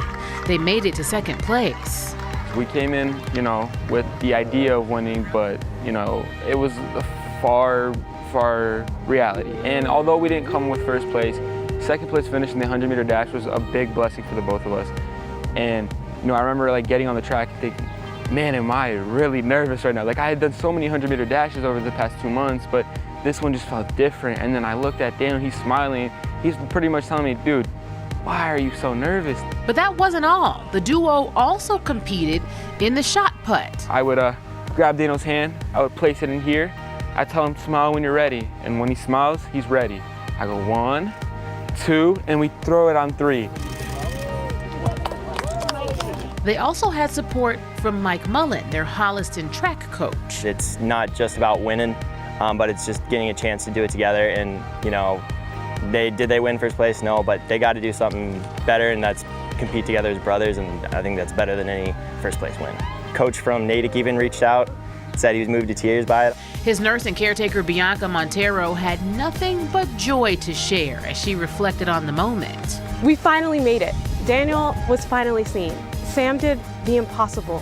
He took his brother to a track meet that most kids never get that potential, never get that chance to do. To see them finally so happy to be part of something, you have to see their abilities, not the disabilities. Sam, also a quarterback, says he can't imagine his life without his brother Daniel.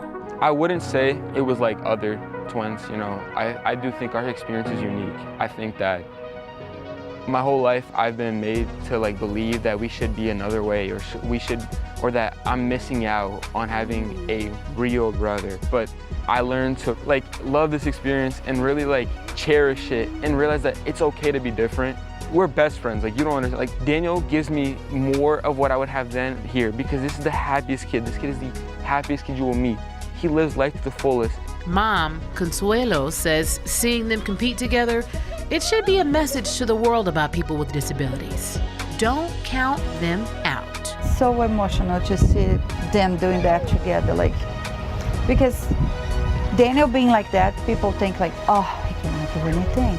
He has a miserable life. Poor boy. And they both prove that it's not true. They can be happy, they can enjoy life. And they can persevere. And that's what makes Sam and Daniel Faria this week's BZ's MVP. Well, they're so lucky to have each other. We'll be right back.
Stunning time-lapse footage captures the vibrant aurora borealis over Victor, Idaho. According to the National Weather Service, the aurora borealis, or the northern lights, occur during geomagnetic storms when charged particles impact the Earth's upper atmosphere. Beautiful. Thanks for joining us. The news continues streaming on CBS News Boston. See you tomorrow.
Now on WBZ TV and streaming on CBS News Boston.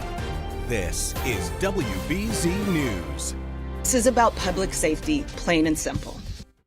Authorities laying out the work ICE has done over the last few months, saying that almost 1,500 people have been detained during immigration raids across Massachusetts, and they're urging the state to not get in their way. Good afternoon, I'm Paula Eben. This is the first time that federal authorities have publicly talked about their immigration crackdown here in Massachusetts. Authorities say they've detained 1,461 people in the last month, and they claim most of them are violent criminal offenders.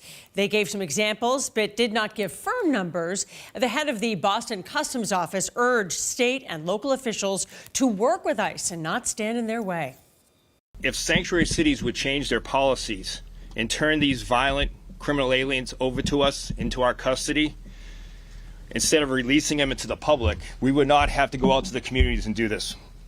Boston's my hometown, and it really shocks me that officials all over Massachusetts would rather release sex offenders, fentanyl dealers, drug dealers, human traffickers, and child rapists back into the neighborhoods. Now, the authorities were asked about the Milford High School student who was picked up over the weekend. They acknowledged he was not the target of the operation, but he's 18, so they said he is in the country illegally and is an adult. People in Milford are demanding his release. Free Marcello! Free Marcello! Free Marcello! We learned over the weekend the 18-year-old Milford High student was detained while he was on his way to volleyball practice. His community is coming together to protest and demand answers. Our coverage continues with WBZ's Levin Reed in Milford. Yeah, friends and family of Marcelo Gomez held a rally yesterday at Town Hall. The 18-year-old Milford High School student was detained by ICE on his way to volleyball practice on Saturday. Now, this was a scene after Sunday's Milford High School graduation. Students marched down the street to join Milford residents in a rally outside Town Hall. It was an emotional display of support for Marcelo Gomez. Hundreds lined the main street. The rally lasted a few hours, and cars passing by honked their horns and raised signs of support. The rally was peaceful. Students say they will never stop supporting their classmate. For the family and girlfriend of Marcelo Gomez, this is heartbreaking. Marcelo is just such a kind person, and he's the last person that this should be happening to, I guess. And his siblings are so young, and they're like asking questions like whether they're gonna ever see him again, you know, like this is a 9 and a 5-year-olds, I think, asking if they're gonna see their brother again. He was innocently going to a practice and he was targeted. That was Marcelo's girlfriend, Juliana Rantes. Now, Marcelo's cousin, Anna, told us that Marcelo was able to get in contact with his parents, and right now he's being detained in an ICE detention center in Burlington. In Milford, I'm Levin Reed, WBZ News. There is a walkout today in support of Marcelo Gomez. We will have updates for you throughout the day on our streaming service, CBS News Boston. The suspect in the attack in Boulder, Colorado is due in court later today. Police say 8 people were injured in this assault, which the FBI is investigating as a possible terror attack. Jason Allen of CBS shows us how the whole attack unfolded. There is a male with a blowtorch setting people on fire. Fear and chaos captured on this cell phone video as a flamethrowing attack unfolded at a weekly Sunday gathering to support Israeli hostages in Gaza. One person caught on fire from head to toe, and they were burning up. Their whole body was burning up. Stay away! It happened on Boulder's Pearl Street Mall. People rushed to douse victims, aged 52 to 88, with water, while the suspect was seen just feet away, yelling anti-Israel comments. Police say 45-year-old Mohammed Solomon used a makeshift flamethrower and bottles filled with flammable liquid. It is clear that this is a targeted act of violence, and the FBI is investigating this as an act of terrorism. Homeland Security said Solomon had overstayed his visa. It expired in 2023, and he was in the country illegally. People are being targeted at Jewish events just by gathering and being Jewish. Susan Rona of the Anti-Defamation League is concerned about a spike in anti-Semitic violence and says the problem starts with words. Let's have awareness of the language that's being used and normalized around us that ends up with violence. And let's stop that. Solomon is due in court later today on a range of charges. Jason Allen, CBS News, Boulder, Colorado. Turning to our next weather now, we take a look outside on this beautiful start to the first full week of June. We are tracking a major warm-up over the next few days with summer-like temperatures by the end of the week. So let's get right to WBZ meteorologist Jason Michael with our next weather forecast. This is more like it, Jason. Oh, this is nice to come back to from a little bit of a short vacation. Stepping outside on this Monday afternoon, everybody, look at this. Okay, these are those beautiful cotton ball-like clouds that we love to see here in the summertime, and also those beautiful blue skies. No rain in the forecast for today, nor tomorrow, even nor on Wednesday as well. Beautiful high pressure and control, allowing for temperatures already to begin to warm up here. Just about 2 degrees warmer in the city of Boston from 24 hours ago. But again, we're likely going to see more warm up in terms of temperatures over the next couple days. 65 in our beautiful city as of right now, and all points are moving towards the 70s, arriving for us later on today. Breezy right along the Atlantic coast there, but also breezy in the interior of southern New England, around 10 to 15 miles per hour. We could likely be experiencing gusts around 20 to 25 as we set foot into the afternoon and also the evening hours after we make way towards the mid to low 70s. Still with a cooler breeze out in the outer Cape as well as the island, so we can expect that. But again, as we move towards Tuesday and Wednesday, the heat will be on, and we're likely to be sizzling, Paula, as we move from Wednesday to Thursday, and Thursday likely to Friday as well. But of course, as we look at the weekend, we also see rain chances moving back in as well. We'll talk about that coming up in the full forecast. We'll see you in just a few minutes. Jason, thanks so much. It was an intense start to the Karen Read trial today. Defense attorneys battled with a witness they called to the stand. And Michael Proctor's text messages came up again. WBZ's Penny Commit is at the courthouse in Dedham to show us how. In that document, are there inappropriate comments that your friend Michael Proctor made about one of his investigations? There are. Was it about this case here? It was. A stark change from Karen Read's first trial. Michael Proctor's offensive text messages about the defendant. She's a whack job. See you. Were not read by the former state trooper himself. This time they were read aloud by prosecutor Hank Brennan, while Proctor's friend, Jonathan Diamandis, who was in the group chat in which these text messages were sent but did not respond, confirmed them. She's a whack job and then uses the C word to describe. Is that accurate? That's accurate. He then says, yeah, she's a babe. Weird Fall River accent, though. But do these crude texts equal a corrupt investigation? In your conversations with Mr. Proctor, has he ever suggested framing a defendant, including this defendant? Absolutely not. Good morning. Then, hostile direct examination of Kelly Dever, a current Boston police officer who previously worked in Canton. Do you want to be here today now? I am put on the stand in a murder trial. I don't know why I'm here. I have no connection to this case. Dever was working dispatch when Karen Read's Lexus was brought to the Canton Sallyport. When asked by defense attorney Alan Jackson if she saw anything unusual, You threatened to charge me with perjury during our phone call prior to the first trial if I didn't lie on the stand right now. I was never on the scene. I never spoke to a witness. I never met a victim. I never spoke with a suspect. This was just a random shift for me 3.5 years ago. And up next to the stand is emergency room doctor Marie Russell, who the prosecution actually tried to get excluded from this trial. You may remember during Karen Read's first trial, she testified that the injuries to John O'Keefe's arm were consistent with a dog attack. So still a lot more to come today. In Dedham, I'm Penny Commit, WBZ News. You can watch the trial live on our streaming service, CBS News Boston. You can also catch full clips of any testimony you missed on YouTube.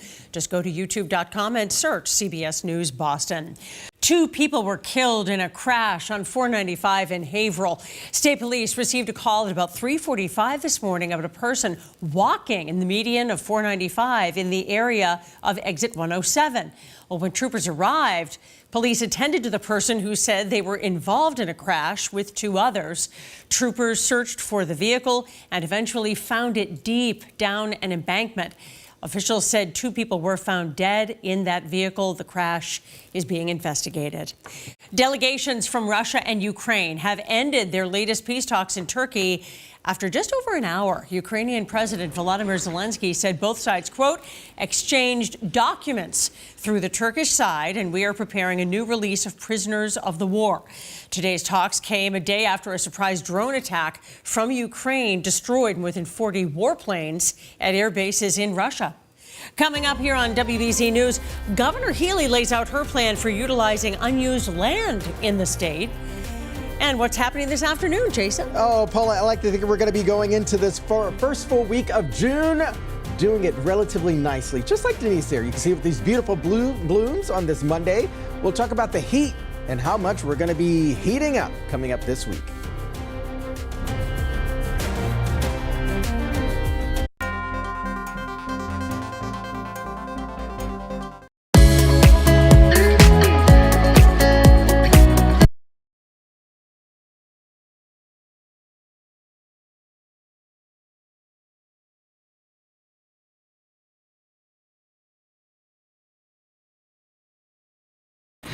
mid-arm to the mid-forearm. Is there any analysis of direction that is involved in your analysis? Yes. What is it? I believe that these wounds were initiated closer to the anterior surface, or the front of the forearm. I'm sorry, Dr. Russell, to interrupt you, but there's a fan back here which I can hear, but if you could just keep your voice up, that would be great for me. Yes, I believe they all started closer to the anterior or front portion of the arm. Like they started up here, up here, and the direction is towards the posterior portion of the arm. Now, if we could just go back briefly, I want you to do a comparison. If we could go back, Your Honor, please, back to Exhibit 157 that we had up earlier. Okay. I'm sorry, 167. As between 167 and 1, which one is closer in time to when Mr. O'Keefe was located? The previous one. All right, so let's go back to the previous one. So that one is closer in time to when Mr. O'Keefe was located on January 29 of 2022, correct? Yes. And so January 29, 2022, if we can go back to Exhibit 157, or 67, excuse me, 167, can you tell when this picture was taken from the depiction? Well, it says January 31st. Okay, so is that the basis for you saying that the Exhibit 1 was closer in time to when Mr. O'Keefe was located? Yes. All right, so I want to do another comparison, have you do another comparison of the two. If you can look at what is depicted in Exhibit 167, and now go back to 1 and see if you see any differences at all as to what's depicted. Do you see any differences with regard to the wounds on the arm, or the arm just in general? Let's go back to, see that now, let's go back to 167. Well, the coloration of the photograph is slightly different. And what do you mean the coloration? Well, the skin tones here are more yellow than they are in the previous photograph. And I'm sorry. What is? Do you have a conclusion as to why there is a difference in skin tone in this exhibit compared to Exhibit 1? Well, it could just be technique, lighting technique. I do see some lividity on the chest, postmortem lividity, and that's what that means is pooling of the blood, which happens after death. Can you explain to the jury what lividity is? Yes. So, blood follows the laws of gravity, and the blood will settle to the dependent parts of the body. In this case, the body the body of Mr. O'Keefe is horizontal, and so the blood is going to settle from the top of the chest, which would probably be up here somewhere, down towards the back, which would be the inferior portion of the chest in that position. And likewise, it would happen on the extremities too. So you just mentioned the extremities. Do you see any lividity on the extremity here, the right arm? You know, actually, there is discoloration over here in the elbow area. I do see some lividity. Okay. So there's several areas of lividity on the arm. I'm sorry. There's some right here. This redness right here in the near the wrist. I believe that that's postmortem lividity. I believe that this redness in here near the elbow is also postmortem lividity, and Yeah, that's what I believe. Okay. That's postmortem lividity. And again, lividity is that you said something that sets in after time, after death? Yes, it's the pooling of blood. Okay. Is there, with regard to this depiction, do you see any bruising with regard to that elbow? You know, I think that initially, earlier this morning, with the lighting, I may have said that this was bruising, but now as I think about it, and I see all this other lividity here, lividity over here, I believe that's postmortem lividity. And if we could go back to Exhibit 1, and you said this is the one that's closer in time to when Mr. O'Keefe was located, do you see any lividity or bruising with regard to that photo? I don't see any definite bruising. I do see some discoloration up here near the shoulder. I'm not sure if that's postmortem lividity or not. It could be early postmortem lividity. Okay. So if we could, thank you, Mr. Woe, can we take that depiction down for the moment?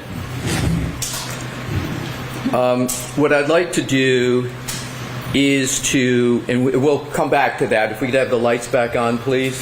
Thank you.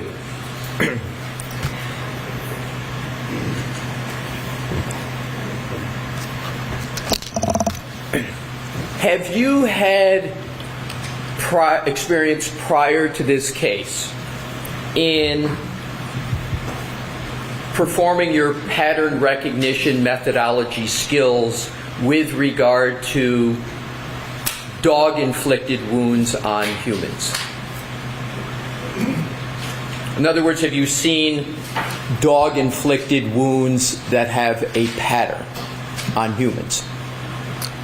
I've seen dog wounds that have had a pattern. I didn't need to do it to utilize that skill because I also had other information about the case. You know, for instance, the police officer or the victim himself said, you know, I was attacked by a dog. Right.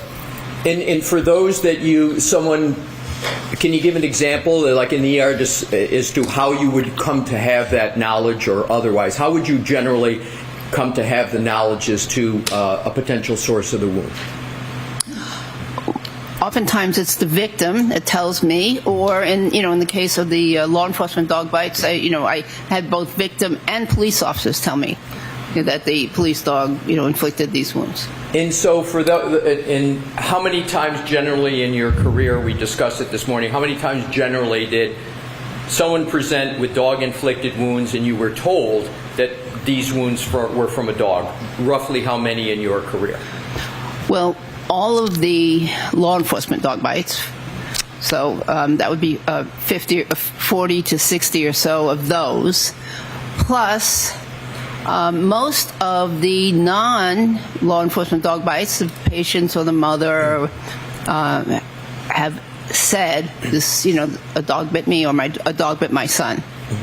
And for those where someone said something, the dog bit my son, were the wounds that you saw similar to or different from the wounds that are depicted in Exhibit 1 that we've had up on the screen?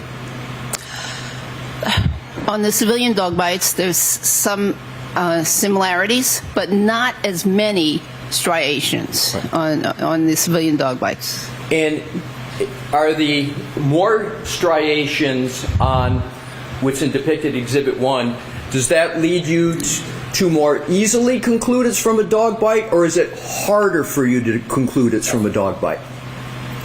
Neither. Right. So is your prior experience as an emergency room physician, as a physician in Cochrane, does that experience allow you to exercise pattern recognition skills with regard to Exhibit 1 and Exhibit 157? Objection. Sustained. Do you use your pattern recognition, did you use your pattern recognition skills in evaluating Exhibit 1 and Exhibit 157? Yes. In terms of characteristics of dog bites, if we can go back to Exhibit 1, please. Is Exhibit 1 highly characteristic of a dog bite or lowly characteristic of a dog bite? Yes. Sustained. How would you describe the characteristics of what appears on Exhibit 1? Well, what I see on Exhibit 1 is multiple strikes from a dog. I'm going to allow it. Can you please repeat your answer? Yes. What you see?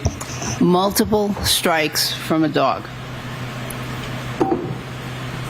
And with regard to, do you see any characteristics in terms of a medical observation with regard to those strikes? I don't understand the question. Are you familiar with the medical term pathognomonic? Oh, yes. What is the definition of pathognomonic? Pathognomonic in medicine means that the characteristics of a condition are so highly specific and unique that they basically say that it can only be from a certain condition and no other condition. So to the exclusion of all other conditions. That's what is meant by pathognomonic. At least that's my understanding. Do you consider these wounds pathognomonic? Yes. Sustained. How do you evaluate these wounds in terms of what you call their characteristics? I characterize them as highly specific for a dog attack. I'm going to strike the last word, Mr. Wilson.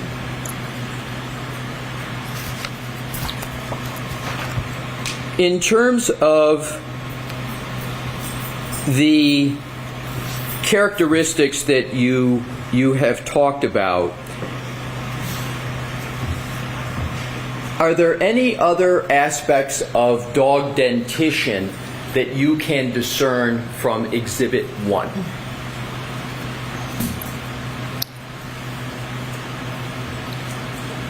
I don't understand the question. You mentioned earlier when we had the dog dentition exhibit up, you mentioned an arch. Is there any aspect of Exhibit 1 that concerns an arch? Yes. There is, in my opinion, an arch-like structure right here towards the lower part of the forearm, towards the wrist, suggesting that this here is made from the very front teeth of the dog. Now, when one looks at these injuries or wounds, one has to remember that, number one, this is not a mannequin. This is a person whose skin is somewhat elastic, whose skin will slide over the underlying bones, and so therefore some of the wounds may have been created by the exact same teeth, for instance, but look differently, depending on the part of the anatomy, the elasticity of the skin, also depending on things like if there was clothing or something in between the teeth and the skin. So one has to consider and also there may be motion motion effects. The living victim could have been pulling away from the dog. The dog could have been, pulling or jumping and only catching a glimpse, a little slight bit of the skin with his teeth. So there's a lot of movement and things that one has to consider when an injury is inflicted on a body. Objection, move to strike. I'm going to strike that. Can we approach, Your Honor? Sure.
now on WBZ TV and streaming on CBS News Boston. This is WBZ News. This is about public safety, plain and simple. Authorities laying out the work ICE has done over the last few months, saying that almost 1,500 people have been detained during immigration raids across Massachusetts, and they're urging the state to not get in their way. Good afternoon. I'm Paula Eben. This is the first time that federal authorities have publicly talked about their immigration crackdown here in Massachusetts. Authorities say they've detained 1,461 people in the last month, and they claim most of them are violent criminal offenders. They gave some examples, but did not give firm numbers. The head of the Boston Customs Office urged state and local officials to work with ICE and not stand in their way. If sanctuary cities would change their policies and turn these violent criminal aliens over to us, into our custody, instead of releasing them into the public, we would not have to go out to the communities and do this.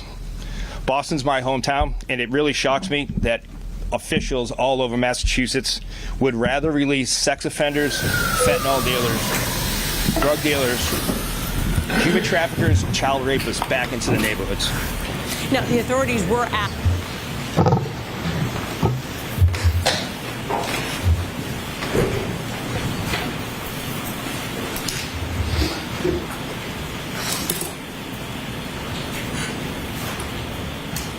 Mayor, Your Honor? Yes. Thank you. If we could put the Exhibit 1 back up on the screen, please, Mr. Wolf. Dr. Russell, is what's depicted on the screen one dog bite or more than one dog bite? Gotcha. Ask it differently, Mr. Russell. Dr. Russell, can you determine from this depiction, how do you evaluate this depiction with regard to dog bites?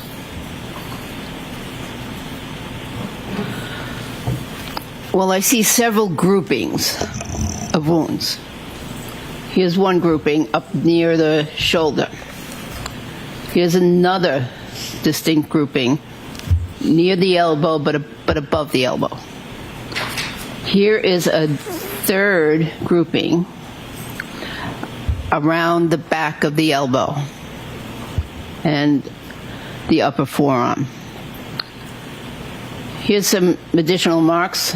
I think they're separate, but I don't know exactly if they are separate dog bites or scratches. And then there's another grouping around the posterior forearm near the wrist. So 1, 2, 3, 4. There's at least 4 different types of either bites or combination bite and claw marks. You mentioned claw marks.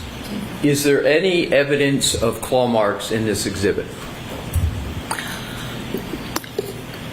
It's hard to say exactly what these marks are. This one here, and even to a certain extent, this one here has some characteristics of both claw marks and bites. So, even though you may not be able to determine whether it's a claw mark, can you determine, or the specific type of mark, can you determine that those are from a dog? I believe they are, yes. So now let's go. You mentioned we'll switch. We can leave that up for just a moment because we're going to come right back to it. And Dr. Russell, earlier on you used the phrase incomplete dental impression. Do you recall that? Something like that, yes. Yeah. What phrase would you like to use? Because you were describing whether a dog or not had a complete bite. What phrase would you like to use? That's okay. Incomplete bite. Okay. Do you see any evidence of an incomplete bite on Exhibit 1? I believe all of the bites here are incomplete. Why do you come to that conclusion? Because, in my opinion, they don't penetrate the skin, which I would consider more of a bite or more of a complete bite. So they're just scratches on the surface of the skin. When you say they don't penetrate the skin, we see the marks that are on there. What do you mean that they don't penetrate the skin? They don't penetrate the full thickness of the skin. and extend into the soft tissue underneath. And what, in terms of incompleteness that you just described, have you observed incomplete dog bites in your career? Many. Roughly how many incomplete dog bites have you observed and treated in your career? Over 100. In our incomplete bites, the majority of bites from civilian dogs, or are they a minority of the bites from civilian dogs? I believe they're the majority of the bites of civilian dogs.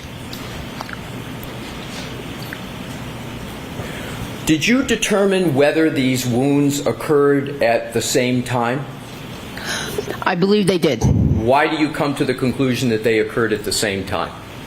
Because of the wound characteristics, the coloration of the wounds, the tissue reaction to the wounds. So they all timing are at the same time, around the same time.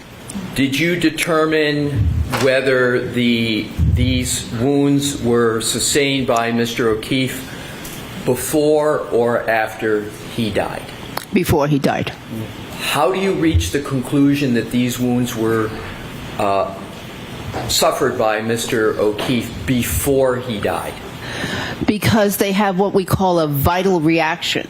So there is an ever so slight vital reaction or inflammation around the edges of the wounds. And so that determines that, that supports the fact that they were inflicted during life. Dr. Russell, did you observe Mr. O'Keefe's right arm personally? No. Is it generally accepted in the practice of medicine, particularly emergency or pathology, to observe and determine the source of a wound from a photograph after death? It is generally accepted. And have you, in your career, used photographs to determine wounds and patterns of wounds? Yes. And is that an accepted practice? Yes. And it is a generally accepted practice? Yes. Now, in conducting your, we're going to switch a little bit now to what you call the differential diagnosis. In conducting your differential diagnosis with regard to motor vehicle accidents, describe for the jury how you performed that differential diagnosis with regard to the decedent. And we can leave that up for just a moment. Go ahead, Dr. Russell. Objection. So I'm going to need to see you. Sorry, folks.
Now on WBZ TV and streaming on CBS News Boston. This is WBZ News. This is about public safety, plain and simple.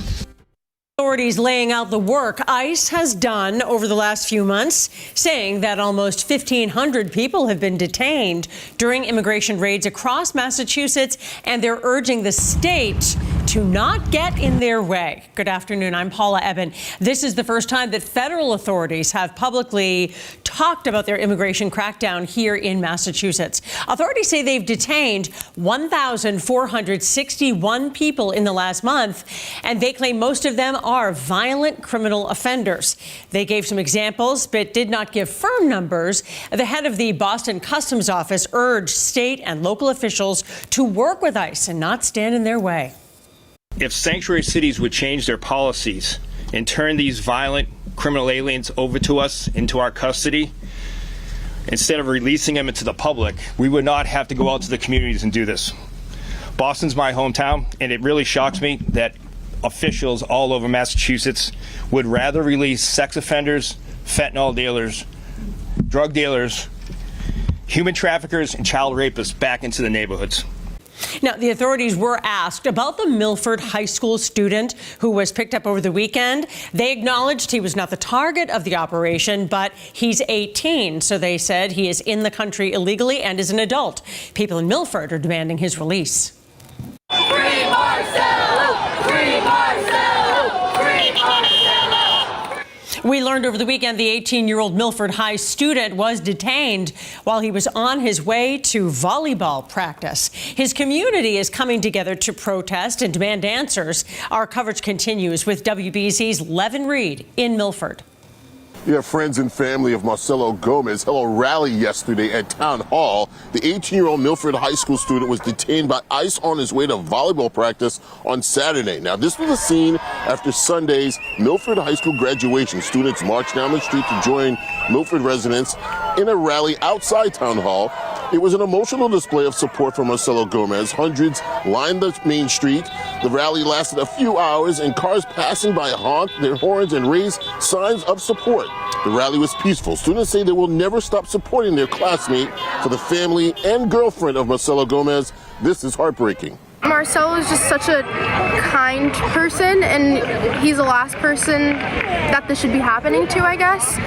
And his siblings are so young, and they're like asking questions like whether they're gonna ever see him again, you know, like this is a 9 and a 5-year-old, I think, asking if they're gonna see their brother again. He was innocently going to a practice and he was targeted. That was Marcelo's girlfriend, Juliana Rantes. Now, Marcelo's cousin, Anna, told us that Marcelo was able to get in contact with his parents, and right now he's being detained in an ICE detention center in Burlington. In Milford, I'm Levin Reed, WBZ News. There is a walkout today in support of Marcelo Gomez. We will have updates for you throughout the day on our streaming service, CBS News Boston. The suspect in the attack in Boulder, Colorado, is due in court later today. Police say 8 people were injured in this assault, which the FBI is investigating as a possible terror attack. Jason Allen of CBS shows us how the whole attack unfolded. There is a male with a blowtorch setting people on fire. Fear and chaos captured on this cell phone video as a flame-throwing attack unfolded at a weekly Sunday gathering to support Israeli hostages in Gaza. One person caught on fire from head to toe, and they were burning up. Their whole body was burning up. Stay away! It happened on Boulder's Pearl Street Mall. People rushed to douse victims, aged 52 to 88, with water, while the suspect was seen just feet away, yelling anti-Israel comments. Police say 45-year-old Mohammed Solomon used a makeshift flamethrower and bottles filled with flammable liquid. It is clear that this is a targeted act of violence, and the FBI is investigating this as an act of terrorism. Homeland Security said Solomon had overstayed his visa. It expired in 2023, and he was in the country illegally. People are being targeted at Jewish events just by gathering and being Jewish. Susan Rona of the Anti-Defamation League is concerned about a spike in anti-Semitic violence and says the problem starts with words. Let's have awareness of the language that's being used and normalized around us that ends up with violence. And let's stop that. Solomon is due in court later today on a range of charges. Jason Allen, CBS News, Boulder, Colorado. Turning to our next weather now, we take a look outside on this. May I proceed, Your Honor? Yes. With Your Honor's permission to republish Exhibit 1. Thank you for your patience, Dr. Russell. Is what the wounds you see on Exhibit 1 consistent or inconsistent with what you have seen from your experience with regard to motor vehicle accident victims? Inconsistent.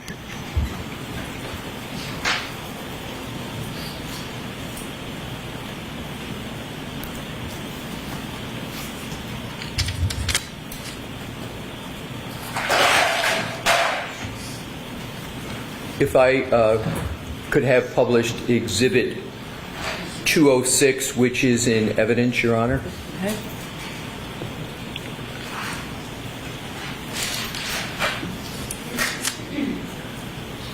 Do you recognize Exhibit 206?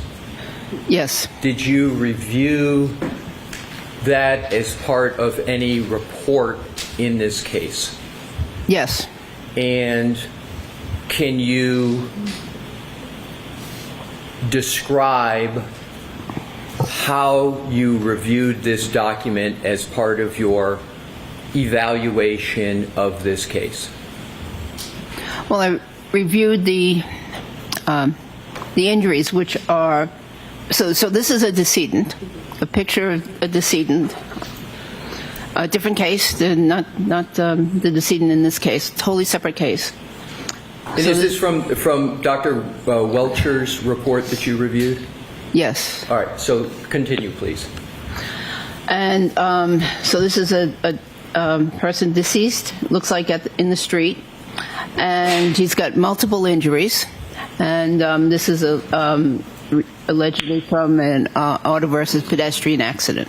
So if we could, are you able to discern any injuries to any limbs from this? If you could zoom in on the limbs, Mr. Wolk, thank you.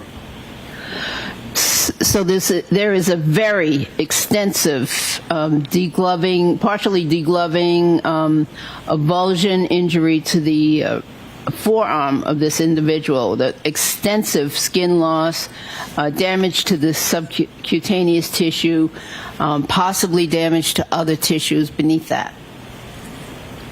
And Mr. Wolk, if you could zoom back out and go to the list that is highlighted in the original of this. And Dr. Russell, can you tell me whether you evaluated the list, and if so, how did you evaluate that list in connection with the photo? Well, the photo is limited only really to the upper chest and the right arm.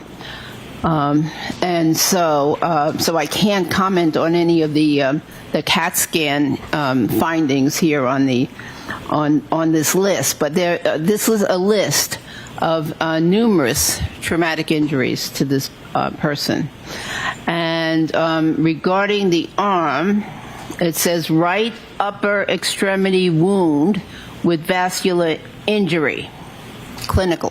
What does that mean, if anything, to you? Well, that suggests it's a soft tissue wound. However, what they're saying is clinical, so they're not commenting on if there were any X-ray findings, for instance.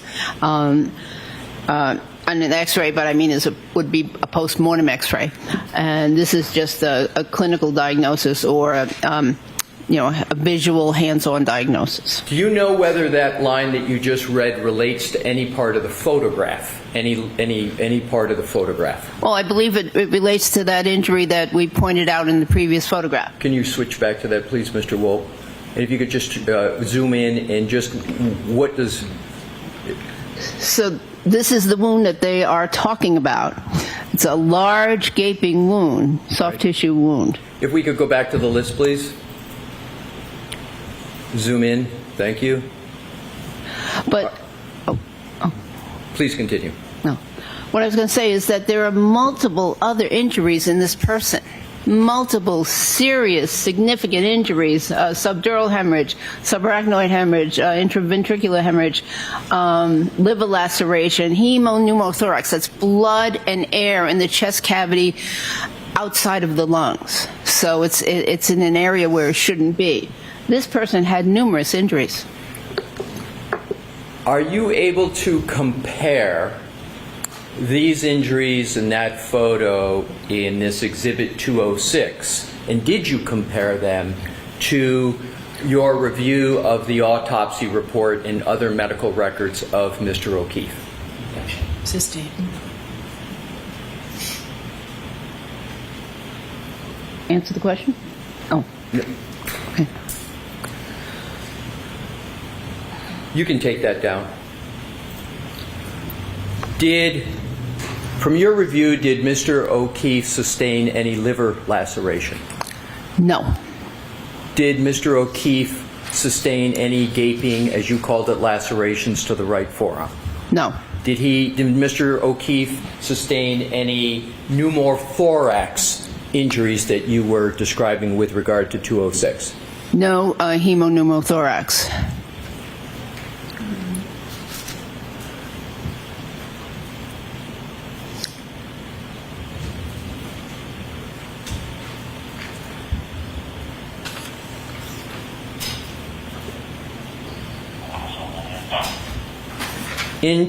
Let's switch to another topic. Let's talk about clothing of the decedent. In forming your opinion, did you consider Mr. O'Keefe's clothing in relation to his wounds? Yes. If we could, Your Honor, have Exhibit 150 in evidence published. Okay. Do you recognize what's depicted in Exhibit 150? Yes. And what is it? It's a picture of part of the hoodie, sweatshirt or shirt that Mr. O'Keefe was wearing at the time. And wearing when? At the time of his death. And did you evaluate this photo as part of your review of the autopsy report? Yes. And we're going to come back to this. If we could please switch to, Your Honor, 147C in evidence. Okay. Thank you. And what is 147C? So this is a close-up of the sleeve of that shirt that we just saw on the previous image. And there's a hole or defect here in the sleeve, which I'm circling with the pointer. And there's a label that labels it number 1. And so I see this hole that is rather round and appears to have some fabric coming out of the hole towards the exterior of the jacket or the shirt. Did you attribute any significance to the shape of the wound, and if so, what significance? The shape of the hole, yes. So it's rounded. I actually attributed a lot of significance to that. Describe a lot of significance that you attributed to this hole. Well, I believe that this hole was made by a canine tooth, and with the tooth going into the shirt, reaching the skin, and then coming out of the shirt, pulling out some fabric with it. And we'll come back to this. If we could, Mr. Wolk, go to 147D as in David that's in evidence. Do you recognize this photo? Yes. What is it? A round hole in the shirt, again with some fabric fibers pointing towards the outside of the shirt. Is this the same hole that we just saw on 147C or a different hole? Could we go back?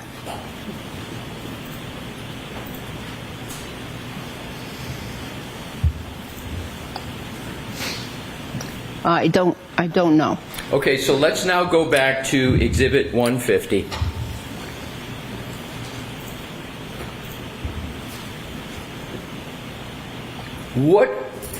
significance, if any, do you give to the various triangles that are on the hoodie? Could you describe to the jury what those are and what's their purpose?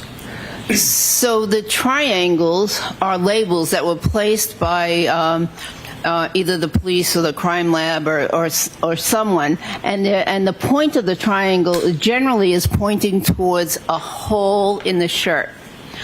As you can see, there are multiple ones here, and I want to make sure that you don't confuse it with this rather large defect, which is caused by something else. So let's start with each one, and we'll go through these quickly. Let's start and zoom in on number 1. What did you conclude about the source of that hole in the hoodie? Sustained. Did you evaluate what is depicted as number 1 in that slide as part of your review? Yes. And what was your evaluation? Sustained. Let's go back and zoom out.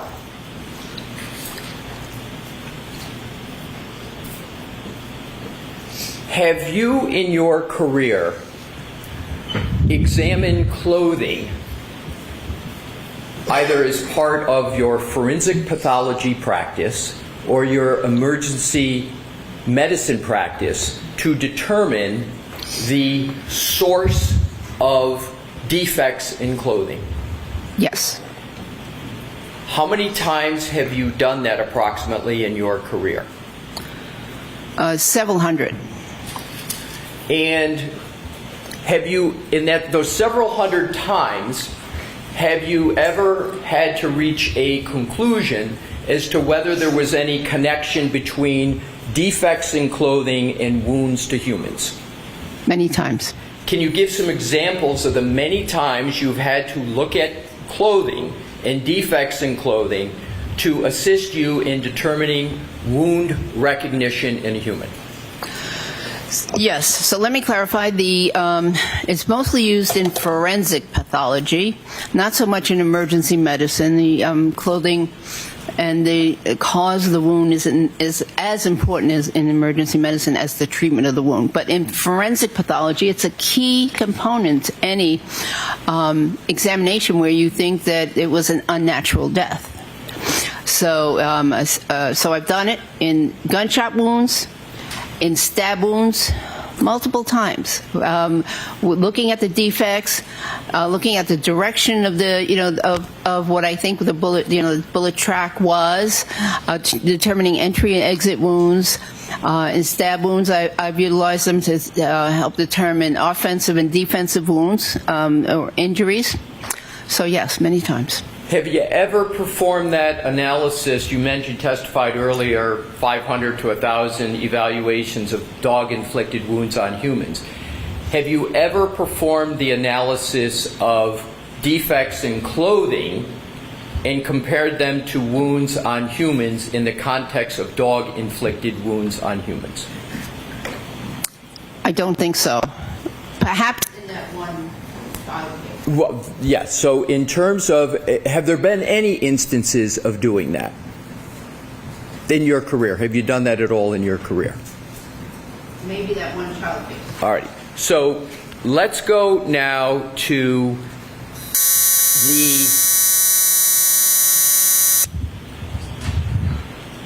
you were discussing the defects in the arm, as well as the wounds in the arm, and then the defects in the clothing.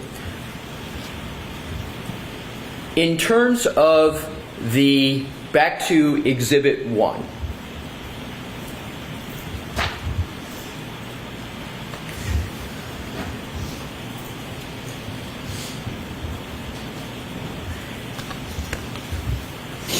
In terms of that pattern that is in the arm, and in terms, let's go back to the hoodie. I'll strike that. Have you, in your career, in the terms of evaluating motor vehicle accidents, have you evaluated the clothing of victims of motor vehicle accidents? Yes. How many times roughly have you evaluated what clothing looks like in terms of motor vehicle accidents? Well, in many cases, I had to cut off the clothing in the emergency department, so I observed the clothing then. And then in the post-mortem cases, I evaluated the clothing, but oftentimes, sometimes it wasn't helpful. Have you ever evaluated clothing in determining whether or not the defects in the clothing are consistent or inconsistent with a motor vehicle accident? Have you ever evaluated that as a forensic pathologist?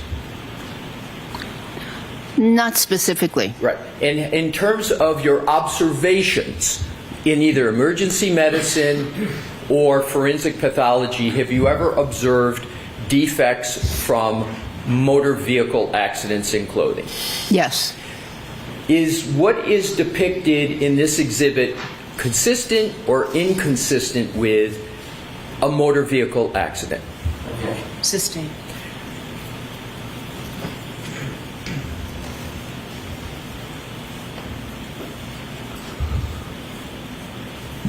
In determining, let's go back to Exhibit 1, please. In determining and reaching your opinion with regard to the source of these wounds, is it necessary for you to reach that opinion to see a specific dog to determine whether the wounds are from a dog in general? No. And in your experience that you talked about earlier today, the 500 to 1,000, was it ever necessary in that experience to go locate the dog, to see the dog, to treat or evaluate the patient? No. Why is it, well,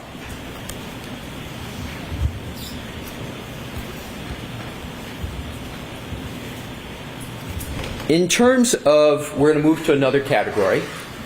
Studies. Did you review any studies informing your opinions in this case? Can we put the lights on and take this? Yes, thank you, Your Honor. Yes. Yes, many.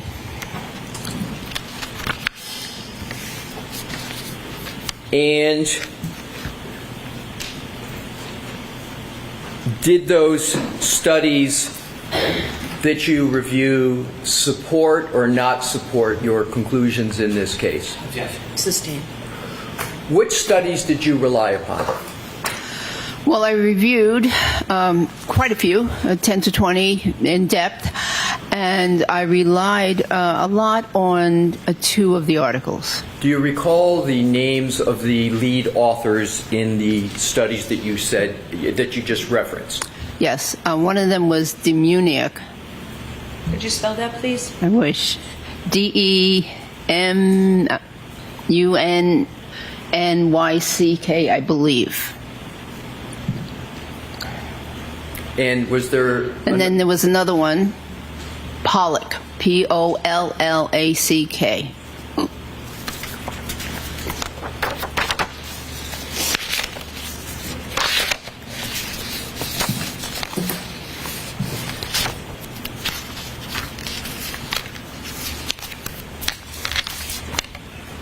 May I approach, Your Honor? Yes. Thank you. Your Honor, my recollection is correct. We've already pre-marked as exhibits for identification these studies, 2 studies. I may be incorrect in that. If so, I have studies. I'm going to show them to Mr. Yes, thank you. So we can just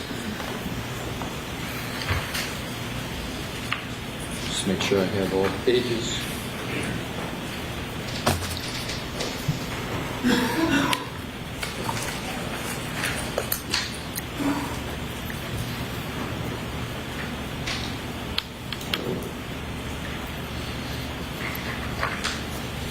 Do you have these handed out for the order? Oh, I have none. Okay.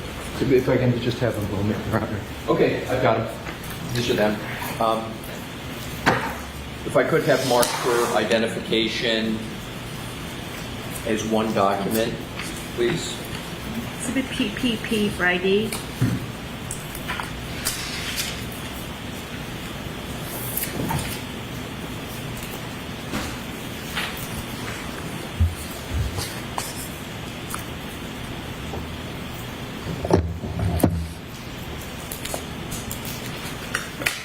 One more, Madam Court Reporter. Thank you. And exhibit QQQ for ID. Mr.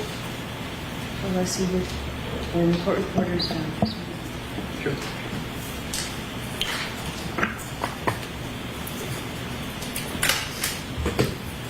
Yes, Your Honor. Which is what?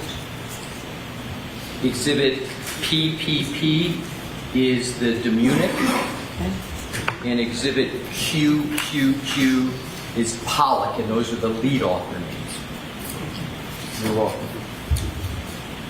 Yeah, I leave them with the witness, Your Honor. Yes. Thank you. Thank you.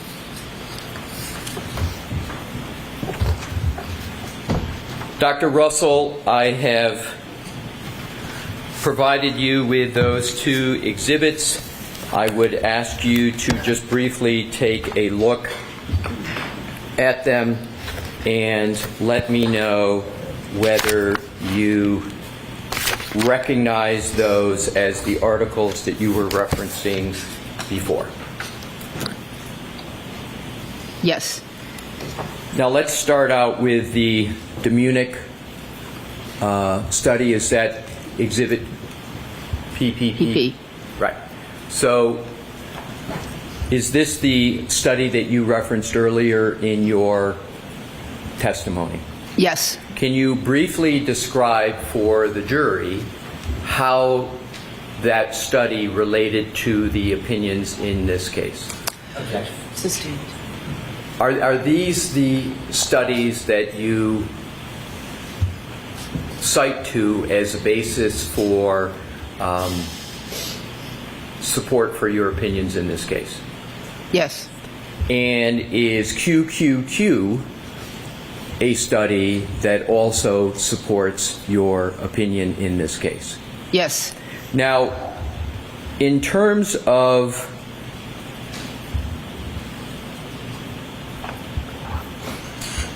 your conclusions with regard to, if we can go back once more to exhibit number 1.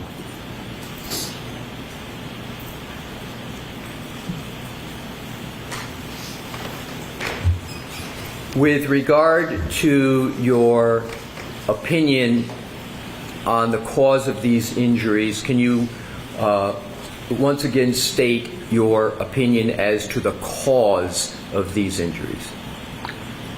I believe these injuries were caused by a dog attack. So I'm going to strike that word. Yeah. So, Dr. Russell, if you could, with regard to bite parlance, can you state what your opinion is with regard to bite? So, do you have an opinion as to what caused these injuries? Yes. I believe that these injuries are the result of dog bites and or claw marks. And do you hold that opinion to a reasonable degree of medical certainty? Yes.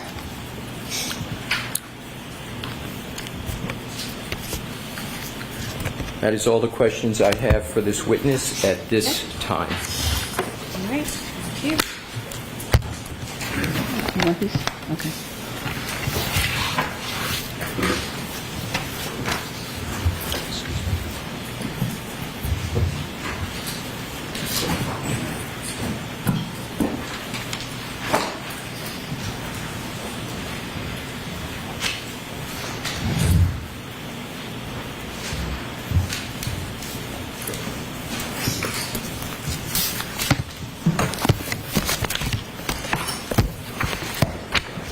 May I? Yes. Good afternoon, Dr. Russell. Good afternoon, Mr. Brennan. Dr. Russell, we've met before. Yes. I've asked you questions before. Yes. And you've testified before where I've had a chance to ask you about some of your statements and opinions, haven't I? Yes. Before this case, had you ever testified as an expert in dog bites in any federal court in the United States? No. Before this case, had you ever testified in any state court in anywhere in the country as an expert in dog bites? No. Other than this case, have you ever testified in a courtroom as an expert about dog bites? No. Last year, you learned that there was litigation regarding this case, Commonwealth vs. Karen Reed, correct? Yes. You learned a little bit of information about it, and it piqued your interest, didn't it? Yes. Did you know that the case was receiving a lot of attention? No. Did you know that it was on television? I had no idea until I got here. You spoke to a colleague in Los Angeles, correct? I'm sorry, I spoke to who? A colleague? I spoke to a district attorney in Los Angeles. And did you just bring up the subject, or did that person bring it up to you? I brought it up. When you brought that up, is it because you knew of the relationship between that district attorney and somebody on the defense team? Yes. You wanted to get involved in this high-profile case, didn't you? No. Well, you weren't called by anybody on the defense and retained as an expert in the traditional sense, were you? That's correct.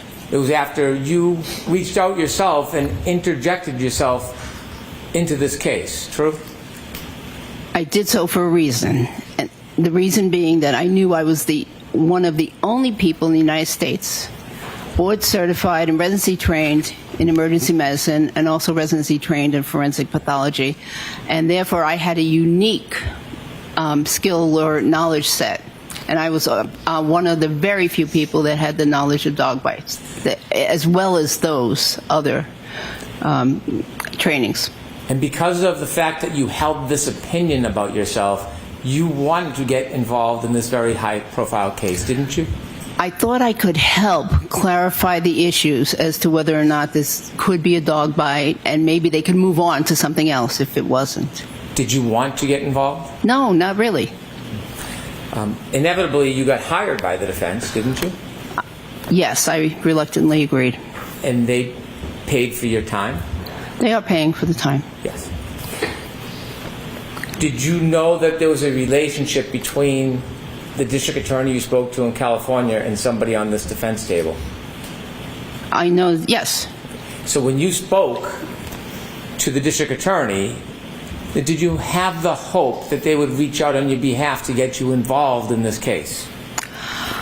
As I said, I hoped that they could reach out to the team and I could help clarify issues so that they could move on. If these weren't dog bites, then no sense spending a whole bunch of time on it.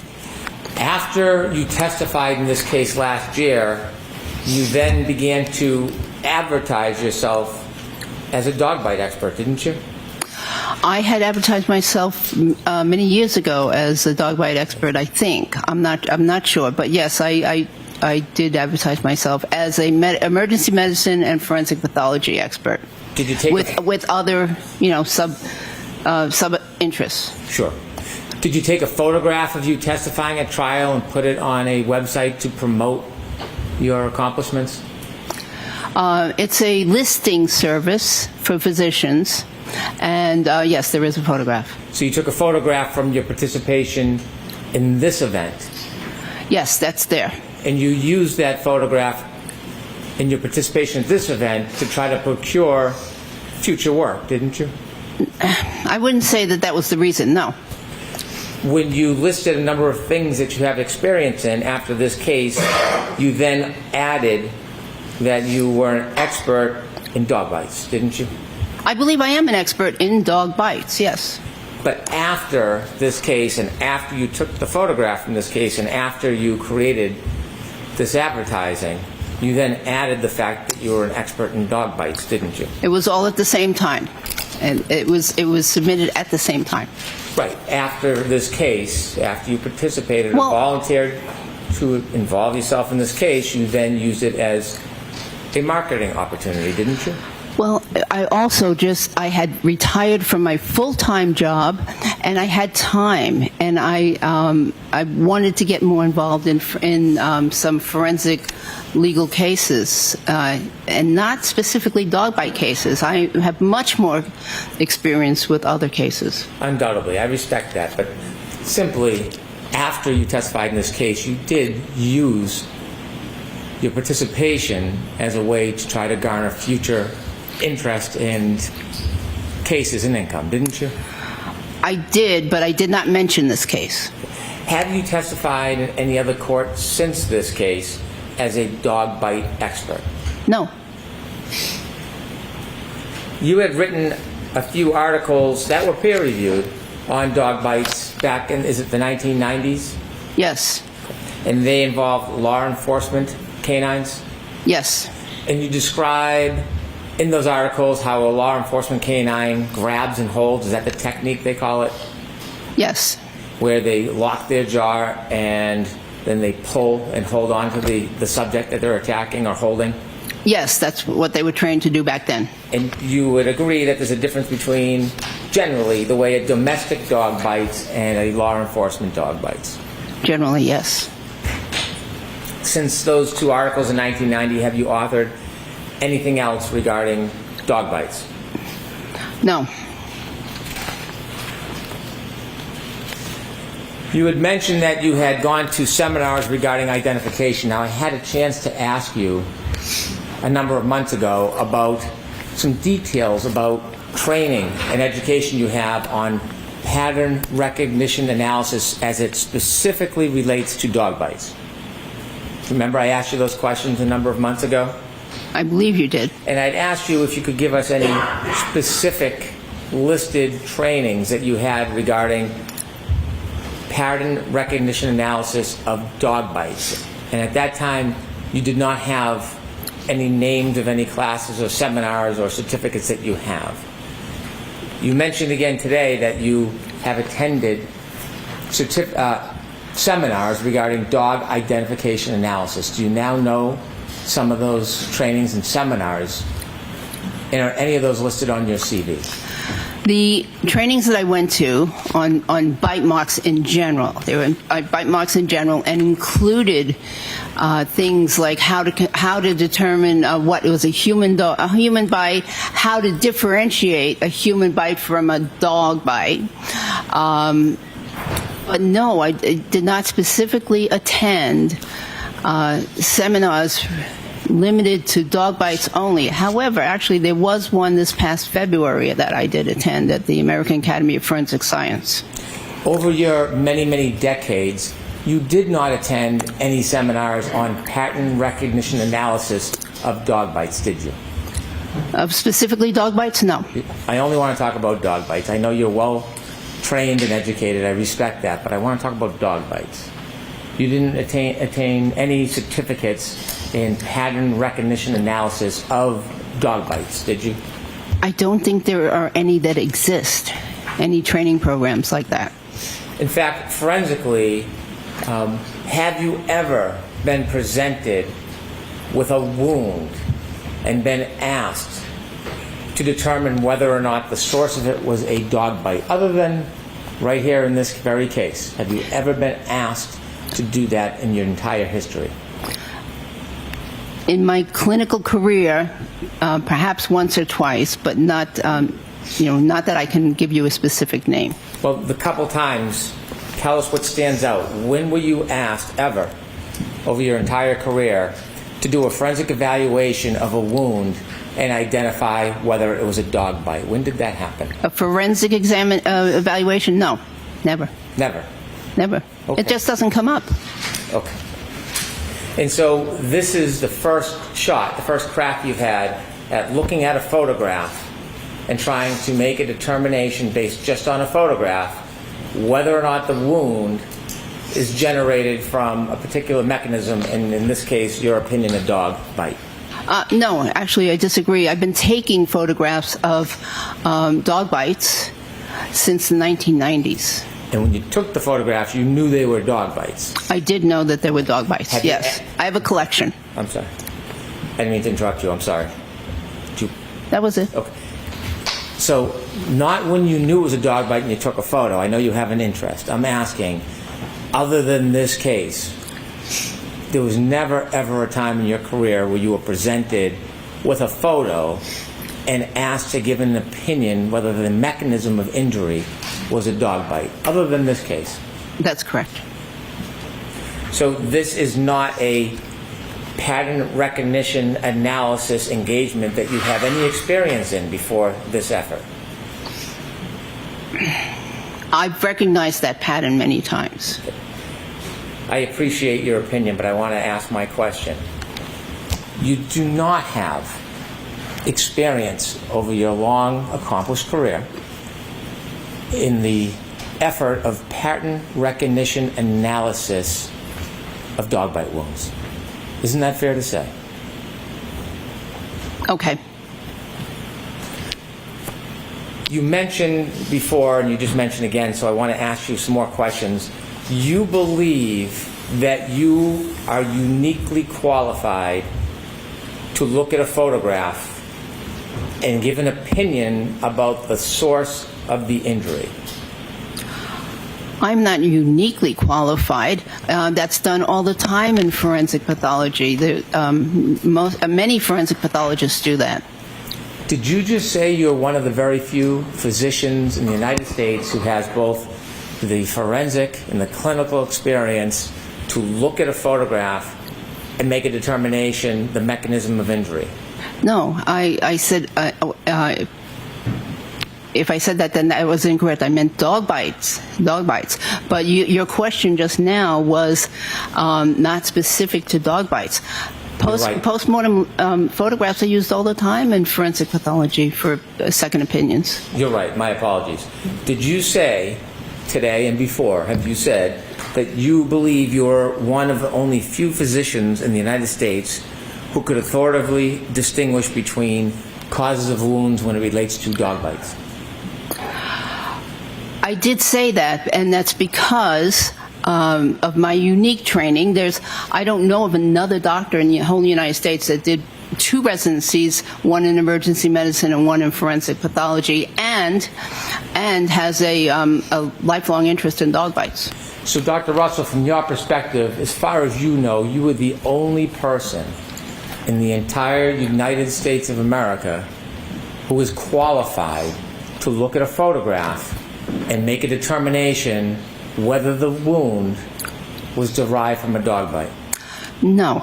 I am I'm the only physician that I know of that can do that.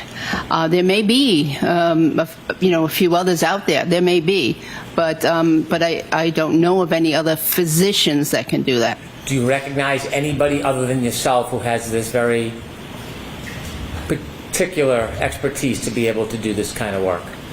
I'm not aware of anyone. You were a medical examiner, a forensic pathologist? Yes. And you know there's about, or would you agree there's probably about 900 to 1,000 medical examiners around the country at the same time over a period of time?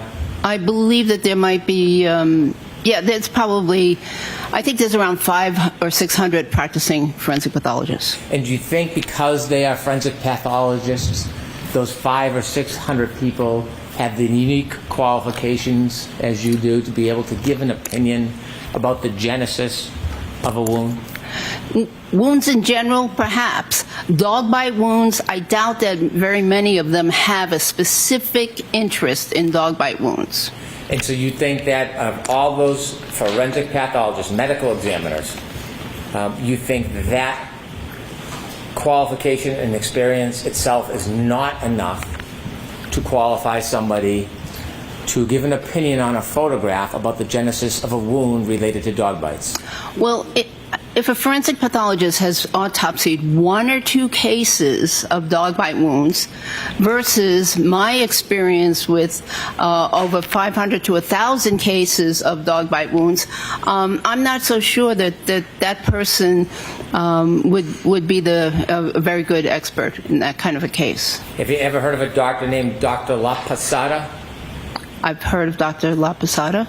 Have you ever read any reports by Dr. La Posada? No. Has anybody ever shared with you any information or opinions of Dr. La Posada? I believe she has a very good reputation. Have you ever? Well, how do you believe that? Who told you because that? I've heard of her name at national organizations. I believe she's given presentations nationally. I've seen her name, over a dozen years or so. Do you know whether or not she has any participation in this case? I believe she does. Well, so you know when you're providing accolades that she has maybe some involvement in this case? Do you know that? I would provide those same accolades if she didn't have involvement in this case. Do you know that she has involvement in this case? I believe she does. The attorneys have not shared everything with me in terms of who the witnesses are. Somebody must have shared her name. Who shared her name with you? I'm very familiar with her name outside this case. Who shared her name that she may be a participant in this case? I don't remember. I don't remember. Well, somebody might. I think I got a file or something, but yeah. So when you were reviewing this case, did you get materials from any of the attorneys authored by Dr. La Posada? I don't think I read a report. I was very interested in reading a report by Dr. La Posada. I was very interested, but I didn't see one.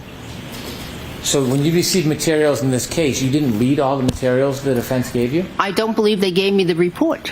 What report? Any report that Dr. La Posada might have written. Do you know whether or not you've received the report or not?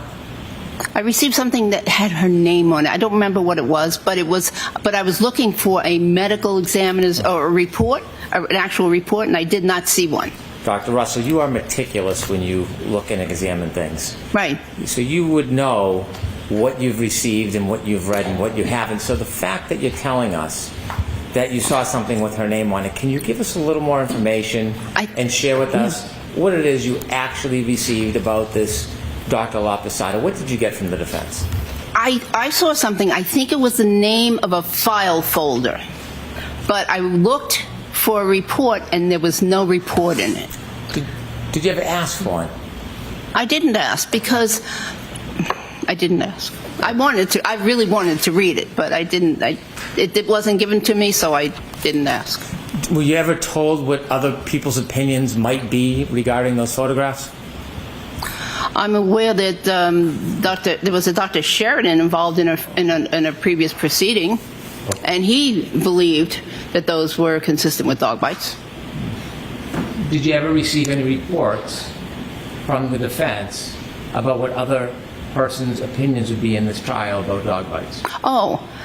Yes, I received a report authored by a non-physician, yes. So when you say non-physician, you're trying to make the point because you think that person might be your opponent in this case? I don't have any opponents. Okay, so why did you qualify him as a non-physician? Because I believe that in order to really understand wounds on a human being, one needs to have treated wounds, seen lots of wounds, and I think that the person that is best qualified for that is a physician. So a medical examiner wouldn't cut it, in your opinion? A medical examiner is a physician. So you think a medical examiner has enough experience to come in and give an opinion on dog bites? Some, but in their case, I would hope that they have had actual clinical experience with autopsying some cases where there were dog bite wounds, because I don't think they worked in the emergency room or any other clinical setting where they treated people. So I'd want to see if they had experience with dog bites. I'm a doctor as a disqualification. How about a dog trainer? Would a dog trainer who's not a doctor have the experience in your mind to come in and give an opinion about photographs and the genesis of the wounds? Objection, Your Honor. I'm going to allow it. How about a non-doctor, as you said, you've made a distinction. They're simply a dog trainer, maybe even an uncertified dog trainer. Would that person have the qualifications in your mind to be able to look at photographs and determine whether or not the cause of the injury is a dog bite? There may be a certain small subset of people who have, very much experience with dog bites that could qualify as suggesting that these are consistent with dog bites. But I don't think that they could definitively. I think that someone could, who dealt with many dog bites in the past on humans, could possibly say that they were consistent with. Even if they didn't have the clinical experience?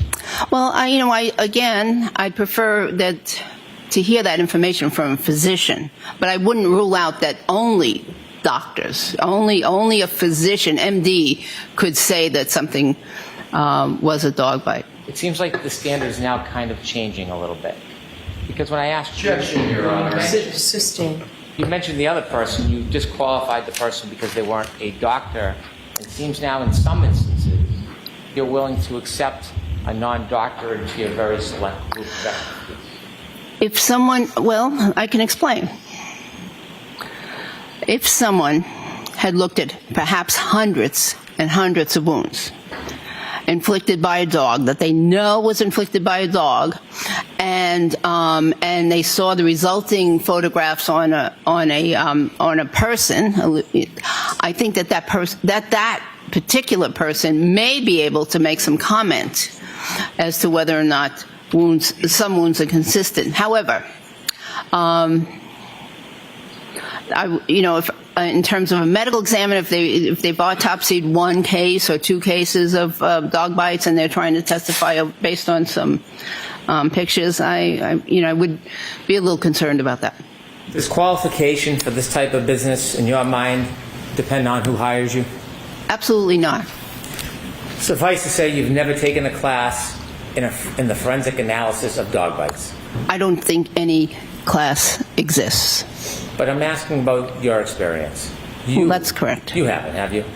That's correct. I can't take a course that doesn't exist. You've never engaged in any type of opinion looking at photographs and then had that opinion peer reviewed by other dog bite experts, have you? No. Do you have any experience in veterinarian medicine? I'm aware of it. That's my experience. Do you have any accomplishments, like degrees? No. Now, you've testified a number of times in this case, haven't you? Yes. And when you testify, you know there's a court reporter and there are transcripts, correct? Yes. You originally testified when you first came out and volunteered to testify last year, and there was a hearing before trial, wasn't there? Excuse me? Say again, please. When you volunteered to come out last year, there was a hearing before you testified at trial, wasn't there? Yes. Do you remember that was on June 18, 2022? Sounds right. And then you testified at trial on June 21st, 2022? Yes. I didn't have the privilege of meeting you on either of those events, did I? No. But since then we have met. Yes. And we had a chance to speak at a subsequent hearing on December 12, 2024. Yes. And then after that, we again had an opportunity to discuss this on January 7, 2025. Yes. When you reviewed the case, when you first reviewed it before you testified last year, you had very limited information, didn't you? Yes. You had just an autopsy report, photographs from the coroner, photographs from the hospital, an emergency room report. Yes? Yes, I had more than that. The medical examiner file had a toxicology report? Yes, and there was more. Okay. I believe there was a dog bite, town of Canton report. Okay. So when you had an opportunity to look at the medical examiner's report, you yourself had been a medical examiner, correct? Yes. And there's a unique advantage of actually conducting an autopsy as opposed to just looking at photographs, isn't there? Yes, there is. And if you are actually conducting the autopsy, you firsthand can make observations about injuries, make measurements, and see things that don't always appear in photographs. That's correct.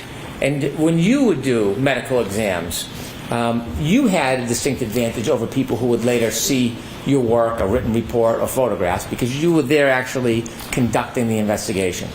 Yes. And it's for that reason that when you testified before, you have acknowledged that you relied on Dr. Scordi-Bello's report for information. Yes. Because you didn't have the benefit of doing measurements or looking at depths or anything else firsthand. Yes. Correct. And when you look at that photograph that you discussed with the jury, you also had a chance to see Dr. Scordi-Bello's report regarding the abrasions on Mr. O'Keefe's arm. Yes. She described those abrasions as superficial, didn't she? Yes. She actually gave measurements, 3 centimeter superficial abrasion on the right medial upper arm. Right?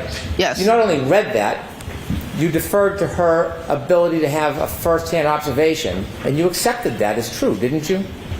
Yes, but there's no interpretation of that abrasion. Multiple abrasions from 2 to 3 millimeters and up to 7 centimeters on the posterior right arm and forearm. Yes. Did you read that from Dr. Scordi-Bello? Yes. Did you accept her finding and observation? Yes. And you would agree she was in a far superior position than you when she made these observations and notes, correct? They are not inconsistent with what I said. That's not what I asked, though. Okay. Sorry, I didn't mean to be sharp. Okay. I apologize.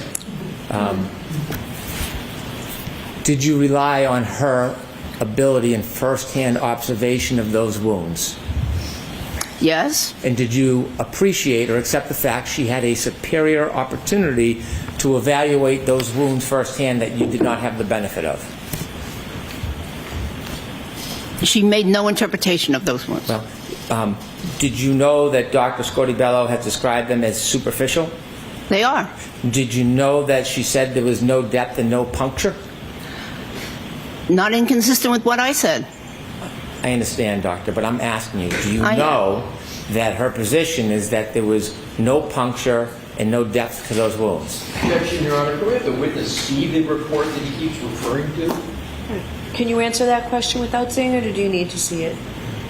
Well, I remember it, but there's no inconsistency here. I agree with that. Would you accept that Dr. Scordi-Bello's opinion is that there was no depth and no puncture to those wounds? May I see the report?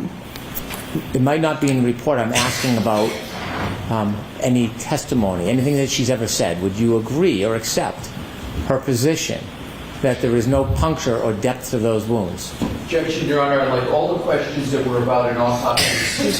Yes. Okay.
Streaming around the clock on CBS News Boston. You're watching WBZ News. I'm Courtney Cole, tracking the top stories of the day, beginning with ICE. They have announced the results of a month-long crackdown here in Massachusetts, saying nearly 1,500 people have been detained during immigration raids across the state. Now, this is the first time that the federal authorities have publicly talked about their immigration crackdown in Massachusetts. ICE Acting Director Todd Lyons said 1,461 people were taken into custody since Operation Patriot began last month. 790 had criminal records or charges pending, but Lyons said most of them are violent criminal offenders. The brave men and women of ICE, CBP, ATF, DEA, Diplomatic Security Service, and the U.S. Marshals have to go out and pick up some of the most horrible criminals that are roaming free in Massachusetts. These are just some of them. A child sex offender that was previously deported that was released by a local agency but was back living across the street from a playground. A sex trafficker that was arrested for raping a child that was re-released back into the community. A habitual drunk driver who, in the midst of his drunk driving, kidnapped a child. Theft from, we had one person that was previously deported that was stealing from disabled senior citizens. Not only that, but they got several convicted murderers, rapists, spouse abusers, child abusers, and drug traffickers. Not only did they enter our country illegally, but they were released back into our community by elected officials and sanctuary jurisdictions that did not want to turn these individuals over to ICE. Also mentioned in today's announcement was the arrest of Milford High School junior Marcelo Gomez over the weekend. Gomez was on his way to volleyball practice over the weekend when he was stopped. Now, Lyons said the 18-year-old was not the target of their enforcement, but his father was, and the student was driving his father's car. Gomez is currently being held by ICE. He was not the target of the investigation, but like we have repeatedly said, sanctuary policies put us in a position to go out into communities and look for people. When jurisdictions don't cooperate with ICE and we don't arrest people in custodial arrests, then we must go out into the community, and when we go out into the community and we find others who are unlawfully here, we are going to arrest them. We've been completely transparent with that. He's 18 years old, he's unlawfully in this country. And unfortunately, we had to go to Milford to look for someone else, and we came across him, and he was arrested. Community members have been coming out in support of Gomez since his arrest on Saturday. WBZ's Paul Burton picks up our coverage from a rally in Milford. An emotional rally outside of Milford High School this afternoon as high school students conduct a walkout in support of Marcelo Gomez. He's the 18-year-old that was detained by ICE agents over the weekend. This particular rally was in support of him and in protest of what happened to him. It was filled with tears, a moment of silence, prayers, and powerful speeches. We heard from his girlfriend talking about the toll that is taken on his family and the impact that this has had on the community. In Milford, I'm Paul Burton, WBZ News. Now, Governor Healy is disavowing Gomez's arrest and calling on ICE to release more information justifying the teen's detainment. Here's what she said about it during a news conference this morning. We've had no information about the circumstance, what led to this.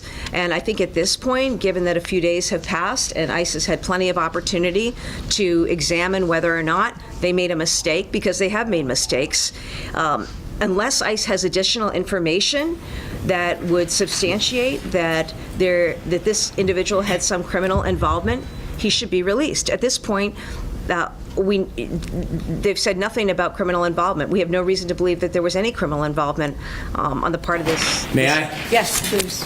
Dr. Russell, I read to you the measurements that were in Dr. Scorti-Bello's report. Are you aware that she testified that these superficial abrasions did not have any depth or any puncture? I don't recall that. Well, would you agree if Dr. Scorti-Bello testified in this court that those superficial abrasions did not have any puncture or depth? Would you agree with that assessment? Objection, Your Honor. In that form, it's sustained. Would you agree that the superficial abrasions on Mr. O'Keefe's arm had no punctures? I agree. Would you agree that the abrasions, the superficial abrasions on Mr. O'Keefe's arm had no depth? No measurable depth, yes. Between the last time you testified and then you testified here today, have you spoken to the attorneys at all regarding the issue of punctures? No. Because you are agreeing today that those superficial abrasions did not have any punctures, right? They don't appear to have any punctures. But you, in the past, have testified very, very differently than that, haven't you? No. Now, we've spoken many times. I'm going to go through many of those examples later, but we'll do that a little bit later, Dr. Russell.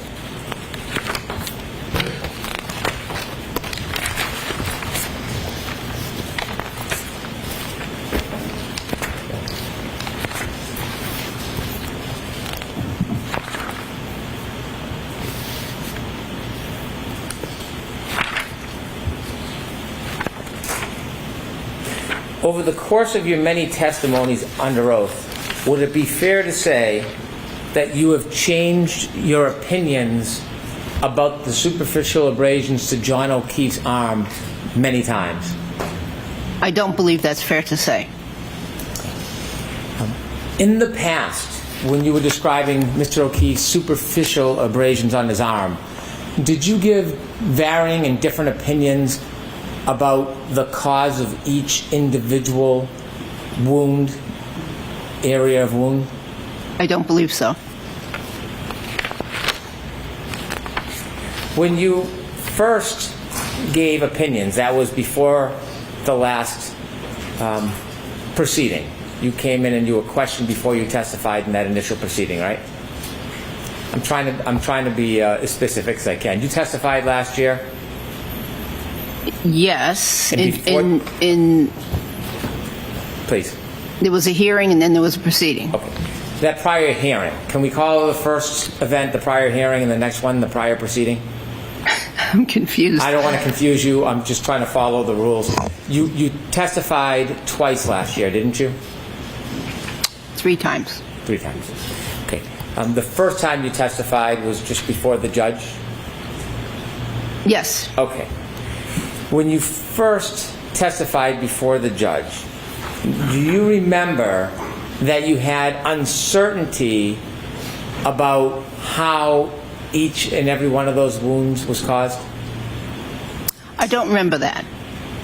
And do you remember when you then testified a couple days later at the proceeding that some of your opinions changed from the first time you testified? I don't believe that. And then when you later met me and we've had a chance to talk over the last 2 events, December and January, would it be fair to say that your opinions regarding the individual areas of wound changed? I don't believe so. Okay. At some point before or during our conversations in December and January, you wrote a report, didn't you? Yes. And when you wrote that report, you hadn't written a report before the first time you came in and testified, had you? That's correct. And it was between those hearings in December and in January where you wrote your first report. Sounds correct. You dated that report December 9th, 2024. Does that ring a bell? Yes. When you wrote that report, you did not write that report alone, did you? I did. You had some help, didn't you? Not in the content of the report. Well, you sent the report back a number of times for review and revisions, didn't you? In terms of organization. And some of the language in this report is really not your language. It's the language of somebody who helped you write some of this, isn't it? You know, if somebody helped me write it, it would have been much better written than that. Didn't you agree that you had some assistance with the report? Haven't you testified to that before? And no. And in terms of organization, there was some comments, though, this sentence belongs, with this paragraph or the whatever. But in terms of content, that was my work. Well, it was your report, correct? It's my report. And when you write a report, it's your words, not somebody else's. Isn't that true? That's correct. But nevertheless, you had somebody assisting you. True? In terms of organization, yes. Who was helping you with the report? It was somebody from the law office. Well, it was this gentleman right here, Attorney Alisi, who just asked you questions. He helped you, didn't he? No, actually it wasn't. Was it from his law firm that somebody helped you? I believe so, but it was in terms of organization. Do you remember who was helping you with your report? I don't remember her name. Would you agree that after that report was written, many of your opinions changed? No. In your report, you provide your background. Yes? Yes. Okay. And you've been licensed to practice medicine since 1988? Yes. As a physician? Yes. And you've been licensed to practice medicine as a surgeon? It's called, in California, it's called physician and surgeon license. Mm-hmm. Do you have a physician and surgeon's license? I do. Okay. Have you ever practiced as a surgeon? Well, in the emergency department, we do surgery. We have to do some surgery sometimes. We have to open up people's chests and compress the heart sometimes when they have gunshot wounds to the chest. I've had to put chest tubes in. I've had to debride dog bite wounds and other wounds. So yes, there is a component of surgery. If you do stitches, that's considered surgery, isn't it? Maybe. Well, medically speaking, stitches is surgery. I don't know, maybe. Okay. Do you have a surgeon's license? I have a physician and surgeon's license in California. Now, when you first looked at this case and testified, do you remember when you were looking at Mr. O'Keefe's superficial wounds, you said that you thought they appeared to be consistent with an animal attack? I do remember that. And when you were describing animal attack, you were a lot less specific than you were today, weren't you? Yes. You were less sure about your opinion when you first testified about this case than you provided to this jury today.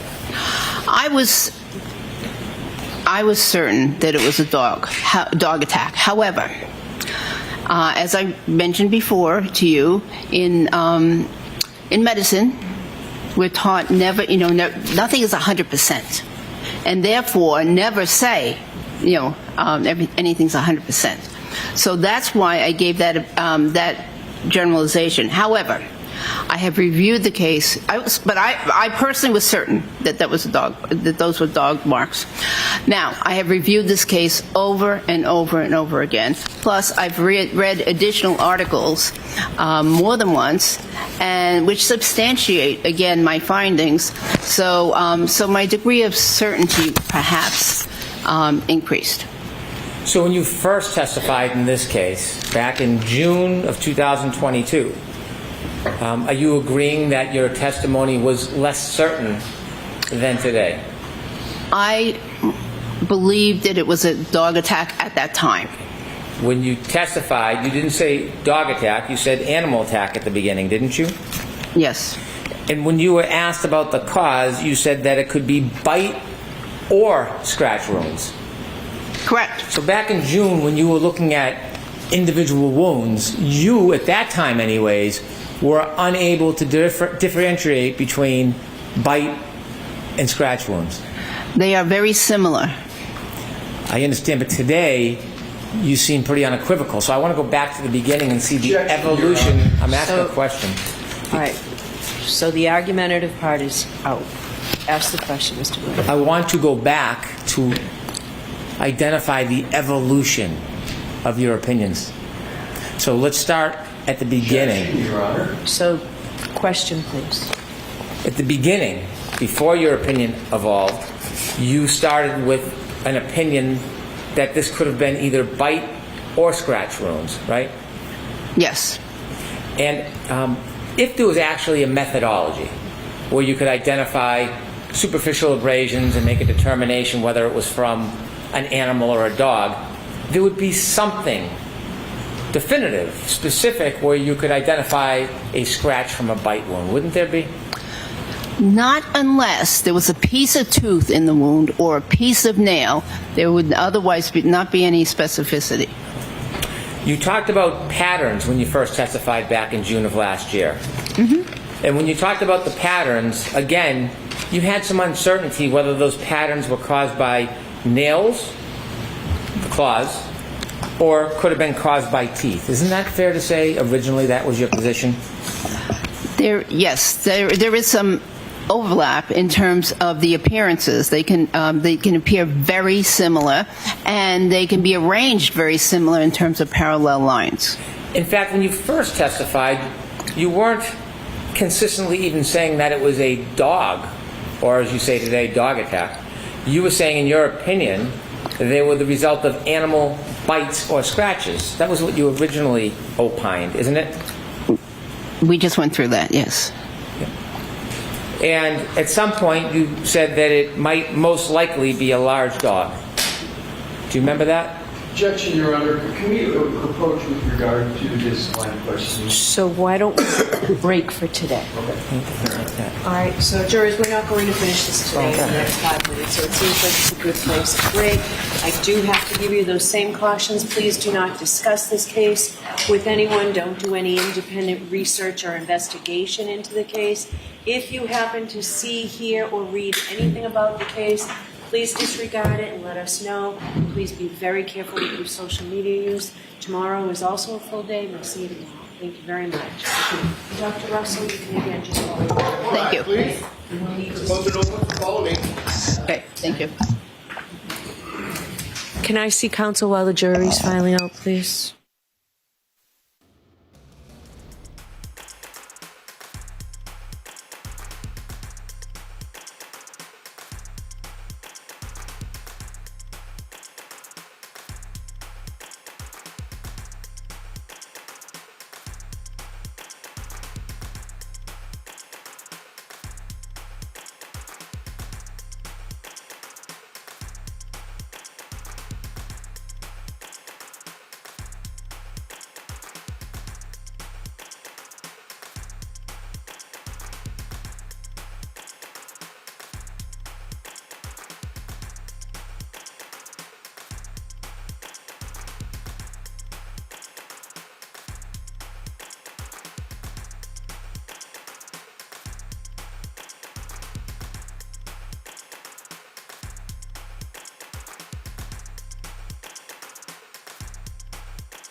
streaming around the clock on CBS News Boston.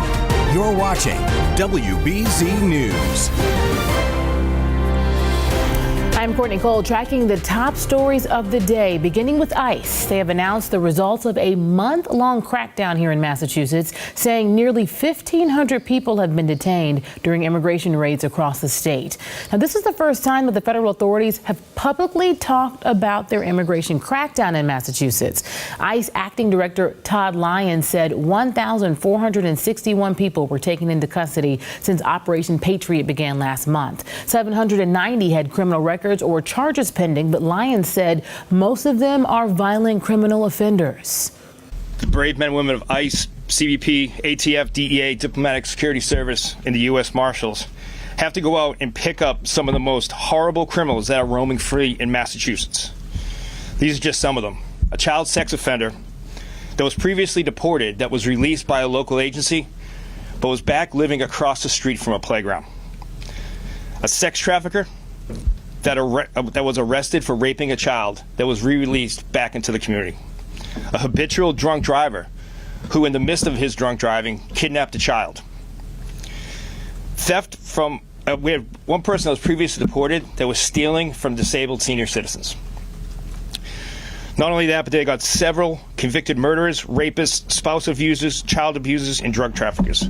Not only did they enter our country illegally, but they were released back into our community by elected officials and sanctuary jurisdictions that did not want to turn these individuals over to ICE.